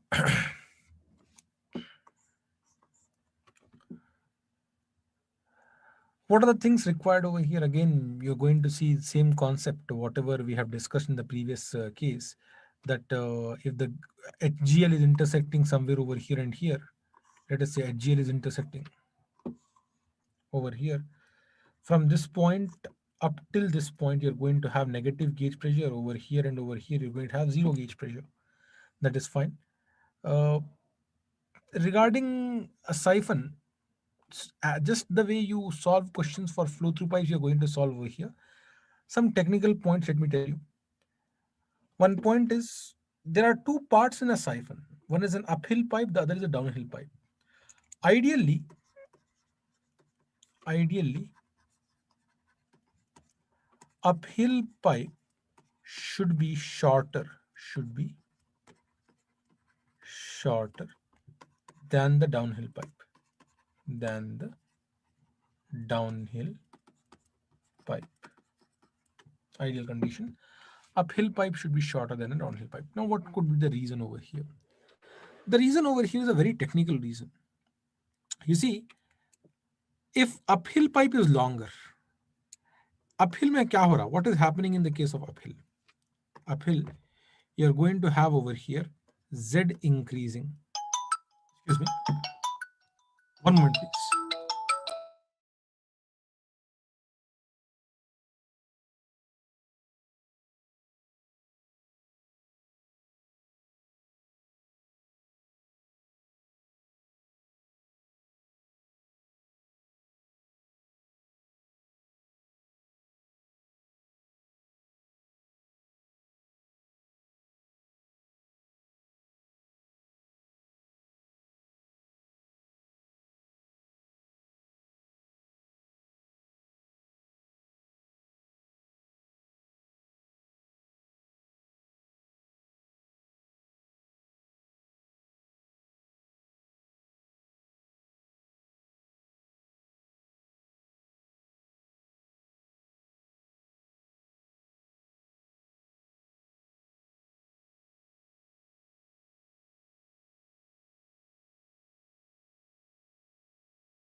Excuse me. I'm sorry. Now, what happens in the case of uphill pipe? Why should uphill pipe be shorter than the downhill pipe? The reason is, in the case of uphill pipe, your datum is increasing and losses are also increasing. देखिए, अब datum is increasing, that is going to result in pressure decreasing, and this is also going to result in pressure decreasing. That means the decrease in pressure is created by two factors. दो factor pressure को decrease कर रहे हैं. Two factors are decreasing pressure. Now coming to downhill pipe, datum is decreasing and head loss is increasing. Head loss तो हमेशा increase करता जाएगा. Now what is happening over here? Because datum is decreasing, pressure will increase, and over here pressure will decrease. So over here, the pressure is increasing because of one factor, decreasing because of one factor. Now tell me, in which case there is a possibility of cavitation taking place, or which is more influencing cavitation? Uphill pipe is more influencing cavitation. इसीलिए what you should do is, whenever you are designing a siphon, that time you should make the uphill pipe smaller, downhill pipe bigger. That is the thing. Okay. Apart from this, whenever you are having the pressure falling down below the vapor pressure, then cavitation takes place. Therefore, the summit should not be having pressure less than 7.3 meters of water. Okay. Apart from this, whatever siphon question is there, it is just like a pipe question. You just have to remember some points like this. Okay. Moving further, after siphon, hydraulic power and pumping power. Okay, within one slide we'll cover these two powers. Basic formulas hai. What is hydraulic power? Whenever you're having some kind of a power plant, let us say, with a penstock, nozzle, turbine. Turbine. This is a reservoir. There is some head available over here. The head available over here is H, let us say. There is some head available over here. Now, this fluid coming out of the nozzle is behaving as inlet power to the turbine. Whatever is the fluid coming out of the nozzle, it is behaving as inlet power to the turbine. Ideally, the power that is supposed to come out has to be equal to gamma into Q into H. Ideally, itna power aana chahiye. But the problem is, since penstock is going to experience a real flow, there should be some losses. Therefore, the power is supposed to now become gamma into Q into capital H minus head loss. The power is going to be slightly reduced. Capital H minus head loss. This is the amount of power. This power over here is known as theoretical power. This power is known as actual power. Actual power. Then there is something known as efficiency also. Efficiency is supposed to be equal to capital H minus small h whole divided by capital H. Capital H minus small h whole divided by capital H, which is equal to 1 minus small h upon capital H. This is the value of efficiency we are having. Okay. Now, there is a requirement of finding out, sorry, for maximum actual power,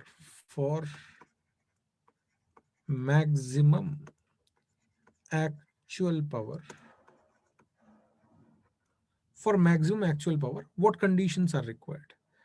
For maximum actual power, the first thing that is required over here is the value of small h, head loss, has to be equal to h by 3. H by 3. In other words, efficiency should be equal to 66.67%. That is when you're going to get maximum actual power. So if 1/3 of your gross head is sacrificed for losses, okay, capital H को gross head बोलते हैं. If 1/3 of your gross head is sacrificed for losses, then you are going to get maximum actual power. Apart from this, there is one more thing. The value of small d, diameter of nozzle, is supposed to be equal to, I am forgetting this formula.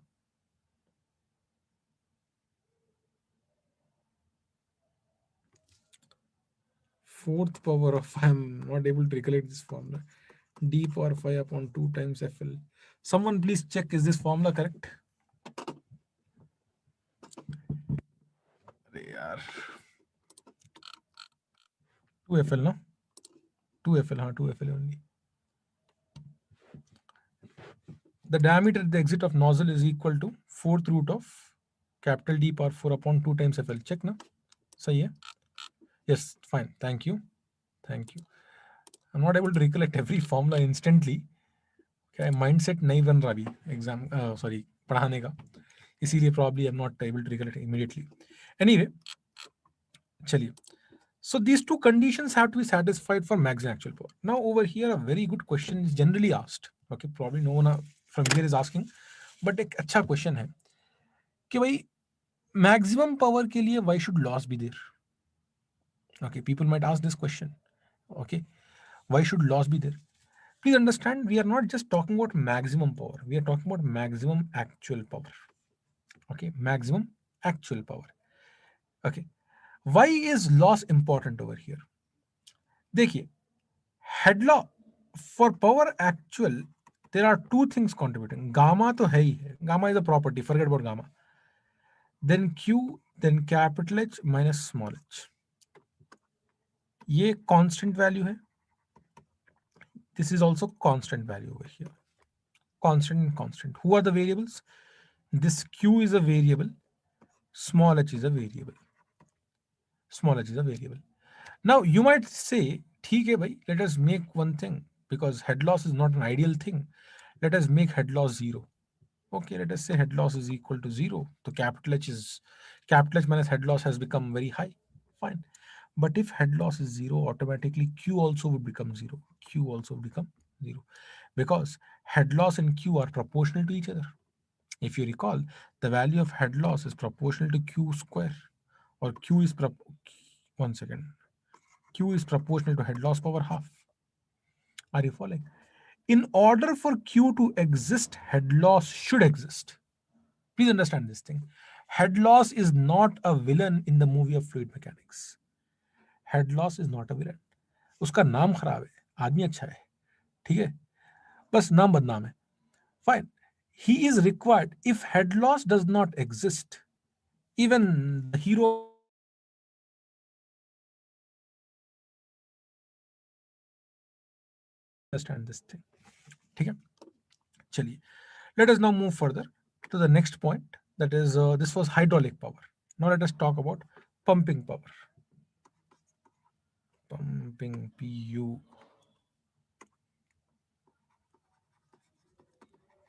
Pumping power. This is all the more easy actually. Imagine you're having some reservoir. You're having another reservoir over here. Reservoir A, reservoir B. We know that if we connect a pipe between A and B, what happens? Flow will take place from B to A. But now let us say I want flow to take place from A to B. If I want flow to take place over here, I'm supposed to install a pump in between. Now this pump is supposed to overcome the head difference. इसको capital H मान लीजिए. Pump is supposed to overcome the head difference. But sometimes what happens? Losses also are going to be there. So pump is supposed to overcome this head difference. Along with head difference, pump is also supposed to overcome the head loss. दो काम हो गया pump के. So now over here, the pumping power ideal case में losses नहीं है. Pumping power ideal is going to be equal to gamma into Q into pump is going to overcome only this H, therefore H. लेकिन actual condition में क्या हो जाएगा? Actual condition में pump is supposed to overcome this head difference. Pump is also supposed to overcome the head losses over here. तो उसको कितना power देना चाहिए? H से बढ़ के देना चाहिए. It's supposed to give more than H. So therefore H plus small h. This is a value. Okay. This particular slide completely covers the concept of hydraulic power and pumping power for you. Any doubts, anyone till here? I hope it is clear to all of you. Okay. One second, please. We have covered the concept of hydraulic power and pumping power. The next concept now. One second.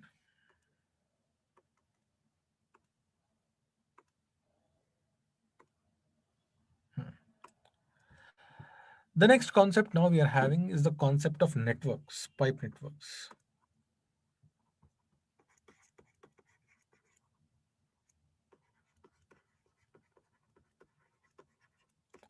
pipe network or pipe loop form. When a pipe forms a particular loop, let us say you're having some kind of a loop like this is slightly complicated.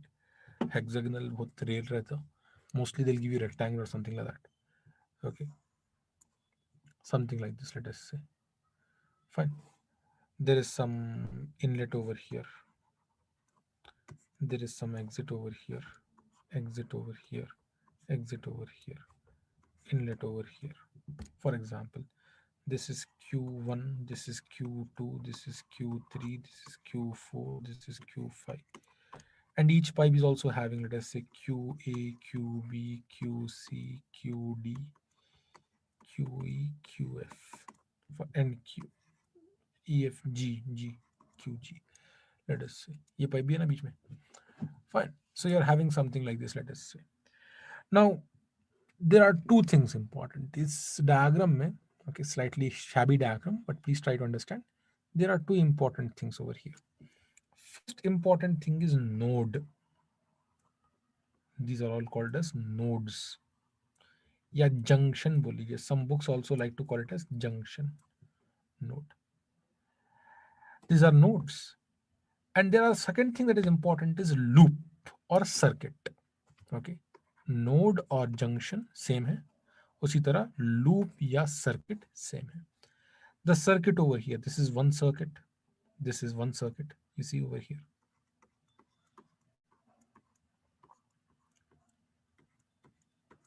This is one circuit. The other circuit is over here. Other circuit is over here. Two circuits are there. Now the logic over here is when you talk about nodes, whatever is the incoming discharge at a particular node must be equal to the outgoing discharge from that particular node. Whatever is coming in should be equal to outgoing discharge at particular node. Okay, that is the first point. Second point, for a loop, the net value of head loss in a particular loop must be equal to 0. The net value of head loss in a particular loop should be equal to 0. These two things are there. So if direction sense is not mentioned in the question already, you can assume some direction sense, and then you can, by trial and error method, you can do it. I have taken one question already in your classes, both recording class as well as the online class. You can refer to a question. Okay, just remember two things. Node पे net discharge incoming and outgoing same रहेगा. Loop के अंदर net head loss will be equal to 0. This is regarding pipe network. The last topic in this particular chapter happens to be the concept of what do you call, water hammer.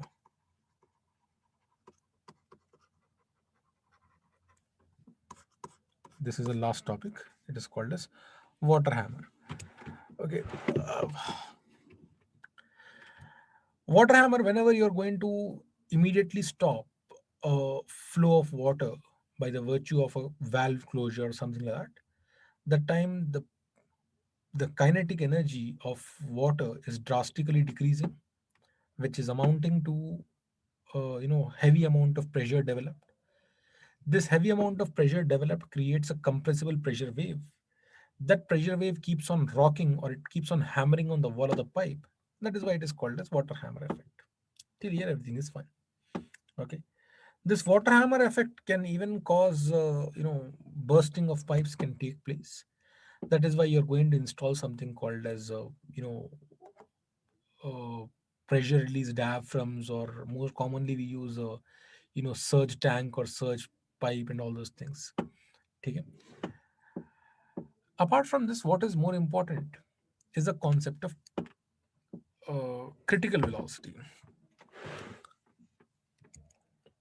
Imagine you're having a penstock of length L. The pressure wave is going to move with a velocity c. The critical velocity over here, critical velocity is the time, sorry, not critical velocity, critical time of closure. Critical time of closure, critical time of closure is the time taken by the pressure wave to propagate back and forth the penstock. So therefore it is 2L upon C. Actual time of closure is TA. The actual time of closure is TA. If the value of critical time of closure is lesser than the actual time of closure, you are in safe condition. This is known as gradual closure. Gradual closure. But imagine the critical time of closure is greater than or equal to actual time. That means you are very quickly closing this thing. You are into rapid zone, rapid closure zone, which is not favorable. Rapid closure zone. Now, in the case of gradual closure, the value of pressure water hammer is equal to water hammer pressure is equal to rho into V into L divided by T actual. Rho over here is density, V is the velocity of flow, which was there before you obstructed. L is the length of penstock, T is actual time of closure. Now, in this particular case, pressure due to water hammer is equal to rho into C into V. The value of C is equal to root over of bulk modulus by rho. Root over of bulk modulus divided by rho. The value of bulk modulus in the case of elastic pipes is given by 1 by effective bulk modulus is equal to 1 by bulk modulus plus d upon t times E. D over here is diameter of the penstock, T over here is thickness, and E over here is Young's modulus of penstock. Young's modulus of penstock. Okay, this is regarding the concept of water hammer effect. This much, if you remember, it is more than sufficient for your examination. So with this, we have completed the concept of flow through pipes also. Laminar flow is completed, flow through pipes is completed. The next topic now is turbulent flow, but let us quickly glide through turbulent flow. In turbulent flow, questions will come actually from flow through pipes only. If you see, one moment please. If you see turbulent flow questions, most of the questions are corresponding to flow through pipes only. What happens in turbulent flow? Let me just, I'm not going to go into details of turbulent flow the way we have gone into laminar and flow through pipes. Over here, what happens is the most important thing will be the value of F. F पता करना बहुत मुश्किल है. It is very difficult to identify the value of F in the case of turbulent flow. Very difficult to find out. Okay. For this, there are two methods. There are two methods. One method are semi-empirical formulas. Semi-empirical formulas. Semi-empirical formulas. For example, in the case of hydrodynamically smooth. Now, I hope you are understanding already what hydrodynamically smooth is. Hydrodynamically smooth, आपको already पता होना चाहिए अब तक. In the case of hydrodynamically smooth, you are having something called as Blasius equation. Okay, the value of F was equal to how much? 0.316 divided by RE power 0. क्या था यार? RE power 0.25 ना? Yeah, RE power 0.25 only, I think. Yeah, RE power 0. Perfect. 0.316 divided by RE power 0.25. Yeah, right. Thank you. And you are having Nicorad's equation. Nicorad's equation. Okay. So these are semi-empirical formulas.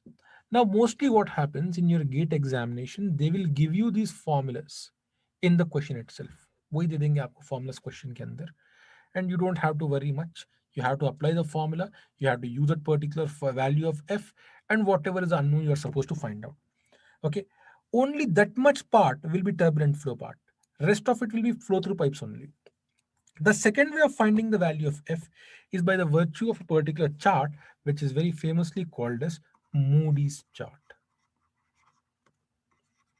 Moody's chart.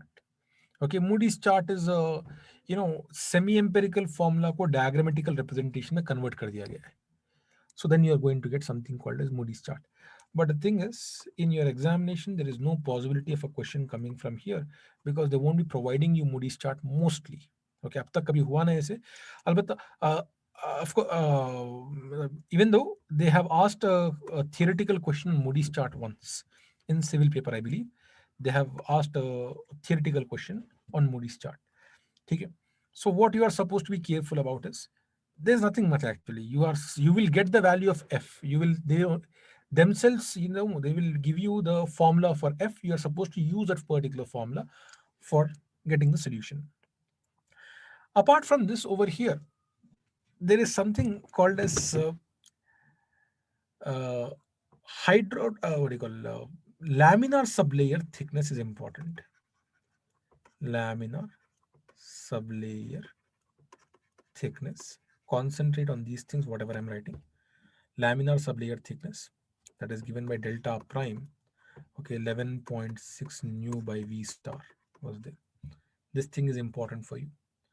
Okay, and based on this, you are going to have the concept of hydrodynamically smooth, hydrodynamically rough, or transition kind of cases. Those things might be important for you. Okay, please try to remember this particular formula and the formula for v star also. The formula for v star was equal to how much? V root over of f by 8 or root over of tau naught divided by rho. I'm writing this formula after 3 months, so it is becoming difficult for me also. एकदम click नहीं हो रहा. ठीक है? So this thing they might ask you questions on. Okay, and they might ask you questions on these things. Beyond this turbulent flow, mostly they won't ask you questions in this case. Okay? Don't spend a lot of time on turbulent flow, first of all. Next topic is an important topic. Next topic over here is boundary layer theory topic.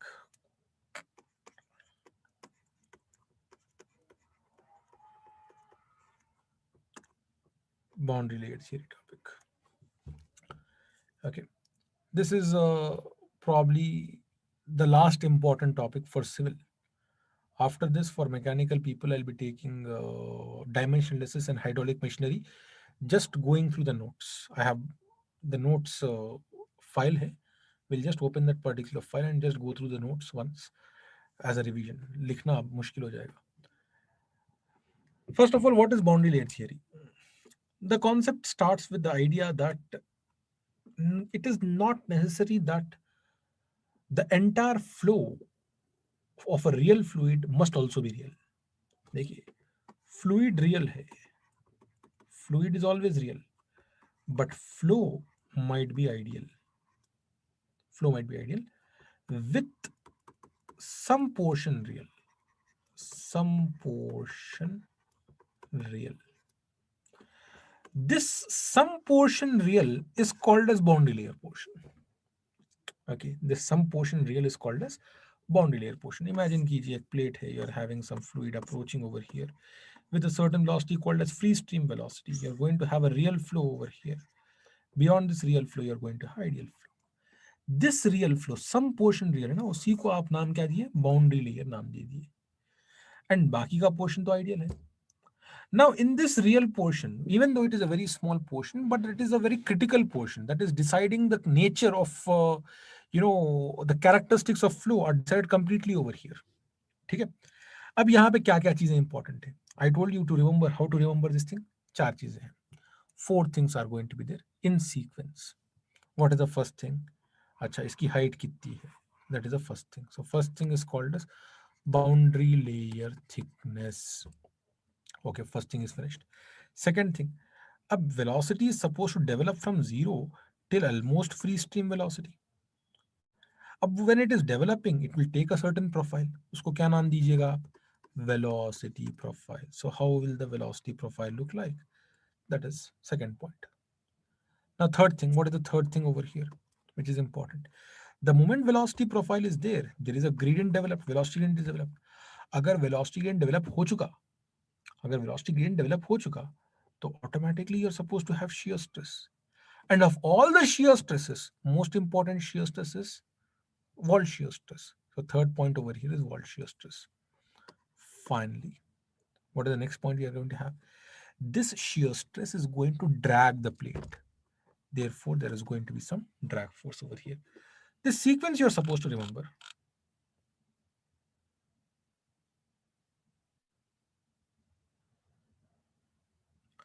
Manish Gupta, don't worry. I'm not writing anything wrong. Nothing is wrong over here. I can understand your, your fear, but it's only that I did not forget the subject. It's only that it is not clicking immediately. Okay. The last class I took of fluid mechanics was 20th October, and today is 23rd January. So it is more than 3 months. So immediate click नहीं हो रहा कुछ. ठीक है. Rest everything I am telling you, I am quite happy with myself. I'm still in form. I can start taking class immediately now. Okay, don't worry. चलिए. तो the last thing over here is the force of drag. These four things, if you remember the sequence, it will be very easy for you. Let us talk about each of these things individually now. बहुत important है सब. ठीक है, यहाँ से you will have questions coming in. I'm telling you, questions will come from here. Boundary layer thickness. Regarding this boundary layer thickness, what are you supposed to remember? What all are you supposed to remember? Over here, the value of delta. The value of, one moment, please. Thank you. चलिए, the value of delta over here is delta upon k is equal to x upon, or 1 second, same thing. Let me write it this way. Delta upon x is equal to k upon root over of Rex. This is a standard formula for laminar boundary layer. In the case of laminar boundary layer, this is a particular formula. Now, if you deduce some results from here, you will find that delta is proportional to x power half. So as I move forward, this is my x, this is my delta. As I keep moving forward, delta is proportional to x power half. This is what I realize. Now coming to velocity profile. Achha, one more thing. What is this k over here? K is a particular constant. Okay, the value of this constant, if it is not given, you are supposed to take it as 5. If nothing is given, you are supposed to take it as 5. ठीक है ना? Don't get confused. K is equal to 5 if not mentioned. If not mentioned. Now, velocity profile. There are two types of velocity profiles. One is an exact velocity profile, the other is an approximate velocity profile. Okay. Exact velocity profile, k is equal to 5, it is called as Blasius curve, which is slightly complex curve to analyze. Then we have approximate velocity profile where u is given as a function of y. Y kya hai? Y is this particular distance. Or u upon u infinity is given as a function of y by delta. U upon u infinity is given as a function of y by delta. That velocity profile will be given to you in the question. आपको दिया जाएगा. And I'm telling you, civil के अंदर ये हमेशा linear है. Whenever civil paper I see, now I see that mostly the velocity profile, not mostly, rather always the velocity profile is linear. Okay, very simple velocity profile they are given. Where are you going to use this velocity profile? This velocity profile will be immediately used in tau. Over here, you will say the value of tau naught has to be equal to mu into du by dy at y equal to 0. अब mu तो property है, it will be given to you. Du by dy will be completely depending on this velocity profile equation they will give you in the paper. Whatever equation they give you, from there you will find this out, then you will do this thing. Okay. Apart from this, there is one more formula for tau naught. That formula is tau naught is equal to Cf multiplied to half rho u infinity square, where Cf is known as your coefficient of friction, local skin friction coefficient बोलते हैं. Okay, you can refer to all the names I have mentioned in the notes. Okay, the value of the Cf is equal to how much? The value of Cf is equal to, for exact, only for exact, please mind you, only for exact, it is equal to 0.664 divided by Re.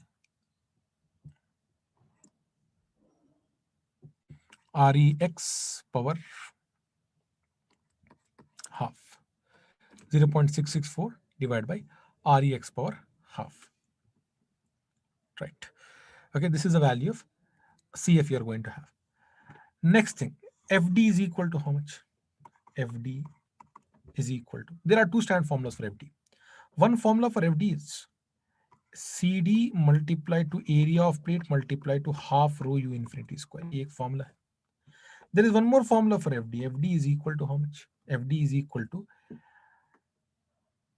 B is the width of the plate. The plate is going to have some width B. Let us say the plate is having some width B, multiplied to integral of tau naught times dx, ranging from where to where? 0 to L. Integral of tau naught times dx ranging from 0 to L. These are all the formulas for the basics of boundary layer. अभी तक we have seen only the first part of boundary layer. 4 equations याद रखिए, sequence याद रखिए. First is height. Second is along this height, how is the velocity varying? Acha, when velocity varies, du by dy is developed. So shear stress should be developed. So third point kya ho gaya? Shear stress. Because of shear stress, there will be some dragging force, dragging effect. That is the fourth point. Okay. So this is regarding the concept of boundary layer. Now comes the second part of boundary layer theory. The second part of boundary layer theory deals with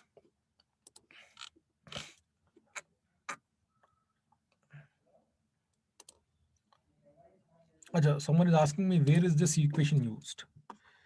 This equation is used if the value of CD is given to you or the formula of CD is given to you. Okay. Depending on what is the given data, you are going to use a formula. ठीक है ना? चलिए.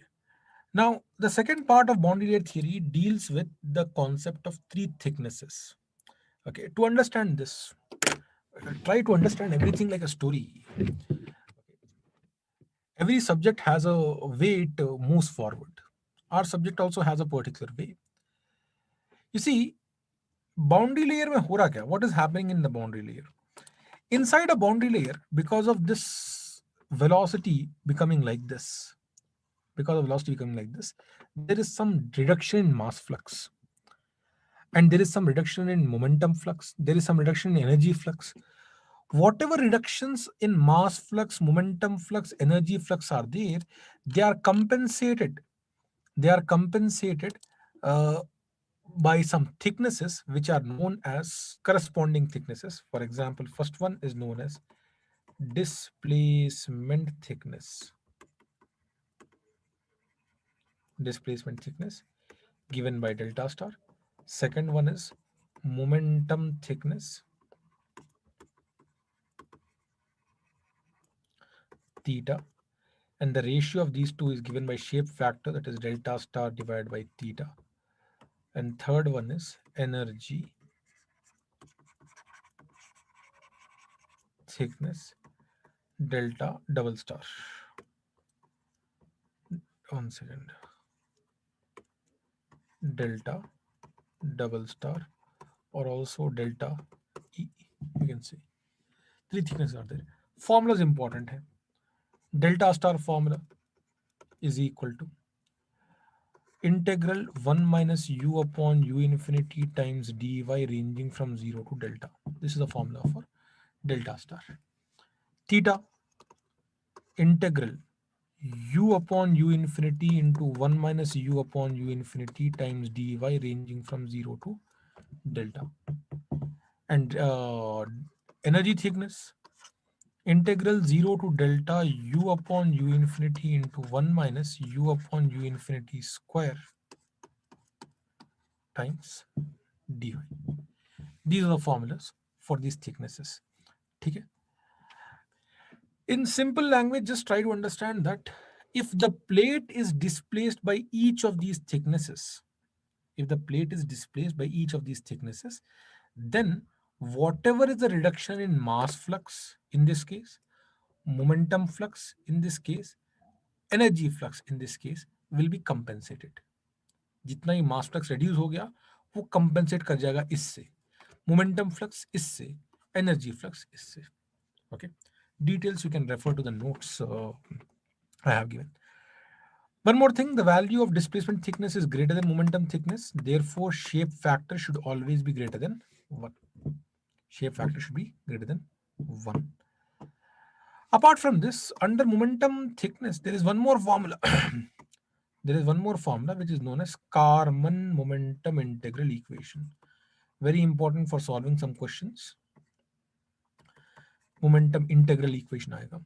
Okay, this equation says, it talks about the rate of change, or it talks about the relationship between wall shear stress and momentum thickness. It says that dou tau,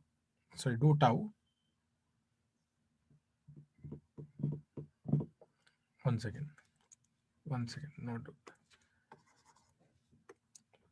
Tau naught upon rho u infinity square is equal to dou theta by dou x. This is the equation you are going to have. Okay, this equation becomes very important, especially in questions on drag force. I have done one question in the class, and mechanical gate may you can see questions from this particular topic also. Okay,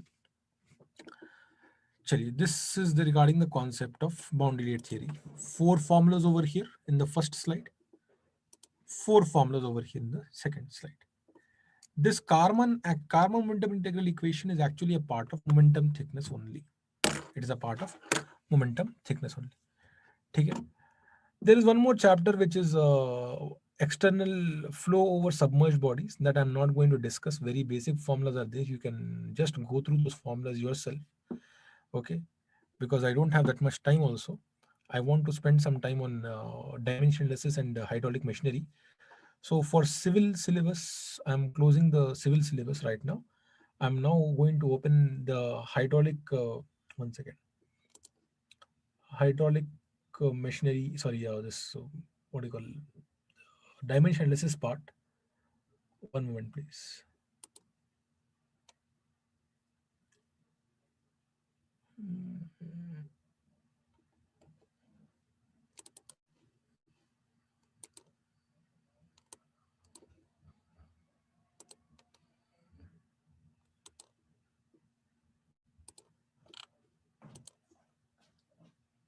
15 minutes.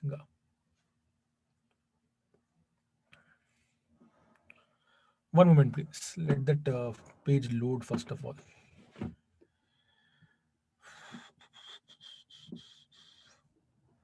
Okay.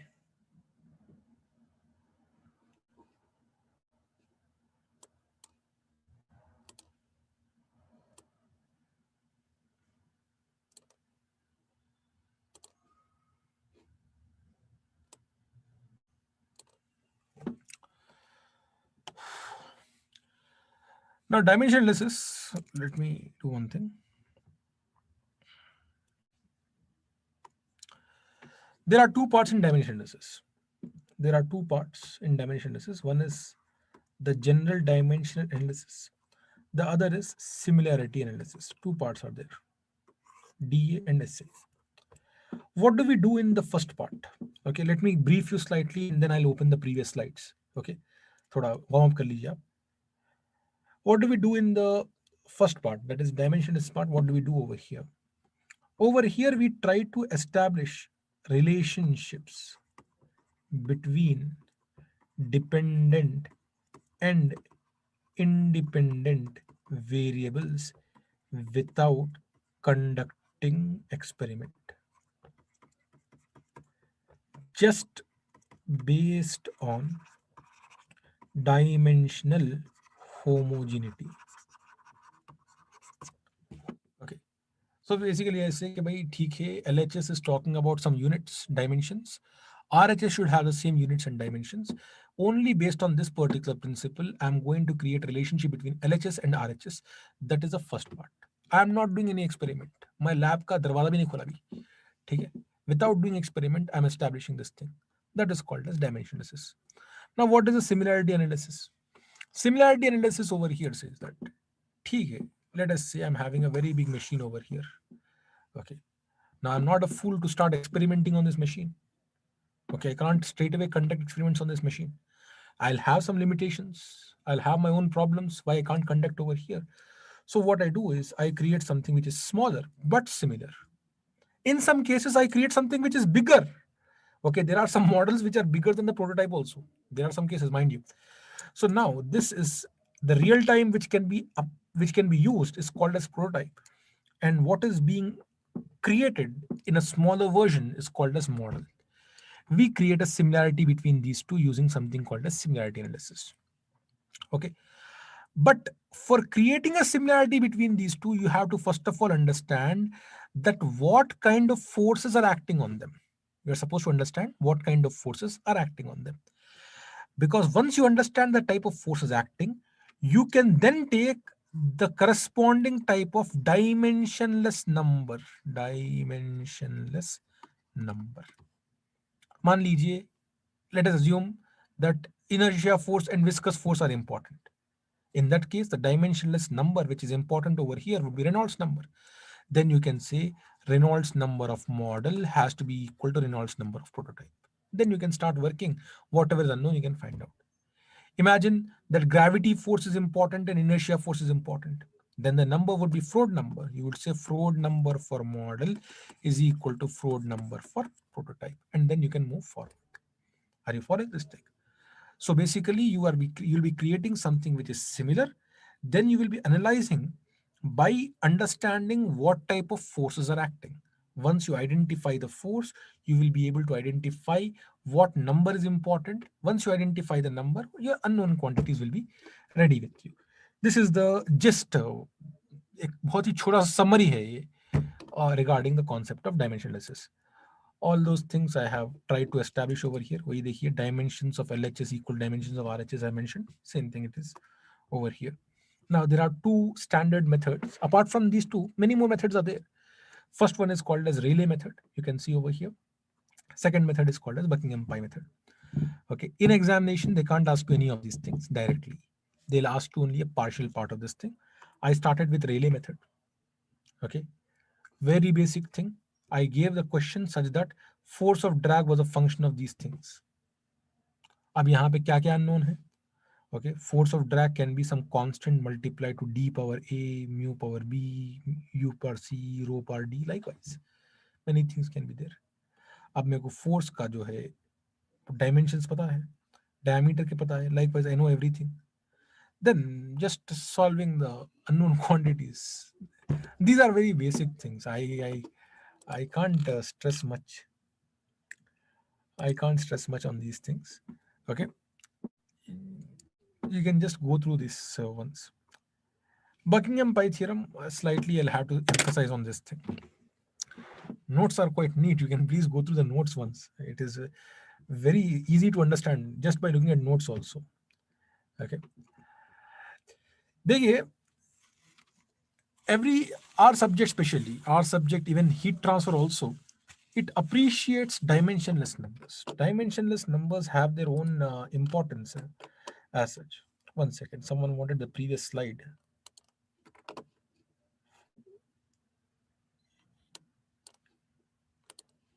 Okay.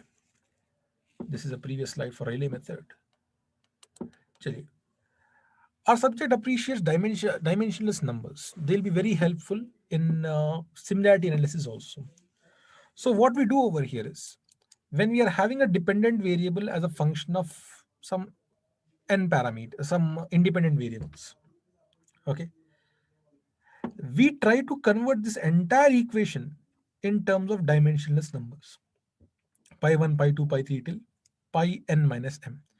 N over here is number of parameters and m over here is number of basic dimensions. MLT are basic dimensions. Okay. This particular method is called as Buckingham Pi theorem. How to use Buckingham Pi theorem I have mentioned in the next slide. If you see over here, I have taken a problem over here. Okay. I have mentioned everything in written also. Okay. How step 1, step 2, step 3. I would, please don't feel bad that I'm moving quickly now. Okay, just understand that सब कुछ है यहीं पे. You can refer to it. Okay, there are 3 steps for solving this thing. Okay, uh, one is to choose repeating variables, because number of pi terms will be lesser than the initial number of terms. Therefore, there will be repeating variables also over here. So you have to choose the repeating variables, and the repeating variable should be exactly equal to the number of, you know, basic dimensions.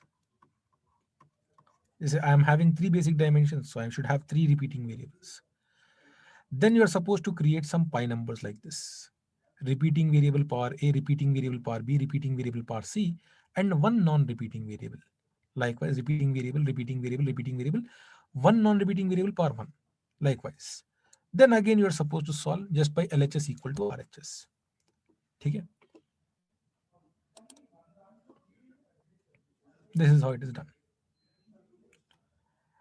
Now coming to similarity analysis. One second. If you want, you can take snapshots quickly.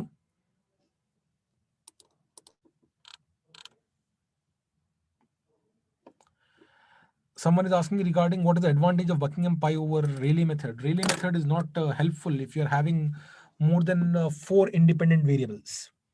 Okay. But Buckingham pi theorem is helpful. How many ever you have, it is very helpful. Versatility जो है Buckingham pi में ज़्यादा है. It is more versatile. Similarity analysis, I have given you the idea of what is similarity analysis. What are you supposed to remember? This is an important slide. Take a snapshot of this particular slide. These are the various dimensionless numbers you're having: Reynolds number, Froude number, Euler's number, Weber number, and Mach number. These are the various numbers you're going to have. Okay. Once you are having these numbers, I hope you have taken a snapshot of this thing. Once you have these numbers, now what are you going to do is, let me take a problem. Okay, look over here. Look at this particular problem. We have solved this, but let us still look over this problem. The question over here is saying air flows over a spherical storage vessel of diameter 4 meters at a speed of this much. To find the drag force on the vessel, a test run is to be carried out in water. Okay, now look over here. To find the drag force on the vessel, a test run is to be carried out in water. Test run मतलब ये हुआ कि this over here is my model. And air flowing is a real-time problem. This over here is my prototype. This over here is my prototype.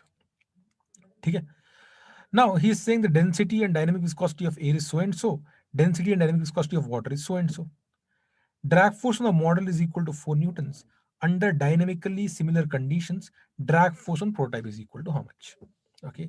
I have a habit. Actually, I was not taught fluid mechanics properly during my engineering days. So therefore, I have developed my own way of understanding subject and solving problems. My way of solving problem over here is to draw a table where every data is written like this along with the ratio. So now what I'm doing is, I'm realizing that since he's talking about drag force over here, this problem is dealing primarily, we see viscosity is mentioned. So this problem is dealing primarily with the concept of what you call viscous force. मतलब क्या हो गया? You are going to have Reynolds number important over here. इसीलिए Reynolds का equation लेंगे. So I'm going to take over here, one second.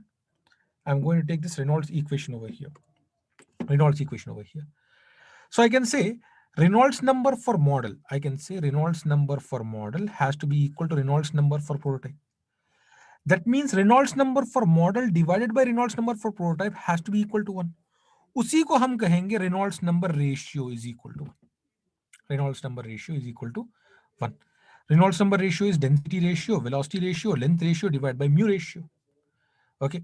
Now what all things are given to me? You can use those things. Get me the value of VR. Once I get the value of VR, then I can say force ratio. You see over here, I have written already over here. Force ratio is equal to mass ratio into acceleration ratio. Then mass ratio is equal to density ratio into LR cube. Acceleration ratio is equal to VR divided by TR, because acceleration is velocity by time. Like that, if you conclude ultimately, force ratio would be something like this. Already you're having density ratio. Already you're having length ratio. Velocity ratio आपके पास यहाँ से है. Then you can get the answer from there. Okay? You can get the answer from there. So it is just about identifying what type of problem you're having. Once you identify the type of problem, the proper number you're supposed to take, and whatever unknown is there, you're supposed to identify from there. Okay? One moment, please.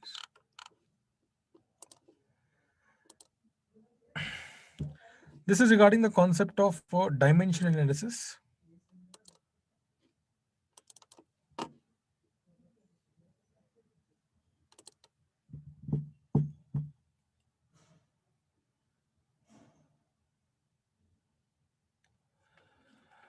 Let me now quickly get into hydraulic machinery.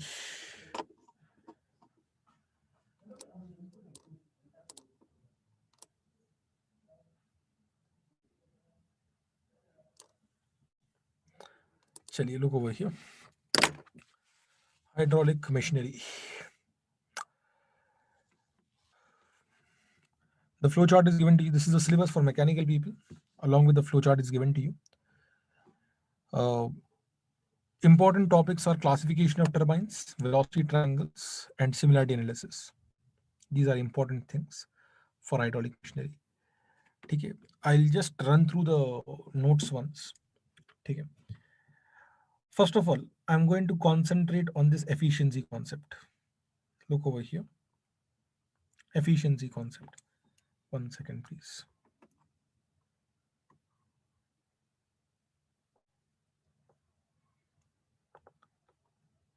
Efficiency concept. 1 minute, please. Yes. You're going to have some kind of reservoir. There is some reservoir, and then from the reservoir into a penstock, the fluid is flowing, and then it is getting into a turbine. The fluid is getting discharged into turbine. Now, efficiency concept comes whenever there are going to be losses. You are supposed to identify where all losses are possible. Losses kahan possible hai. Okay. Our subject is not starting from here actually. Our subject is starting from here. Please understand this thing. Okay, take a moment and understand this thing. Whatever is happening from head race till the nozzle, that is a part of hydraulic power. Remember hydraulic power in flow through pipes. Okay, that whatever is happening yahan se le leke yahan tak, whatever is happening is a part of hydraulic power, which has already been discussed in a different heading. Okay, so don't you worry about it now. Our problems, our losses of concern are going to start from the nozzle and furthermore. So first loss is going to be, imagine 100 liters of water is coming out from the nozzle, but the entire 100 liters is not being hit, or it is not hitting on this particular bucket or on this particular vein. That is where my first loss and first efficiency comes in the name of volumetric efficiency. In the name of volumetric efficiency. Second thing, now what happens is the fluid is going to have some power. The fluid is coming with some power. Let us say it is coming with some power over here. Entire power is not being transferred to the runner. There will be some loss over here. The entire fluid power cannot be transferred to the runner. That is where my second efficiency comes in, which is known as hydraulic efficiency. This is the runner over here. This is the runner over here. Okay. Fine. So that is where my second efficiency comes, which is known as my hydraulic efficiency. Third efficiency. Now please understand, this is the machine, let us say. This is a turbine I'm having. This mera ye wala haath jo hai, turbine hai. Turbine. And this over here is an alternator. This is alternator or generator. Now this, my turbine and generator are connected by a shaft or a coupling over here. Fine. Whatever is the power given from the runner to the shaft will again be having some kind of losses. That is where my mechanical efficiency comes into picture. Jitna power runner pe hai, sara power shaft tak nahi chala gaya. Whatever power runner was having, entire power was not transferred to the shaft. That is where my third efficiency comes into picture. Okay, which is known as mechanical efficiency. The product of these two efficiencies is going to give me my overall efficiency. These two efficiencies product will give me overall efficiency. So this is the concept regarding efficiencies first of all. So the most important thing firstly is the concept of efficiency. Uske baad come to the concept of classification of turbines. Very simple classification. There are 4 ways of classifying turbines. Okay. In this slide, you are able to see only 3. Fourth one will come later on. 4 ways are there of classifying turbine. First one, direction of flow. Second one, based on specific speed, as you can see over here. Second. Third is based on head. Okay. In तीनों में, which one is important? In all these 3, this is the most important one. This is the most important one. Okay. Now, direction of flow, there are 4 types of direction: tangential, radial, axial, mixed. There are 4 types of direction. Okay. All these directions are with respect to whom? They are with respect to the rotor or the runner. Okay. If the fluid is coming tangential to the runner, then tangential. Radial to the runner, radial. Axial to the runner, axial. Mixed flow means a combination of radial and axial. Inlet, let us say, is radial. Exit, let us say, is axial. I'm having Francis turbine is such. Okay. Now, specific speeds. I'll come to the importance of specific speeds later on. Specific speeds, low, medium, high is there, and head, low, medium, high is there. Over here, I have mentioned a very important point. That is this particular point. Whichever turbine will have low specific speed is supposed to have high head, because specific speed and head are inversely proportional to each other. ठीक है ना? चलिए. So therefore, Pelton wheel is low specific speed and Pelton wheel is high head. Kaplan is high specific speed. Kaplan is low head over here. Francis medium everywhere. Fine. Moving further. The next thing, velocity triangles. Now this is giving me nightmares. I cannot explain you all these things now because ये थोड़ा ज़्यादा हो जाएगा explain करने के लिए. This generally takes half an hour to discuss. I'll just tell you, this equation is coming from momentum flux.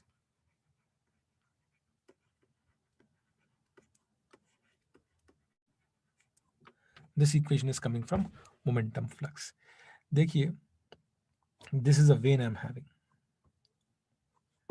This is a vein or blade I'm having. The fluid absolutely is having some velocity. Okay, that is given by red, and that is given by red over here. Then there is going to be some tangential velocity over here, u over here. These are tangential velocity or vein velocity, you can say. Sorry, not tangential, rather vein velocity, you can say. And the difference between these two is going to be a relative velocity, vr1 and vr2 over here. Ideally speaking, the value of vr1 and vr2 should be equal. But since along the vein you'll be having some losses due to friction, there'll be some reduction in velocity, and that reduction is given by a particular coefficient k, which is known as friction coefficient over here. Okay? Straight away remember some formula. If you are comfortable with all these things, do it. If you are not comfortable, remember some formula straight away. The first formula you're supposed to remember is, I have mentioned all of these over here. First one you're supposed to remember is Fx is equal to rho q into Vw1 plus Vw2. Okay. And on this, a theoretical question also was asked that in the case of turbines, the radial velocity or flow velocity does not contribute towards the force. That is correct. If you see over here, flow velocity is not important. Whirl velocity only is important over here. Vw1 and Vw2 have appeared over here. ठीक है ना? Next thing, I have told you that four things come in sequence. Those four things were, first was force. Force की वजह से काम हुआ, तो work done per second. For work to be done, there has to be some kinetic energy per second. Finally, efficiency is there. Same thing I have written over here. Same thing I have written over here. Okay. Then I have mentioned one more case. There is a possibility that when u1 and u2 are not equal, okay, this particular equation is called as Euler's equation. This is called as Euler's equation. If u1 and u2 are not equal, look at this particular formula. This formula. Concentrate on this particular formula. If u1 and u2 are not equal, you will push this u inside. When it combines with Vw1, you'll write u1. When it combines with Vw2, you'll write u2. That's it. Okay. These are the formulas in the case of velocity triangles. Okay. Next slide, problem must be there. Generally, I take a problem after this. Yes, problem is there. Those who want can take a what do you call snapshot of this particular thing. Do all of you have this particular notes, this chapter's notes especially? Are these notes available with all of you?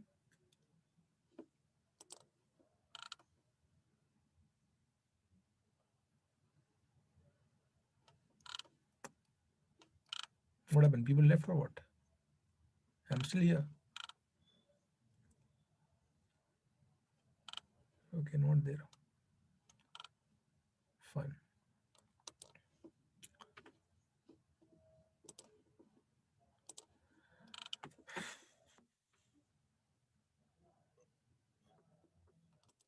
Okay, fine. Okay, okay, okay. You were taught by a different faculty. Okay, if Achut sir is a very good faculty, you have his notes, then it is sufficient.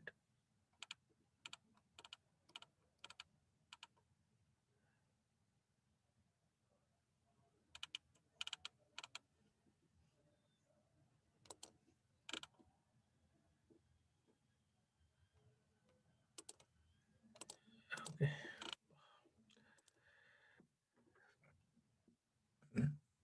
Moving further, this topic is again important. Look at this particular topic.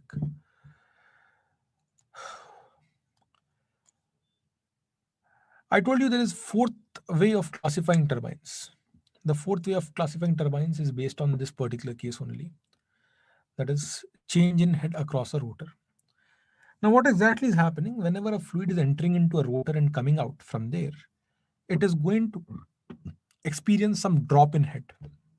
Whatever drop in head is being experienced, or whatever drop in energy is being experienced, that drop in energy is actually consumed.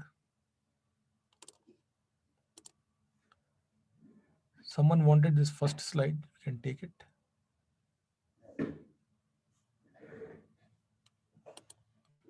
This is second slide.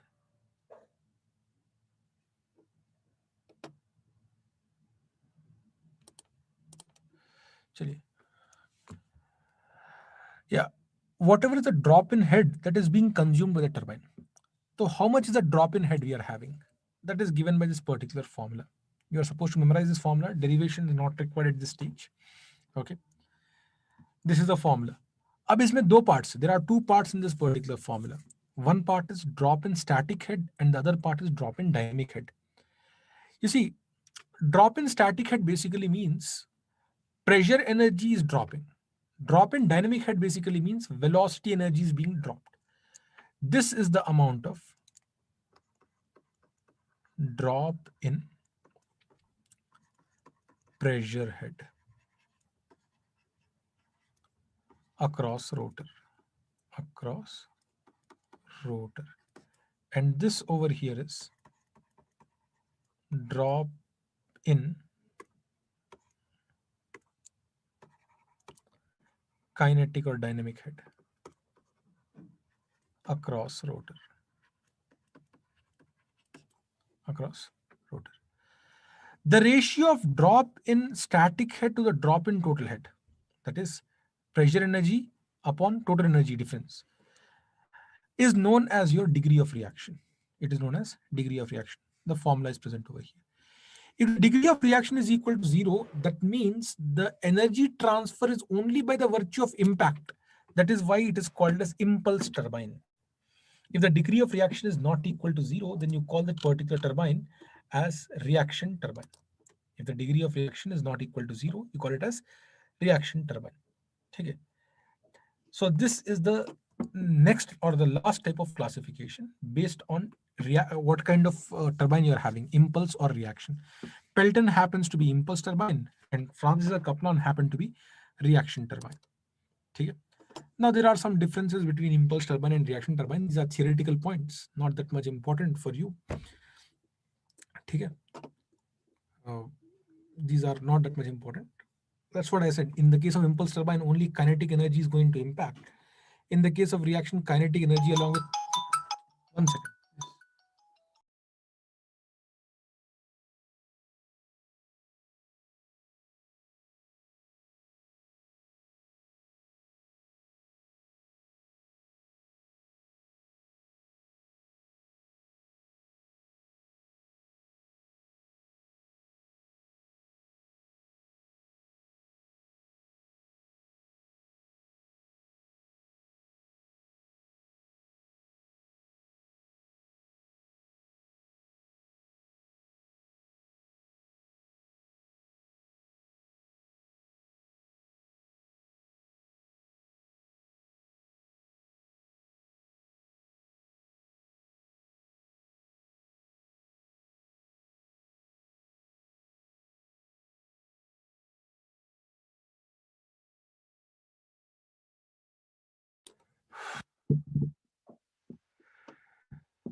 These are some important These are some points regarding the differences between impulse and reaction turbine. Now, in the case of impulse turbine, you do not have to worry about maintaining a particular amount of pressure inside. Therefore, you don't require a watertight casing. Whereas reaction turbine, you require a watertight casing. Okay. Uh, One more important point, very important point rather, is this thing. Cavitation is not possible in the case of impulse turbine. Cavitation is possible in reaction turbine. Since cavitation is not possible, you don't require draft tube. Okay. In the case of reaction turbine, draft tubes are installed because whenever there is a danger of cavitation taking place, you want to increase pressure. Therefore, you have to increase the cross section area. That is done by using draft tube. Okay. Now we are going to have some slides on Pelton turbine. 1 minute, please.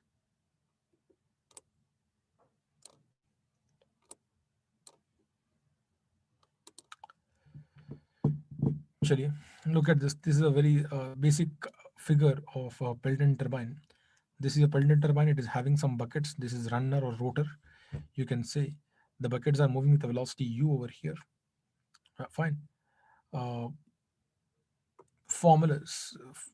The velocity triangle is over here. If you observe, this is the velocity triangle you're going to have. A bucket is going to have a shape something like this. Absolute velocity and world velocity, both of them are same.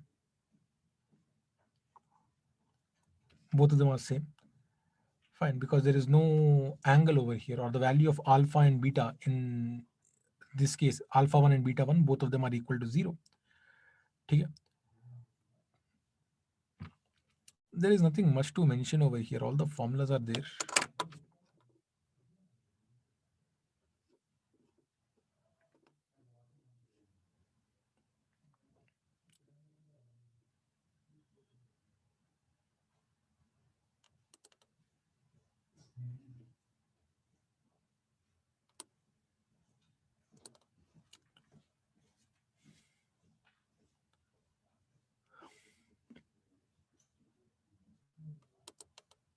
One minute, please.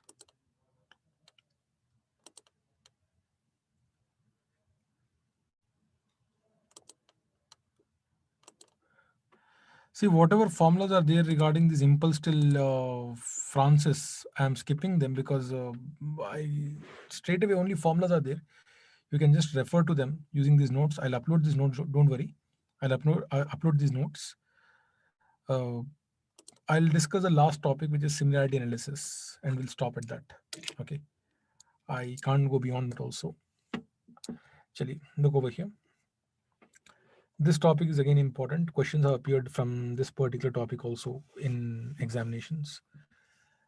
Uh, there are four things for similarity in the case of turbines. First thing is the specific speed. Very important thing.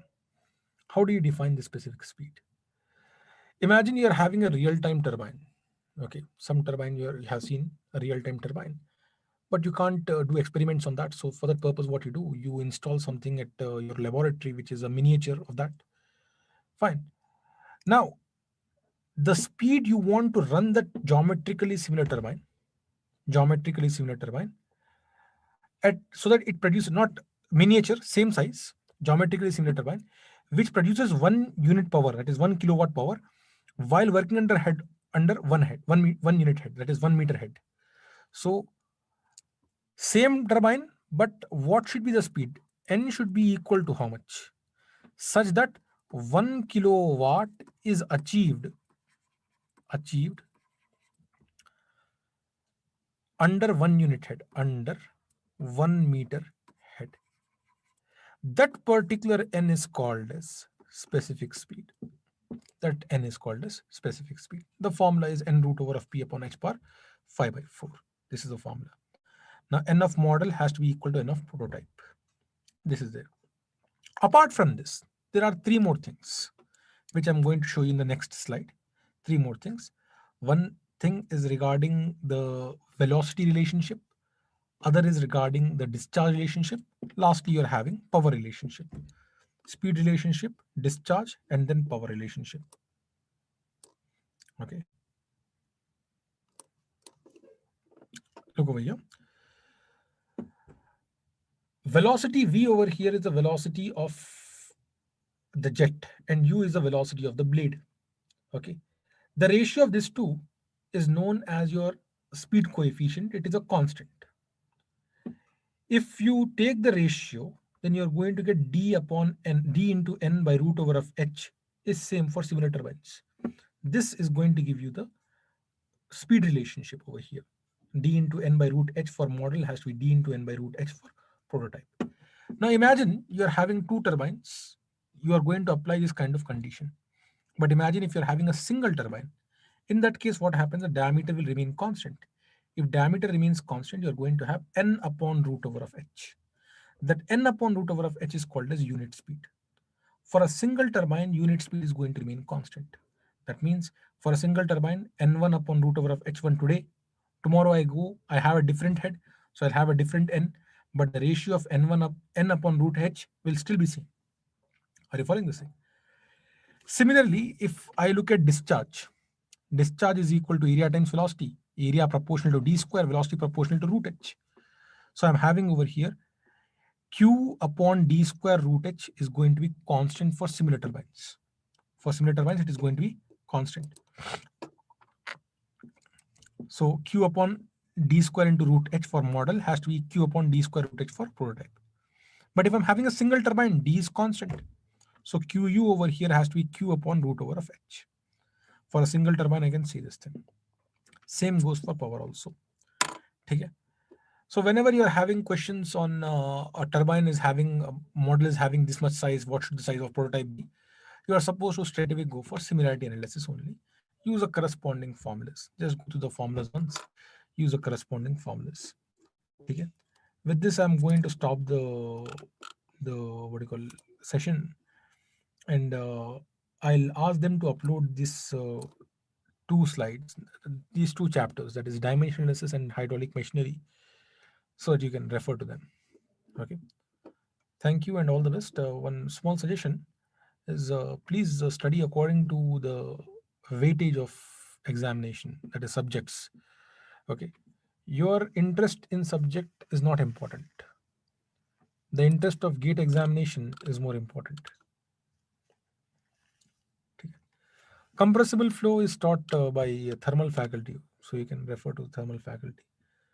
Thank you, Amal. Thank you, Shreyash. All the best to all of you. Thank you.